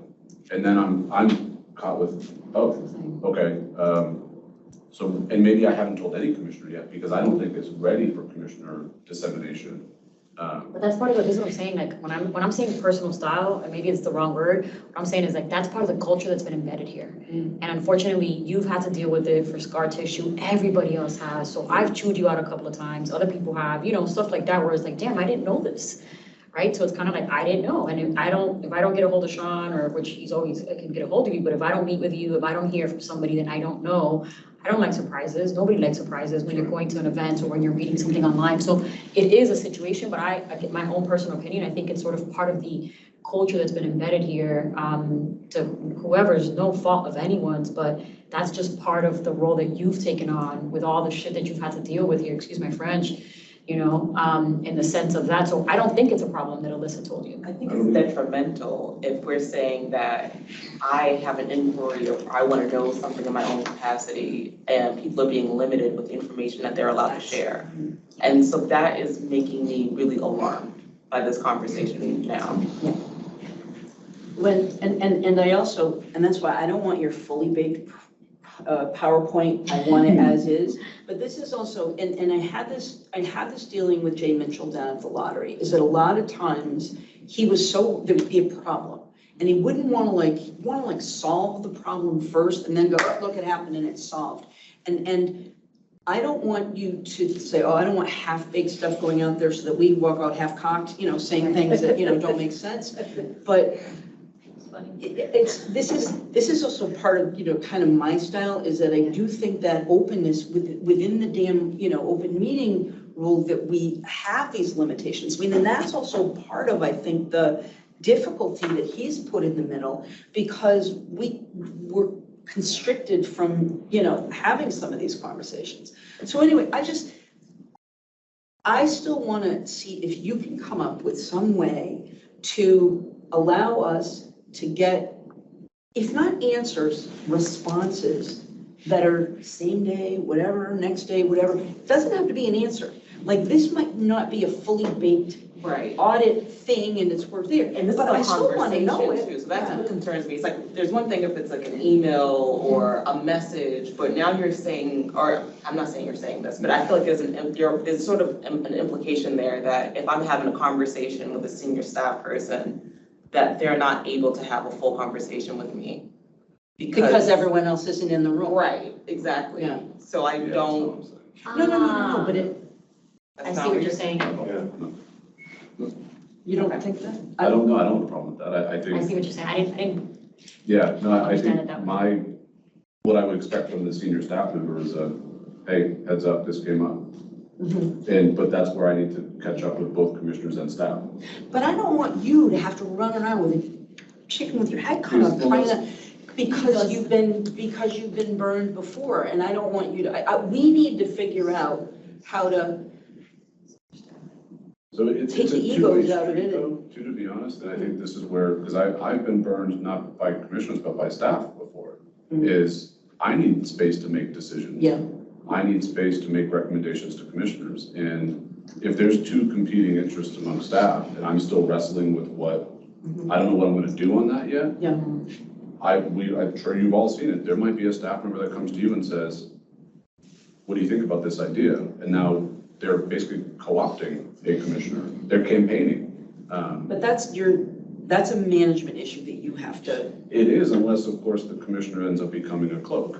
I'm now Yeah. protected by a commissioner Yeah. because they agree with me. And so that's why I'm saying it's a two-way street. It's commissioners reaching down and staff reaching up. And I'm in the middle of it, trying to make sense of those interactions. Sometimes frankly playing detective and saying, who said what to whom? And how did this information get out there before I even vetted it? Or has someone basically deprived me of a decision-making process because you've already gone to a commissioner before you even shared it with me? and it feels like there's a lot of committees and subcommittees that interact with staff in the commission. Again, the weirdness of this statute and the way this functions. But how do we, I mean, because it feels like your ability to manage your staff and set the direction of the administration is undermined. And I want to figure out for you, how do you take that back? I mean, again, this is the governance that I'm talking about. How do we make sure that we're playing our role up here, adjudicatory, policy-making, outreach, but that the administrative day-to-day is under your purview, control, management, and ultimate buck rests with you. Sure. So I don't know, but I do think some of the management, I think that some of it, I don't know how you talk to people or share that message, but I think saying going around me is not a good thing.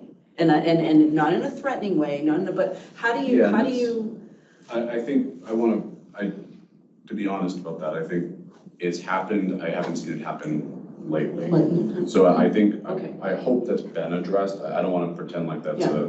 a And I don't mean to recent be, phenomenon. but it's, But you it's know what I mean? Yeah. So it's Yeah, more, I if know, I we're get gonna learn from history, it's happened, so there's, it's potential, and I think if we're budgeting language and time, for future and past. On this one I line, think we I'm need on to- this one line. We just need to know that it's potential, like whether I'm occupying the role or anyone Yeah. else is occupying the commissioner's role.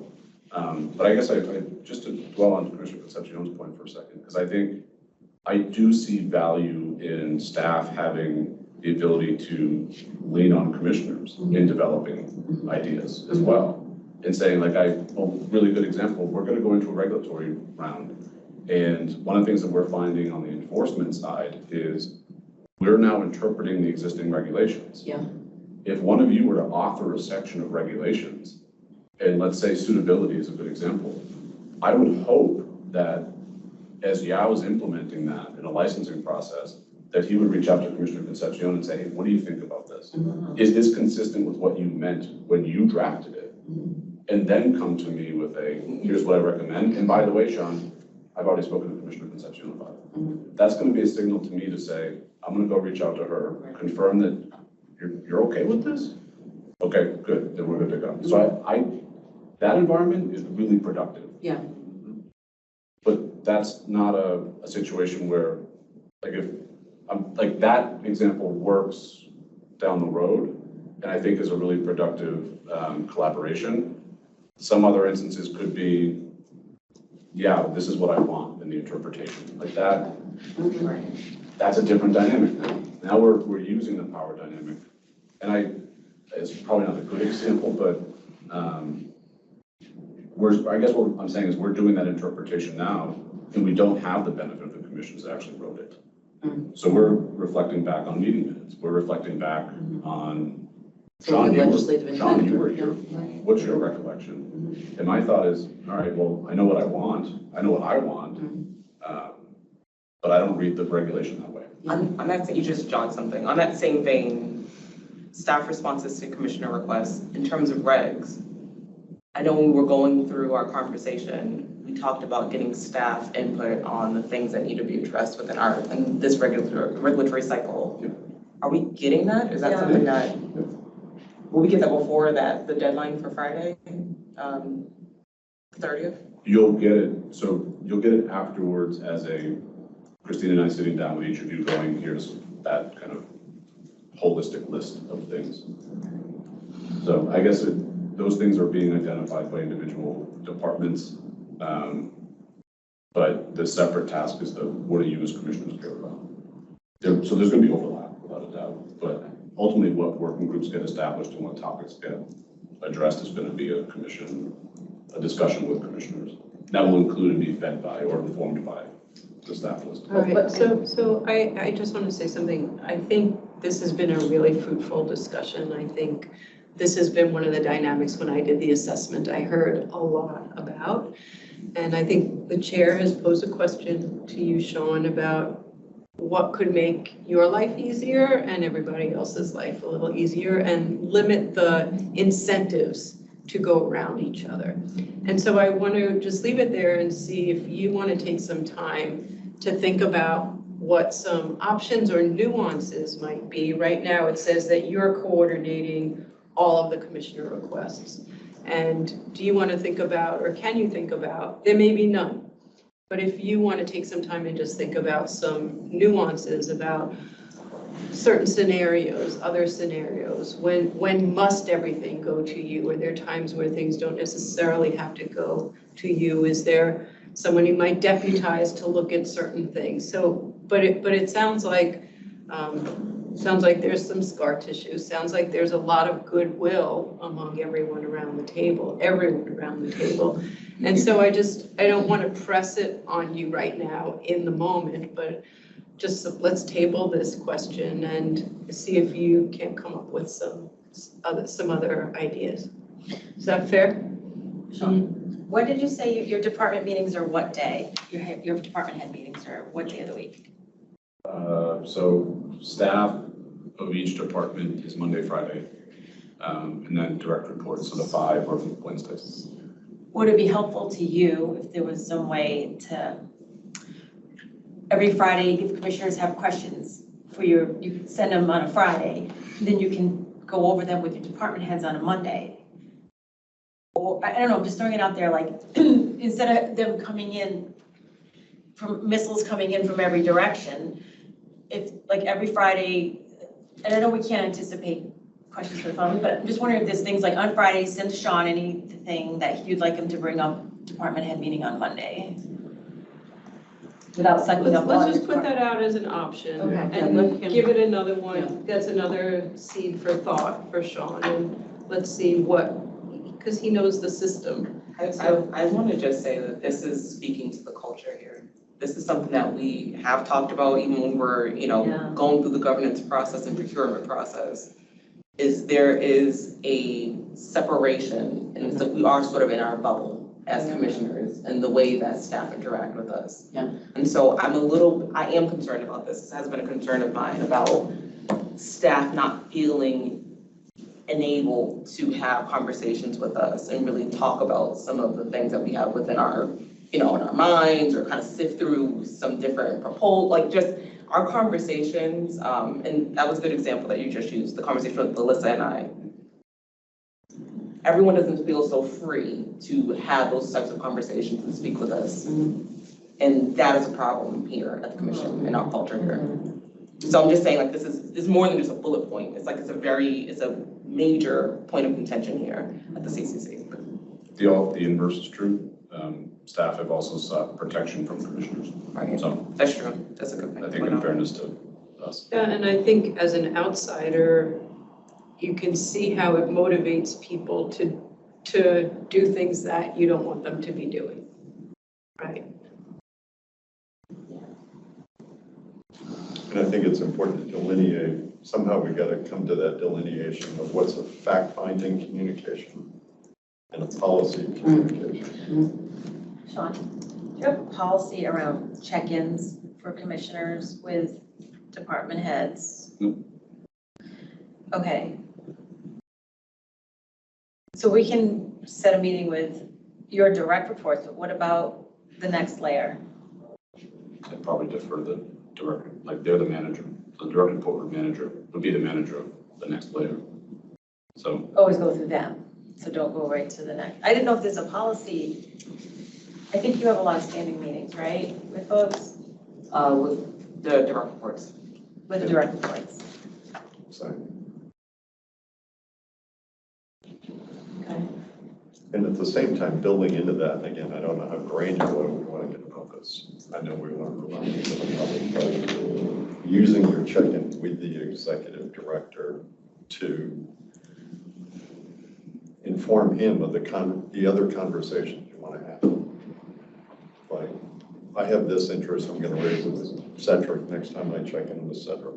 He may stop me in my tracks right there, or he might give me some type of endorsement, but I think as you think through this functionality, part of it is telling us how we want those check-ins with you to function. In a helpful way. Exactly. In a helpful Yeah, way. I need more like guidance around those check-ins, kind of. All right, I'm gonna leave this topic because I think we're at the place where we need to be on these questions. So thank you to everyone, because I think that was a really, really important conversation, and everyone contributed in really important ways. I'm going to ask us to move to public meeting agenda setting. Just change gears for a bit. This is something that we talked through.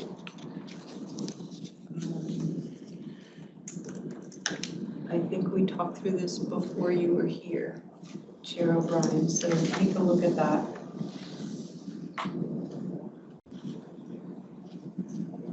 It was an effort to reflect how it's been done. Any thoughts or questions on that? I'm looking first at 1 and 2. Can we incorporate the new process? The piece that Commissioner Stebbins put forth in terms of topics that we want to discuss. Is that in Next here? paragraph. That's the new business. Oh, new business? Okay. So that just the way the public meeting agenda is set cooperatively within the commission. Any thoughts or questions about that? I have no questions on that. All right, so then, yep. I'm sorry, just stopping on 2B.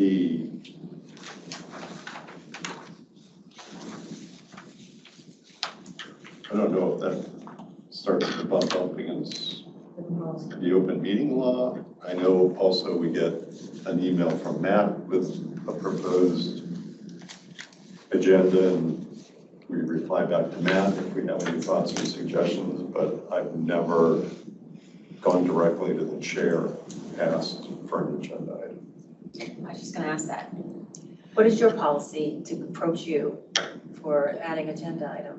I don't have a current policy. That's why Because I have one that I want to propose to her. I'm like, do I call her? Well, no, because one of the things I just want to make sure that I mean, individual conversations, unless two, you know what I mean? You know, maybe two people have, had a conversation and then sharing it with me. I don't know what the open meeting restrictions might be. So why don't you make your suggestion? Because again, I don't have a policy. So, like previously, the policy was that we'd have our weekly check-in with the chair, standing, and at that point, if one of us had a suggestion for agenda, we would do it at that time. Yep. So, I don't know if you're gonna have weekly check-ins with all of us, or do we just email it to you, or like, I wanna make it, Just, I did not know that you had weekly check-ins with the chair previously. And Yeah. right now, because I'm just checking in and onboarding Yeah, with all the exactly, staff, you know, I'm probably exactly. not being as responsive to the individual commissioners. And again, I know that Grace is trying to set up, and I think you and I have something Yeah. firmed up. And, but I'm trying to set individual meetings with, you know, lunches or coffee, you know, and I'm gonna come to your neighborhood, wherever that is, just to get to know people better. But I think that's fine. I mean, unless anybody thinks that's not a good way to do it, or do you have some? Roy, I didn't hear you, because I was kind of like stuck for a second, just Oh, yeah, because- no, so like the old process was if you wanted to add something to the agenda, you would do it when you had your weekly with the chair, you Sure. would propose it to Sure. him, right? So I Asking just didn't know what if it's that same policy is gonna continue, or is there a I'm better gonna way? ask, did that work for you guys? So I guess it's brought up an issue with that though, so Mm-hmm. it was the public, the open meeting, right? Yeah, I'm just, You also brought up a new process, which is, I think, what this, Answers that? yeah, but I think this is more, the decision to set the agenda rests with the chair. Just but isn't the process that you put in now all of place? a sudden I'm kind of stuck It thinking, doesn't change that overall responsibility or. No. yeah. No, it Yeah, doesn't it's change, it just doesn't how- change responsibility, but I think Yeah. that the reason that we did the new process is because of the old process, right? So the new process is sort of like, well, we're How thinking is of, the old process working or not working? What's the new process? well, it's not 100% fully baked Well, yet. in the new process, is a little bit different from, it's attached to agenda setting, but it's also meant to inform commissioners kind of on a look ahead of if you want to add something to the agenda, how do you make sure it's ready, as well as we've talked about, a lot of those functional timeline things that we need to do, and just kind of reminding commissioners, it should be, you know, we should agree that it should be on next month's agenda, but staff are responsible for it. And I don't know why I've thought about this. But I wanna have a in the private meeting conversation with her. I'm not sure if I wanna add it, and I wanna have a private conversation with Oh, her. yeah. And that's kind of baked into Okay. that calendar, which is fully vetted with the executive director, with the chair, before it's ready to go. But if two of us came to her, if all of us came to her and said, I have a topic, I mean, in the past, I wouldn't talk to the chairman about the discussion, I would just say, this is what I'm thinking. The topic. The topic. The topic. I'm not gonna get Right. into policies, I've That's already had a okay. conversation with That's right. Commissioner Stebbins about it, but can we add this to agenda, for example, you know? So that's the open. I think meeting. that's appropriate, and I think that policy, you know, I think that still works. I'm happy to, you know, talk to Christine to see if there are any issues, but I think one of his things were, this might have worked out for him or us, but his one thing was, and I don't know, Sean, if you've ever, or any of us kind of went through it, but he always would say to me, like, I'm not gonna say no. I'm not gonna not Yeah, never put say something no. on the agenda. Yeah. I just wanna understand it, what the topic is. But, so I don't know if you ever said no to anybody, but I think that was one of his sort of things, you know? So is there something that I don't know about so this. just back to Commissioner Stebbins, do you wanna, you know, Back to your bullet, commissioner So suggests. commissioners suggest topics to the chair. It sounds like that should be okay, because I it's a think it should be topic. okay, but the It's whole not- point is like, a lot of the conversation we've had today is about how we collaborate, how we work, how we Yeah. have Yeah, you're right. communication. And then now we can't talk to the chair about setting, you know, about what my priorities are for, you know, whether it's this agenda, okay, if it's not on, but you know. Yeah, no, I, part of my question about Yeah. that is, I'm not questioning the we question. we give the opportunity to reply to Matt with input on the topic. I've always felt Mhm. we should have that ability to bring a subject to you. I'm thinking about the person sitting in the chairperson's seat, as to being mindful of Commissioner Roy comes to you with a suggestion of something. Mhm. Making sure that you don't slip and have a conversation with me about that topic, why it's going to be on, and again, Mhm. expressing your personal thoughts about it. Mhm. And part of that maybe just comes with awareness of the open meeting Yeah. law, but, Yeah, I think that unfortunately, there's no perfect way to do this. right. And I want to be scrupulous about abiding by the open meeting rule, but I also think that this is something that is really important to, you know, Absolutely. so. So I guess But I'd like to Fine talk with to the Christine to language. see if she has any, you know, sort of questions, or, you know, I don't know if you have any questions or issues, or should this be run through you, or? I think we should, before we go anywhere outside of this room, I think we should all agree that that should happen. What should happen? If we're gonna consult with someone else on the staff. Wait a minute, I'm missing what you're saying. So in about 20 minutes, I'm going to ask the question about outreach and consultation. So when we developed ground rules in our first meeting, the ground rule was that any outreach and consultation happens with the consensus of everyone in the room, except for me. So we can I'm gonna put on that list, we're gonna say, should someone consult with Christine over this item? I misunderstood what you were There's saying. another item. Yeah, there was another item, I'm like, oh, I forgot it, it was me. And then I was like, well, wait a minute, I wrote that down. It was me. And I said I would do something, so I'll go back. Yeah, there was another item that I'll have to find. I think it was the CFAO, to consult with the There was CFAO. something else I said I would go and check into, and I gotta go back. So in just a few minutes, we're gonna talk about how that can happen and when. So I'm gonna put that on my list for Okay. outreach and consultation. Okay? Mhm. All right, So just yes. to revert to that, close it out, I'm comfortable with the language in B. I'm just thinking the background on that of, and again, this is just the chair's position, nothing to do with the personality. I do worry about that bumping up against open meeting law, guidelines. Do you think there's a chance I'm mistaken, but I do think there is an allowance for agenda setting, knowing that ultimately that agenda that gets set is for public deliberation. So in other words, you can recommend an item, knowing that that item then becomes public deliberation. I think that this is a question for Christine, just to Yeah, make sure. and potentially through the AG's office. So. Can I ask a quick question, just Commissioner Stubbins, I hear your concern, I think there's, I don't know if there's more to it, but like, is there an example? Because I feel like is there a fear?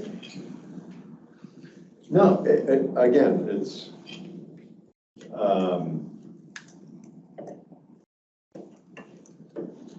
if I was on the outside looking at this, would I think that, and again, it's baked in, the chair sets the final agenda, but protecting against the person in that position I see what you're of saying. I see what you're saying. setting their own game rule, see what you're setting their own rules, I guess. I see what you're saying, okay. I'd be a little nervous about, and But can I tell you I'm not, I know this sounds, but the statutory right of, I don't know what, you know what I'm saying, like, the statutory authorization is the chair sets the Sure. agenda in consult, right? Yep. So either we figure out a way to, you know what I mean, and I'm not worried about that, and that's why I just think that we just need to leave it to the council, because ultimately, you can't get that, I don't know how hamstrung you can possibly be. I know, We can, I mean, the culture here abiding by the law is probably not repeated anywhere in the entire Commonwealth of any level. And I'll tell you, the AG's office too. You know what I mean? I mean, it's you're the tribute to you, okay? But it's, yeah, I'm not looking for a way to hamstring us. And- Yeah. And again, that's why I'm. but let's just comfortable wait for Christine to say, because if we're doing something, you know, then what I'd like is her guidance, and again, with Susan's, you know, telling me how we do this outreach or whatever, but let's figure out a method to. Yeah, I think for all intents and purposes, the last process kind of did work. Like, I mean, you've been doing it that way for 5 years, right? well, I haven't been here a year, but. But I'm just saying. Yeah, so like the chair and the check-ins, and then if you had your check-in with the commissioner, you would bring it to the chair. I'd like to add this to the agenda. Mhm. The chair should consult with the ED to see if it's feasible. I didn't see any hiccups with that. I think it works pretty good overall. I mean, the only thing I would say Alright. is the commissioners should be respectful of that 1 week rule, Mhm. because it says it here, that Yeah. the final draft, and once the final draft goes out, respect to the other commissioners, Yeah. should not add anything after that final draft goes out, because But you can. Respect, yes, but you can if the chair says yes. well, then, Just, right? I think legally, just so we were clear, like, yes, respect is definitely, but respect is not in the, Changed up to. Up to 48 hours before. Yeah. Before it's posted. but Yeah, You just have to publish. to the public, Yeah, yeah, so 48 hours. I'm seeing but some. yes. Yeah, I don't want to pick another scab, but there have been instances where the agenda gets used as a weapon. And so a commissioner may say, I asked Sean to do something, he didn't do it, so now I want it on the agenda. And we're gonna talk about it. And, Who's we? the commission's gonna talk. So but I don't want to go down that rabbit hole now. So that's why in reaction to like Yeah. it has happened Yeah. where the agenda setting process became a bit of like a tug of war for authority. And I think this actually, the charter itself solves a lot of that. So we're getting to a place where if all of this happens, then I would be more comfortable with the process as it's laid out, and as it's been used historically. So, But it can. but I think that's the That's worst really case the- scenario is definitely Is still. it caveat you call it? Like that's it can, because there may be issues that are like emergencies or But this things. is also why I sort of asked, where does this rule, you know what I mean, with this language, where does it come from? What is Yeah. the standing, what, you know, Yeah. where, you know, to sort of understand. Yeah. And that's, I think, consistent with the past practice. I think you touched on it, like, I'm not gonna say no. That's where the rub was, like, no, we should say no in some instances. This is not a commission decision, so There it you should go. not be on the agenda. Okay, let's move to new business, which is the third part of agenda setting. And this is, we'll take a look at it and let me know what your thoughts are.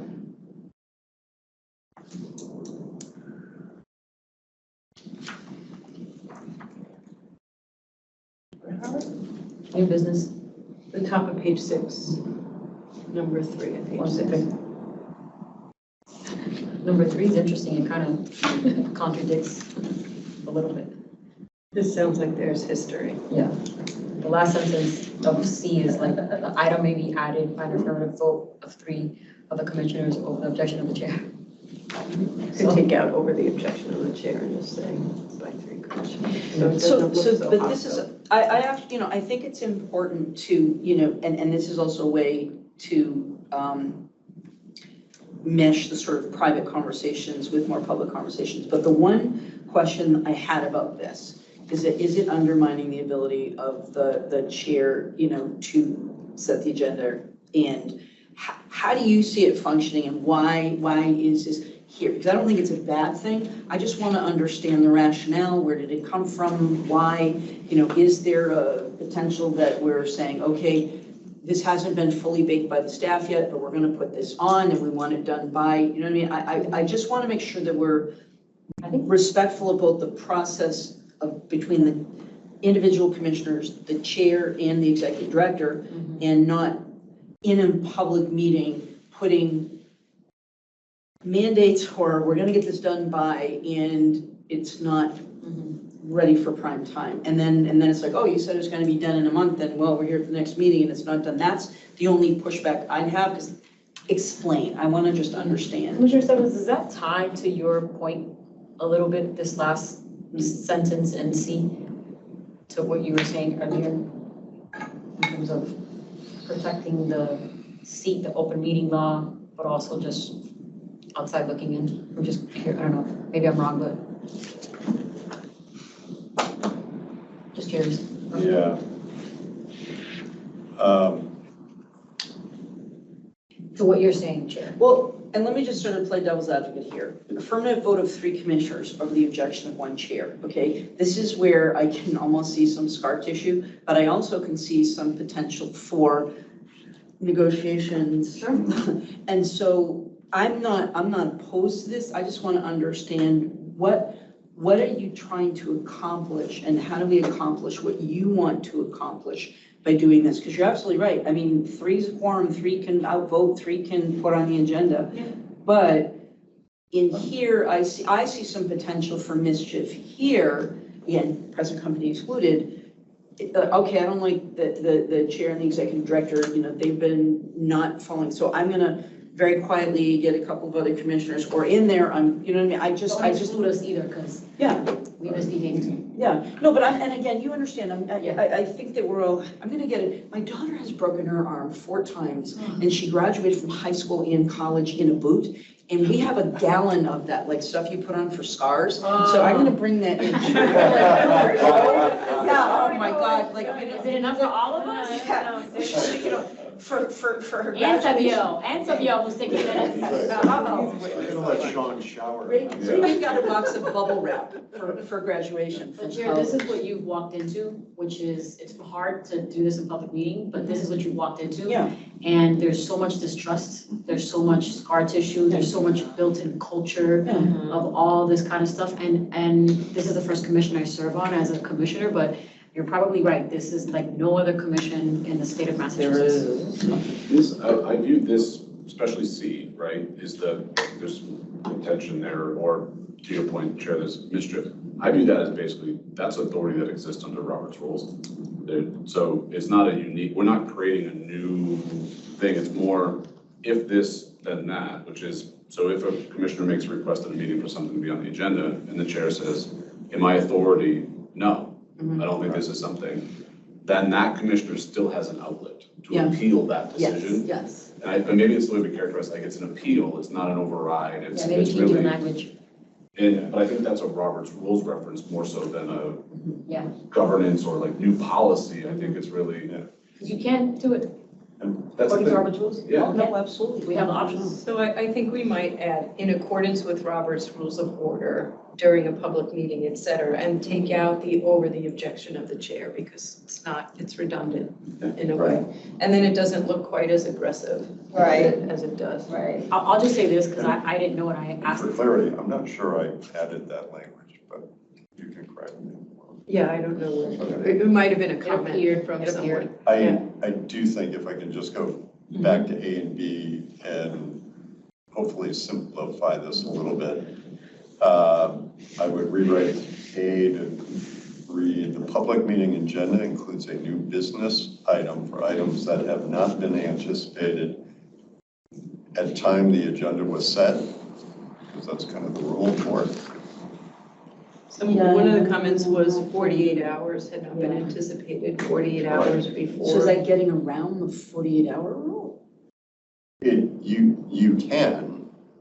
You can bring up items, but I think what you want to do is merge B with that, because you're allowed to bring them up, but you are limited by actually taking a vote, because you won't have the item listed, you won't say that it's up for a vote. But there's always the discretion for the chair to say, since this got posted, let me tell you about some chemical issue that came up that we need to just be informed about and discussed in a public meeting. But you can't take any vote, can't take any action, but it does, I think, allow, am I reading that correctly? Actually, an example that played out while you were at gaming was the meeting agenda got posted, the chair of the commission resigned, the commission met. And so there was a motion to appoint someone as interim chair. And their counsel very quickly jumped in and said, only for this meeting. You can't make it a permanent, you have to post it. So then they came back to their next meeting and just reaffirmed that same vote. So that was the We're next already step. ahead of that. That's right. So, but I remember that Now. triggering my analysis of, oh, that's right. Now the chairman left. Because the agenda was already posted, this was not a public notice. So yeah, I think that's absolutely right. So I think you can, just to finish, I think you can strike that last sentence. But is all of this new business, this is all, it's based on, Robert's rules, that this is the prerogative of the commission to do this regardless, right? Okay. So let me just get the first sentence reads, the public meeting agenda includes a new business item for items that have not been anticipated by the time the agenda was posted. Okay. Can I, And just say, new business items may be discussed, but votes may not be taken on items. I'm a little uncomfortable with that because it feels like it's getting around the public posting, like, yeah, we know, but now we're going to put this on the agenda anyway. And you can do it, but it almost assumes, at the end of the meeting, before we adjourn, I mean, I can raise, is there any further comments, questions from the commission? And something like this could be raised, correct? Yes. So again, I'm just gonna play devil's advocate. This is the purview of every commissioner to do this. But I worry about having new business because then we're not gonna vote on it, but then we're basically setting the agenda and then you know what I mean? Then it is taking that opportunity away, you know, from the chair to set the agenda. And are we talking about, see, this is, are we talking about when it has to be taken up? Are we talking about, are we gonna, I mean, what do you envision for this and why? I would say, and this might help some of the weaponizing of the agenda that the ED is worried about. It's like, but wait a minute, you wanted to have this item added. This didn't just come up in the last 24 hours. Yeah. So we shouldn't take it up. New business for me has always been, something has happened since Tuesday at 10 a.m. and now when our meeting is being conducted, that we need to address. Like horse cannabis, like say like 500 horses die because there's a bad batch of horse cannabis. Like the day before our meeting, the night before our meeting, like that could be new business we need to address. That'd be, I'm just Or saying. it could be a 9C, what's it gonna do with our budget? We just heard about that. Oh, So yeah. it's not, I don't see it as weaponizing, allowing name the it something commissioner to else? weaponize the agenda. No, because I think everybody carries it in a public meeting agenda. It's on our agenda now. There's a new business not Okay. anticipated. All right, I just want But to it's sort of, really yeah, limited, I don't think takes Yeah. away from the chair's Yeah. authority. No. Because I would think a chair could say, no, you didn't just find out about that since but Tuesday. if the chair responding that way, it doesn't matter. That doesn't matter though. If the chair says, no, this is not new, right? I mean, you still can do this. So I think the chair controls discussion and debate and can say, you know, that's not an item that's on our agenda. Yeah. It's new business that It's not that you're urgent. trying to raise. It's not on the agenda, it's not new business. If you'd like, you can put it on the next meeting's agenda. I will agree to that. But would I have to entertain, and again, this is me getting back to, you know, Robert's rules, would I then have to, you know, so then at that point, if 3 commissioners wanted to press that issue, would it be, I doubt the ruling of the chair? No? I don't know that they would successfully be able to do it at that time because it was not posted as a business item. Mhm. So they could say, in fact, Madam Chair, I understand you're not recognizing me today. I would like your approval or your consent to include this topic on the next agenda. No, I don't agree. And then at the next meeting, that person can say, despite my last request, it was not here today. I seek a motion to add it to the next agenda. Okay. I guess that would be the right sequence. Okay. Granted, the list, there's an emergency aspect to Yeah. it. Maybe they could Yeah. try to prevail, but. Sean, have you ever been blindsided by new business at a meeting? Or blonde. Blindsided.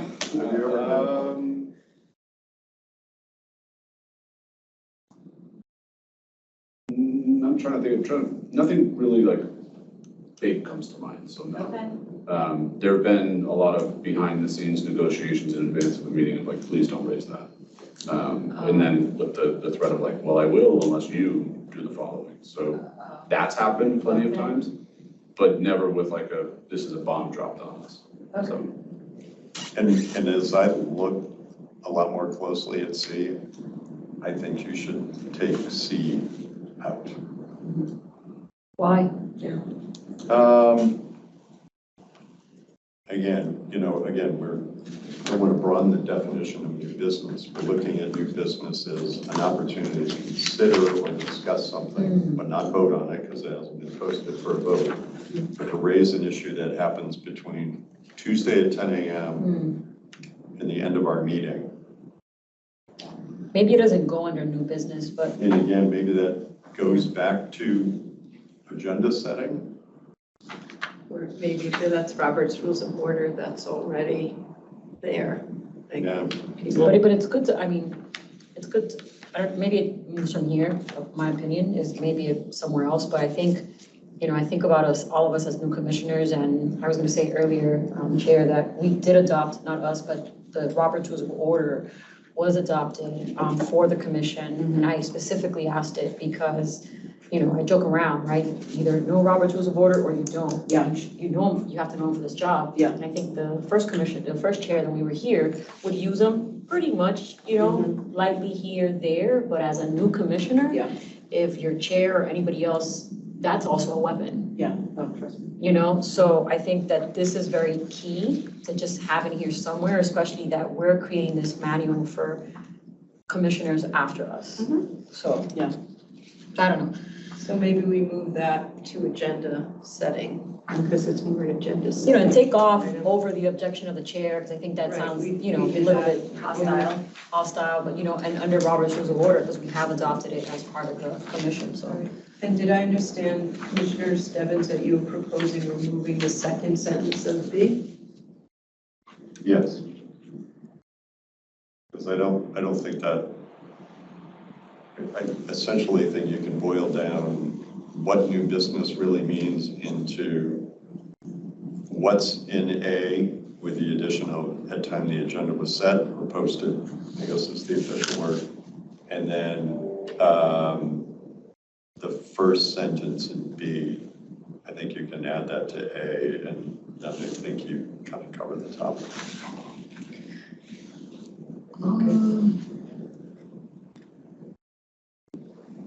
Can I ask a question? And taking that off, the discussion and any vote will be postponed until the next meeting? Are we saying that we're taking it off because it's not something that we would postpone? We don't know when we would postpone it to? Or what's the, I'm sorry, and just.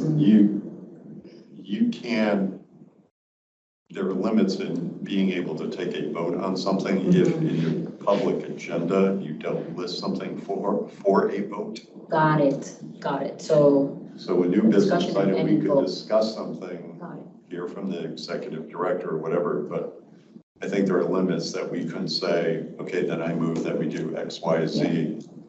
But technically, so the framing here, this discussion and any vote. So on this, there's really no vote because you're saying you can't do it. No, but this would then require 3 votes to put it on the agenda for the next meeting, yes? For discussion that day, We're talking about the day of, this discussion Well, that day. day of. We can have the conversation, but we can't vote on it, and you're saying any vote will be postponed until the next meeting. So is it doing this, is it automatically then up for a vote at the next meeting? That's kind of what I'm asking. Yeah, May not be taken, you could say, may be noticed, or this is saying new business may be discussed, but votes may not be taken, items not publicly noticed until the next public meeting. but I guess what I'm saying is this, and again, because I'm still It's okay. remember, it is that just because this is raised and discussed, does it automatically put it on the agenda for the next meeting for a vote? Or does it require a vote of 3 members to then put it on the agenda for a vote? And how does your role play on that? I think it's still left with the chair setting the agenda for the next meeting. Okay, So it sounds like it should just say, but votes may not be taken on items not publicly noticed, Yeah, period. yeah, I'm just saying, you can't say any vote will be postponed, because then that's assuming that there will be a vote the next meeting. And Commissioner Stebbins, just to like legally understand, this is Robert's Rules of Order? Or this is our own kind of makeup here, this sentence? No, I think this kind of follows Secretary of State's, so whatever the guidelines are. That's where I'm actually thinking public. We might be overthinking this unnecessarily, which is, Okay, some of this is going to be governed by open meeting law. Yeah. Some of this is going to be governed by Robert's rules, Okay. both of which we live by. And so the charter really can't change those terms either. So for instance, the new business piece is basically the public deserves notice of what you're going to be talking about and deliberating on. Yeah. And so there might be an instance where the chair, when we get to that item, says, you know, I'm not aware of any new business since the agenda was posted. Any feedback, or, you know, commissioners have any comment? Madam Chair, I would like to move that or I'd like to request your indulgence that at the next meeting, we talk about the new legislation, the omnibus legislation. You may, in your discretion, say, we're not there yet, I'm not comfortable with that. Madam Chair, notwithstanding that, I would then make a motion that we add this to the agenda. It's then, that To the becomes, next agenda. Correct. Right, And that's what I'm where saying, and the- then 3 people have to vote. Then 3 people would vote. Right. You could also, though, in your discretion, say, okay, I will be sure to add it to the next agenda. Yeah. So Now the public has notice. all I'm trying to do is make sure that I'm protecting you, staff's readiness, you know what I mean? There may be a pressing issue that people are passionate about, but if it's not right, but we want to get it, again, that's what I'm trying to. My question, I hear the question you just asked, and I have the same thing about, but we're saying that the discussion can still happen at that same meeting, so long as there's no vote. You could start a discussion, but I think what you're saying, what the open meeting law would not allow is actually a vote on that subject because the public has no notice that the discussion would occur. Mm-hmm. So meaning that when you come back to your next meeting, you may have to repeat that discussion and deliberation. Sean, you said that we were doing this sort of unnecessarily, like, so in this section here, I don't know where we came up, who wrote this or what, but should we just be taking language directly from the open meeting law or the Secretary of State or something? I don't know that the open meeting law is going to be explicit about including an Okay. agenda item for new business. Okay. It will be explicit about what can be discussed at a The public open meeting. meeting law will require the 48 hours posting. though, It right? does, Yeah, absolutely okay, does. yeah. So, like, for instance, just to say, It's kind of best practice. so like the DIA, we got Megan who presented, and then we were supposed to get it, the second half of the recommendations the next month, but you didn't think, like, they Okay. kind of went broad, whatever, right? So say new business, I say, Madam Chair, I'd like to make a recommendation I want to talk about the second half of the DIA report. I want to have it presented next month. And there's 3 of us that vote, but it's not ready. Right. So this is that scenario that could legit happen. Sure. And what do we do? Well, if 3 of you vote yes, to be honest, you're probably still not getting that presentation because it's not ready. So my answer in that, as it's on the next agenda, my answer would be this is still not prepared. You can discuss it. So then That's does right. it come off the agenda? Like, so the chair sets the agenda, like, she should take it off, like, but even though we voted for it on, what do you Voted do? to include it, it's on. All right, I need 10 minutes, and I That's, I'm know, just thinking, my wheels are going. I know Commissioner Concepcion's alarm is gonna go I know, I off. love I that just alarm. turned it off. I looked at my phone. Oh, I don't want to hear that, I'm like, sorry. okay. I don't want to get in the way of anyone I'm picking up used kids to in daycare and things like that. So, let's talk a little bit about outreach and consultation. We identified 2 items at this meeting that we need some support on. The first is open meeting law, and can commissioners make proposals to the chair for agenda items? Who should be consulted and who should do the consulting with for that question? Sean, I'm looking to you. Yeah, I believe that's a legal question. So I would start with our general counsel. And who should speak with her about that? I'm happy to do it, maybe with the executive director, but I feel I raised the issue, I guess I should get the answer. Okay, is that agreeable to everyone? All right, and then you'll let me know, let all of us know, because you're gonna have information. Right. Okay. Okay, the other one is a little more complicated. It was about the articulation of boundaries with respect to engagement and the need to make sure there are bright lines because of the potential of being an adjudicatory body.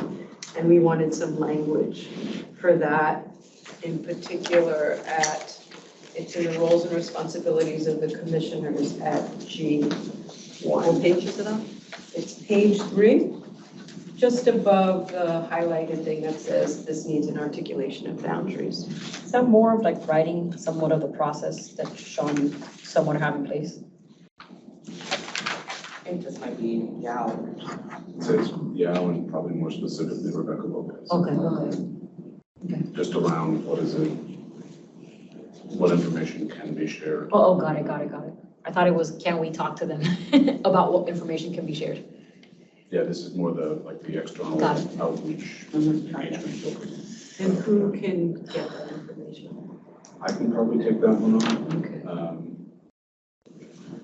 great. And I may, just for clarity, I may have them actually write something up though. Yeah. That way it can be dispersed everywhere. Keep it simple. All right, in the last few minutes we have, I just want to talk about, once we get through this and have kind of a draft final, what are your thoughts about who on the staff should look at it? Do you want some input or feedback? Do you want to show it to department heads and or staff beforehand, before you finalize it to get some feedback, to educate them? What are your thoughts about that? I think you said a word, educate them. I think that's a key word. That's my comment right now. Which staff, do you mean just department heads? I mean, So the reason it comes up is because when we did our work plan, our process design work plan, one of the items that what I call a complementary goal was to improve the culture at the commission. And so one of the ways you do that is to engage people in something that is going to be a critical document that's going to affect their day-to-day. And so sometimes you might say, before it's fully baked, we want to show this to you, we want to present it to you and get your feedback on it, so that if they have ideas that make it more actionable, those can get incorporated before it's finalized. It may or may not be necessary in this instance. Sean, what have been, and I think I know the answer to this, what are the conversations you have with staff, with your leadership team around this process? That this is happening, that they would be incorporated at some point, but that they're not incorporated as of right now, because we are actively working through as the 6 of us. And so part of that has been to try to ease anxiety of is this happening at all? Because I think to an earlier comment that, and both are true, which is staff are looking for clarity on their role vis-a-vis commissioners, and also looking for potentially some protection from those interactions. So part of my commitment has been that this is happening. I will take this on as a task for myself. So those conversations have occurred. What started to occur now is conversations is like speculation. So we could be disarming if we do approach staff and say, here's where we're at. Because right now there's like is this going to continue? I'm hearing rumblings about what's happening in governance. what are people worried about? I mean, again, this is again my ignorance here. I mean, and by the way, we haven't made some final decisions probably on the most directly contentious issues that impact them. I think So that's why I think we're a little premature to sort of have like all points bulletin. Yeah, but I think, so with that in mind, I think staff are looking at this project has been going on, and we've been talking about governance. We've been talking about culture for a long time. But what have we done about it? And I think that's where people are looking for what is the standard? What are the expectations for me? Because to date, in the agency's history, it's not been clear. Yeah. And part of it's pushback, the staff coming to me saying, Sean, you said that we would be doing these things. But we haven't seen anything. Yeah. And The only pushback I get is the new chair has been here for, 3 weeks, still getting up to speed, midway through the process. I mean, it's not that I don't appreciate the concern that the staff have, but the one thing, I still think that we haven't dealt at the thing that directly impacts them the most. And I think we want to, and there are some other issues that, we're still kind of be going. And so I'm not necessarily sure that, talk about fully baked, I don't think this is fully baked for the staff, although I would like maybe some legal, and just to let the other commissioners know, Commissioner Stebbin and I were working on, and we didn't do that today, but we're working on some of the items around maybe self-assessment, but also that kind of reporting up in the event that there was either malfeasance, misfeasance, or, neglect of duty. And I was unaware of this portion of the meeting, because again, I didn't benefit from that in the beginning, but I did ask Christine to help me, and she actually gave us some very good concrete answers and responses on how we sort of deal with the dichotomy between us as commissioners, but as employees, bound by the handbook, but, so I have already asked her for that, but I was unaware that this was not to be shared with staff before. And the general counsel also contacted me for a meeting. Yeah, well, I told, So I don't know if I should take that meeting or not, because it does obviously have to do with the charter, so I could use some. All I can tell you is I think it would be impossible for us to get that right without input of legal counsel, because we're treading on some really funky territory, and we can sort of come up with we'd like this reporting and that reporting and this, but we may be violating some people's rights and I didn't wanna. We don't want to do that. So just to clarify, I wasn't proposing that you take this version out to the staff. Oh, okay, I misunderstood what you're saying. I'm just saying, let's, no. I think we were kind of eyeballing each Yeah, other. but I was just saying, think about that for when we have a draft final version. Is that something that you want to do? And how will you want to do that? Or do you not want to do it? Definitely not now. I would, but is that an activity that you want to do before you all vote on this? I think so. Right, Yeah. okay, What does so, the staff have it? So that Educate. What did we vote, what did you say yes to? about the staff, looking at what we're discussing before we have a final version. So giving them the opportunity to kind of see what we've been working on and the direction we're going. Okay. Having them Leadership see a staff. final a draft, draft final. once we've done all our homework, Right. getting their input, and then And it doesn't, step coming back to us to approve a final version. sorry for speaking out of turn. No, but I just kind of said something, but I'll just say too is, we said yes, but senior, I think we need to be clear in terms of senior team, but also, Chair, to your point, like I hear what you're saying in terms of like, this doesn't impact them.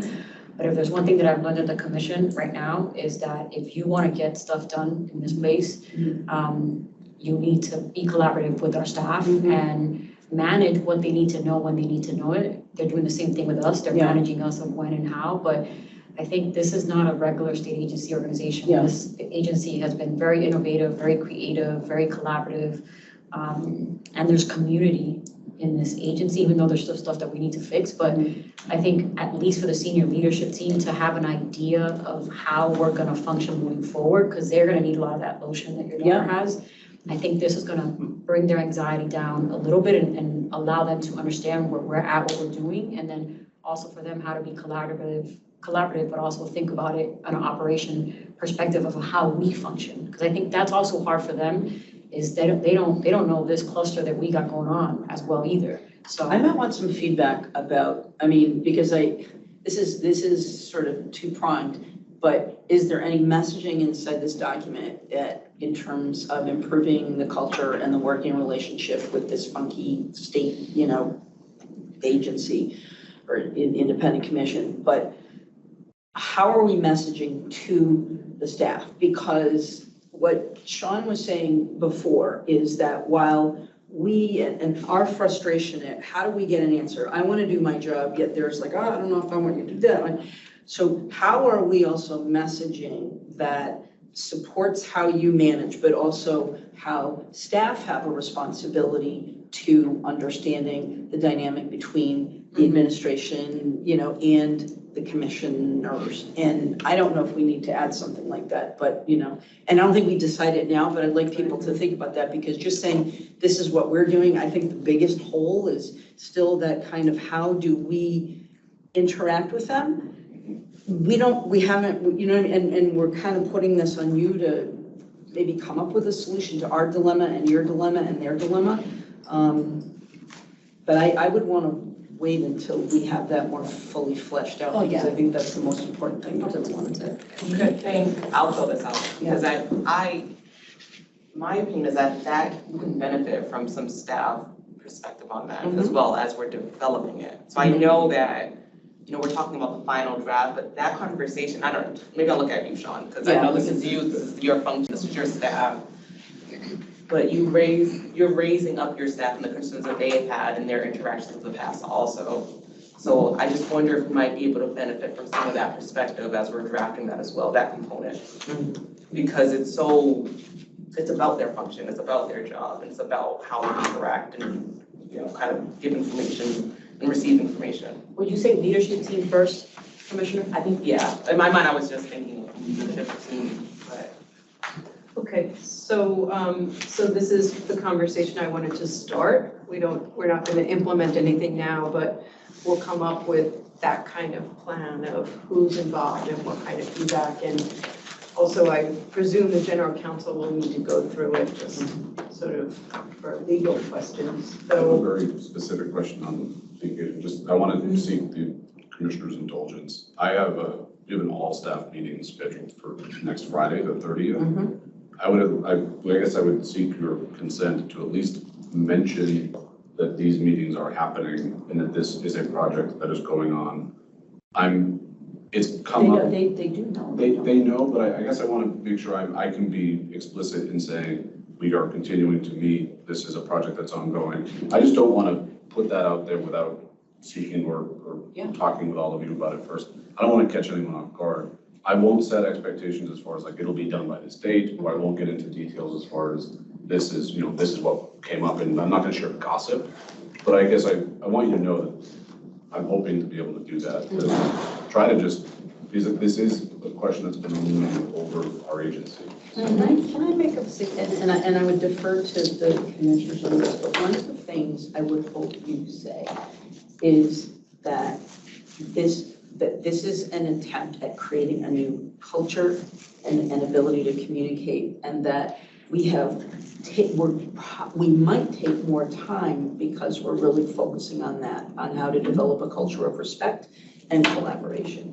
And I don't know, if you think that that's worthwhile, but I do think that making you have a headache today has been fully worth it for me anyway. And you know what I mean? I just think that this is so, That's exactly why it's important that we are able to circulate a final draft before it's finalized, because a part of that culture has been that staff has not been able to opine or be involved in these sort of process. I know this is a very unique process, so it's a little bit different. But I can see that being a point of contention if we were to go forward, complete this entire process, and then just present information at the end. It's done to them, not with them. Right. I'll just,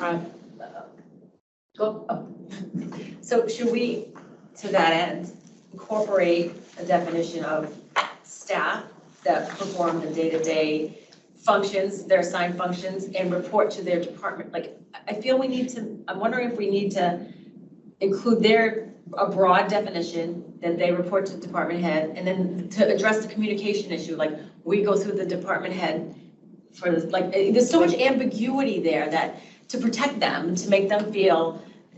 are you talking about The staff. Be clear a little bit. Like, so we talk about treasurer's role, secretary's role, ED role, commissioner's job, but we don't really talk about the staff. We don't address them. And if we did, then we could maybe address the communication via department head. Is there a funnel process? I don't know if there's a funnel process. There's talked about funnel process, but is there? And Is should that we? before the final process? But I think there's still some of that baked into the Yeah. rest of the document as well as the homework assignment.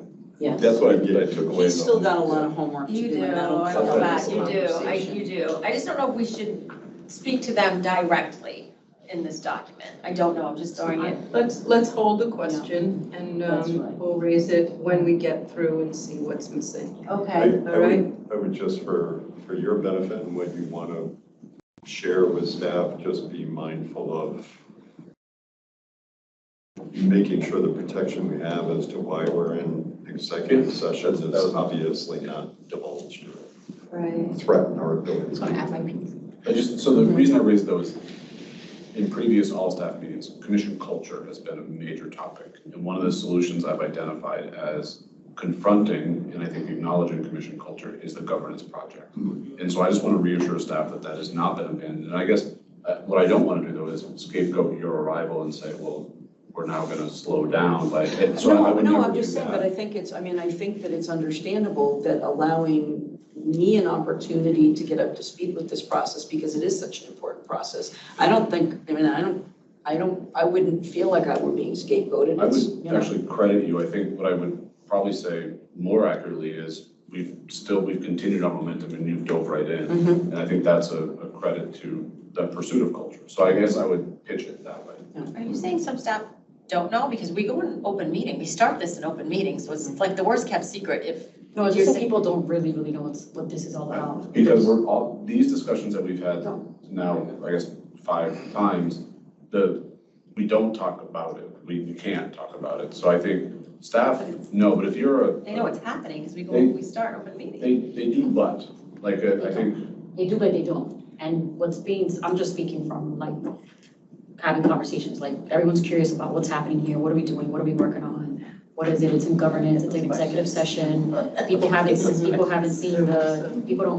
haven't seen the procurement process, so there's questions, and staff are nervous, there's a lot of momentum, there's a lot of stuff happening. But I just wanted to add what I was trying to say 5 minutes ago was that, I think the chair and what she said, in terms of like her arriving, but also I don't wanna not, and I'm gonna give us credit, excluding you, Chair, which you'll get your own credit at some point, right? But like we started breaking the culture at this place.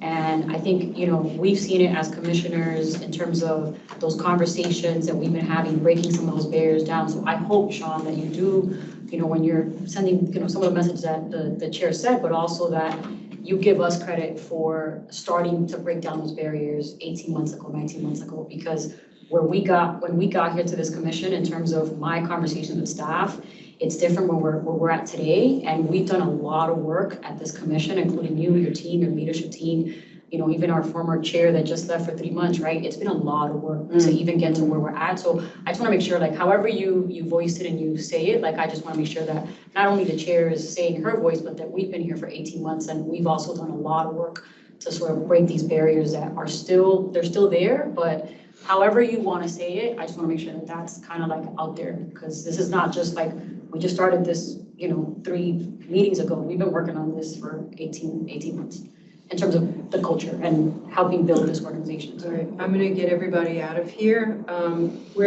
You're gonna get a new version. You'll get version 4 from me, but when we meet again on October 7th, we're gonna start at page 6, executive director goals, so that we get through everything once before we then go around and look back at things that'll come to you revised. Okay? Nice job. So, I will entertain a motion to adjourn. So moved. Say, do I hear a second? Second. All's in favor? No. Why can't we do that? Commissioner Camargo. Aye. Commissioner Roy. Aye. Commissioner Concepcion. Sorry, it's the end of the day. And you don't get a vote. Commissioner Stebbins. Aye. The Commissioner O'Brien votes yes, but before, and this is unofficial, but I want to, because I'm already going back to you, I want to officially congratulate Commissioner Camargo on the award that she's getting at the Boston Business Journal, and that is fabulous. So congratulations. Thank you. So sorry, my brain was right.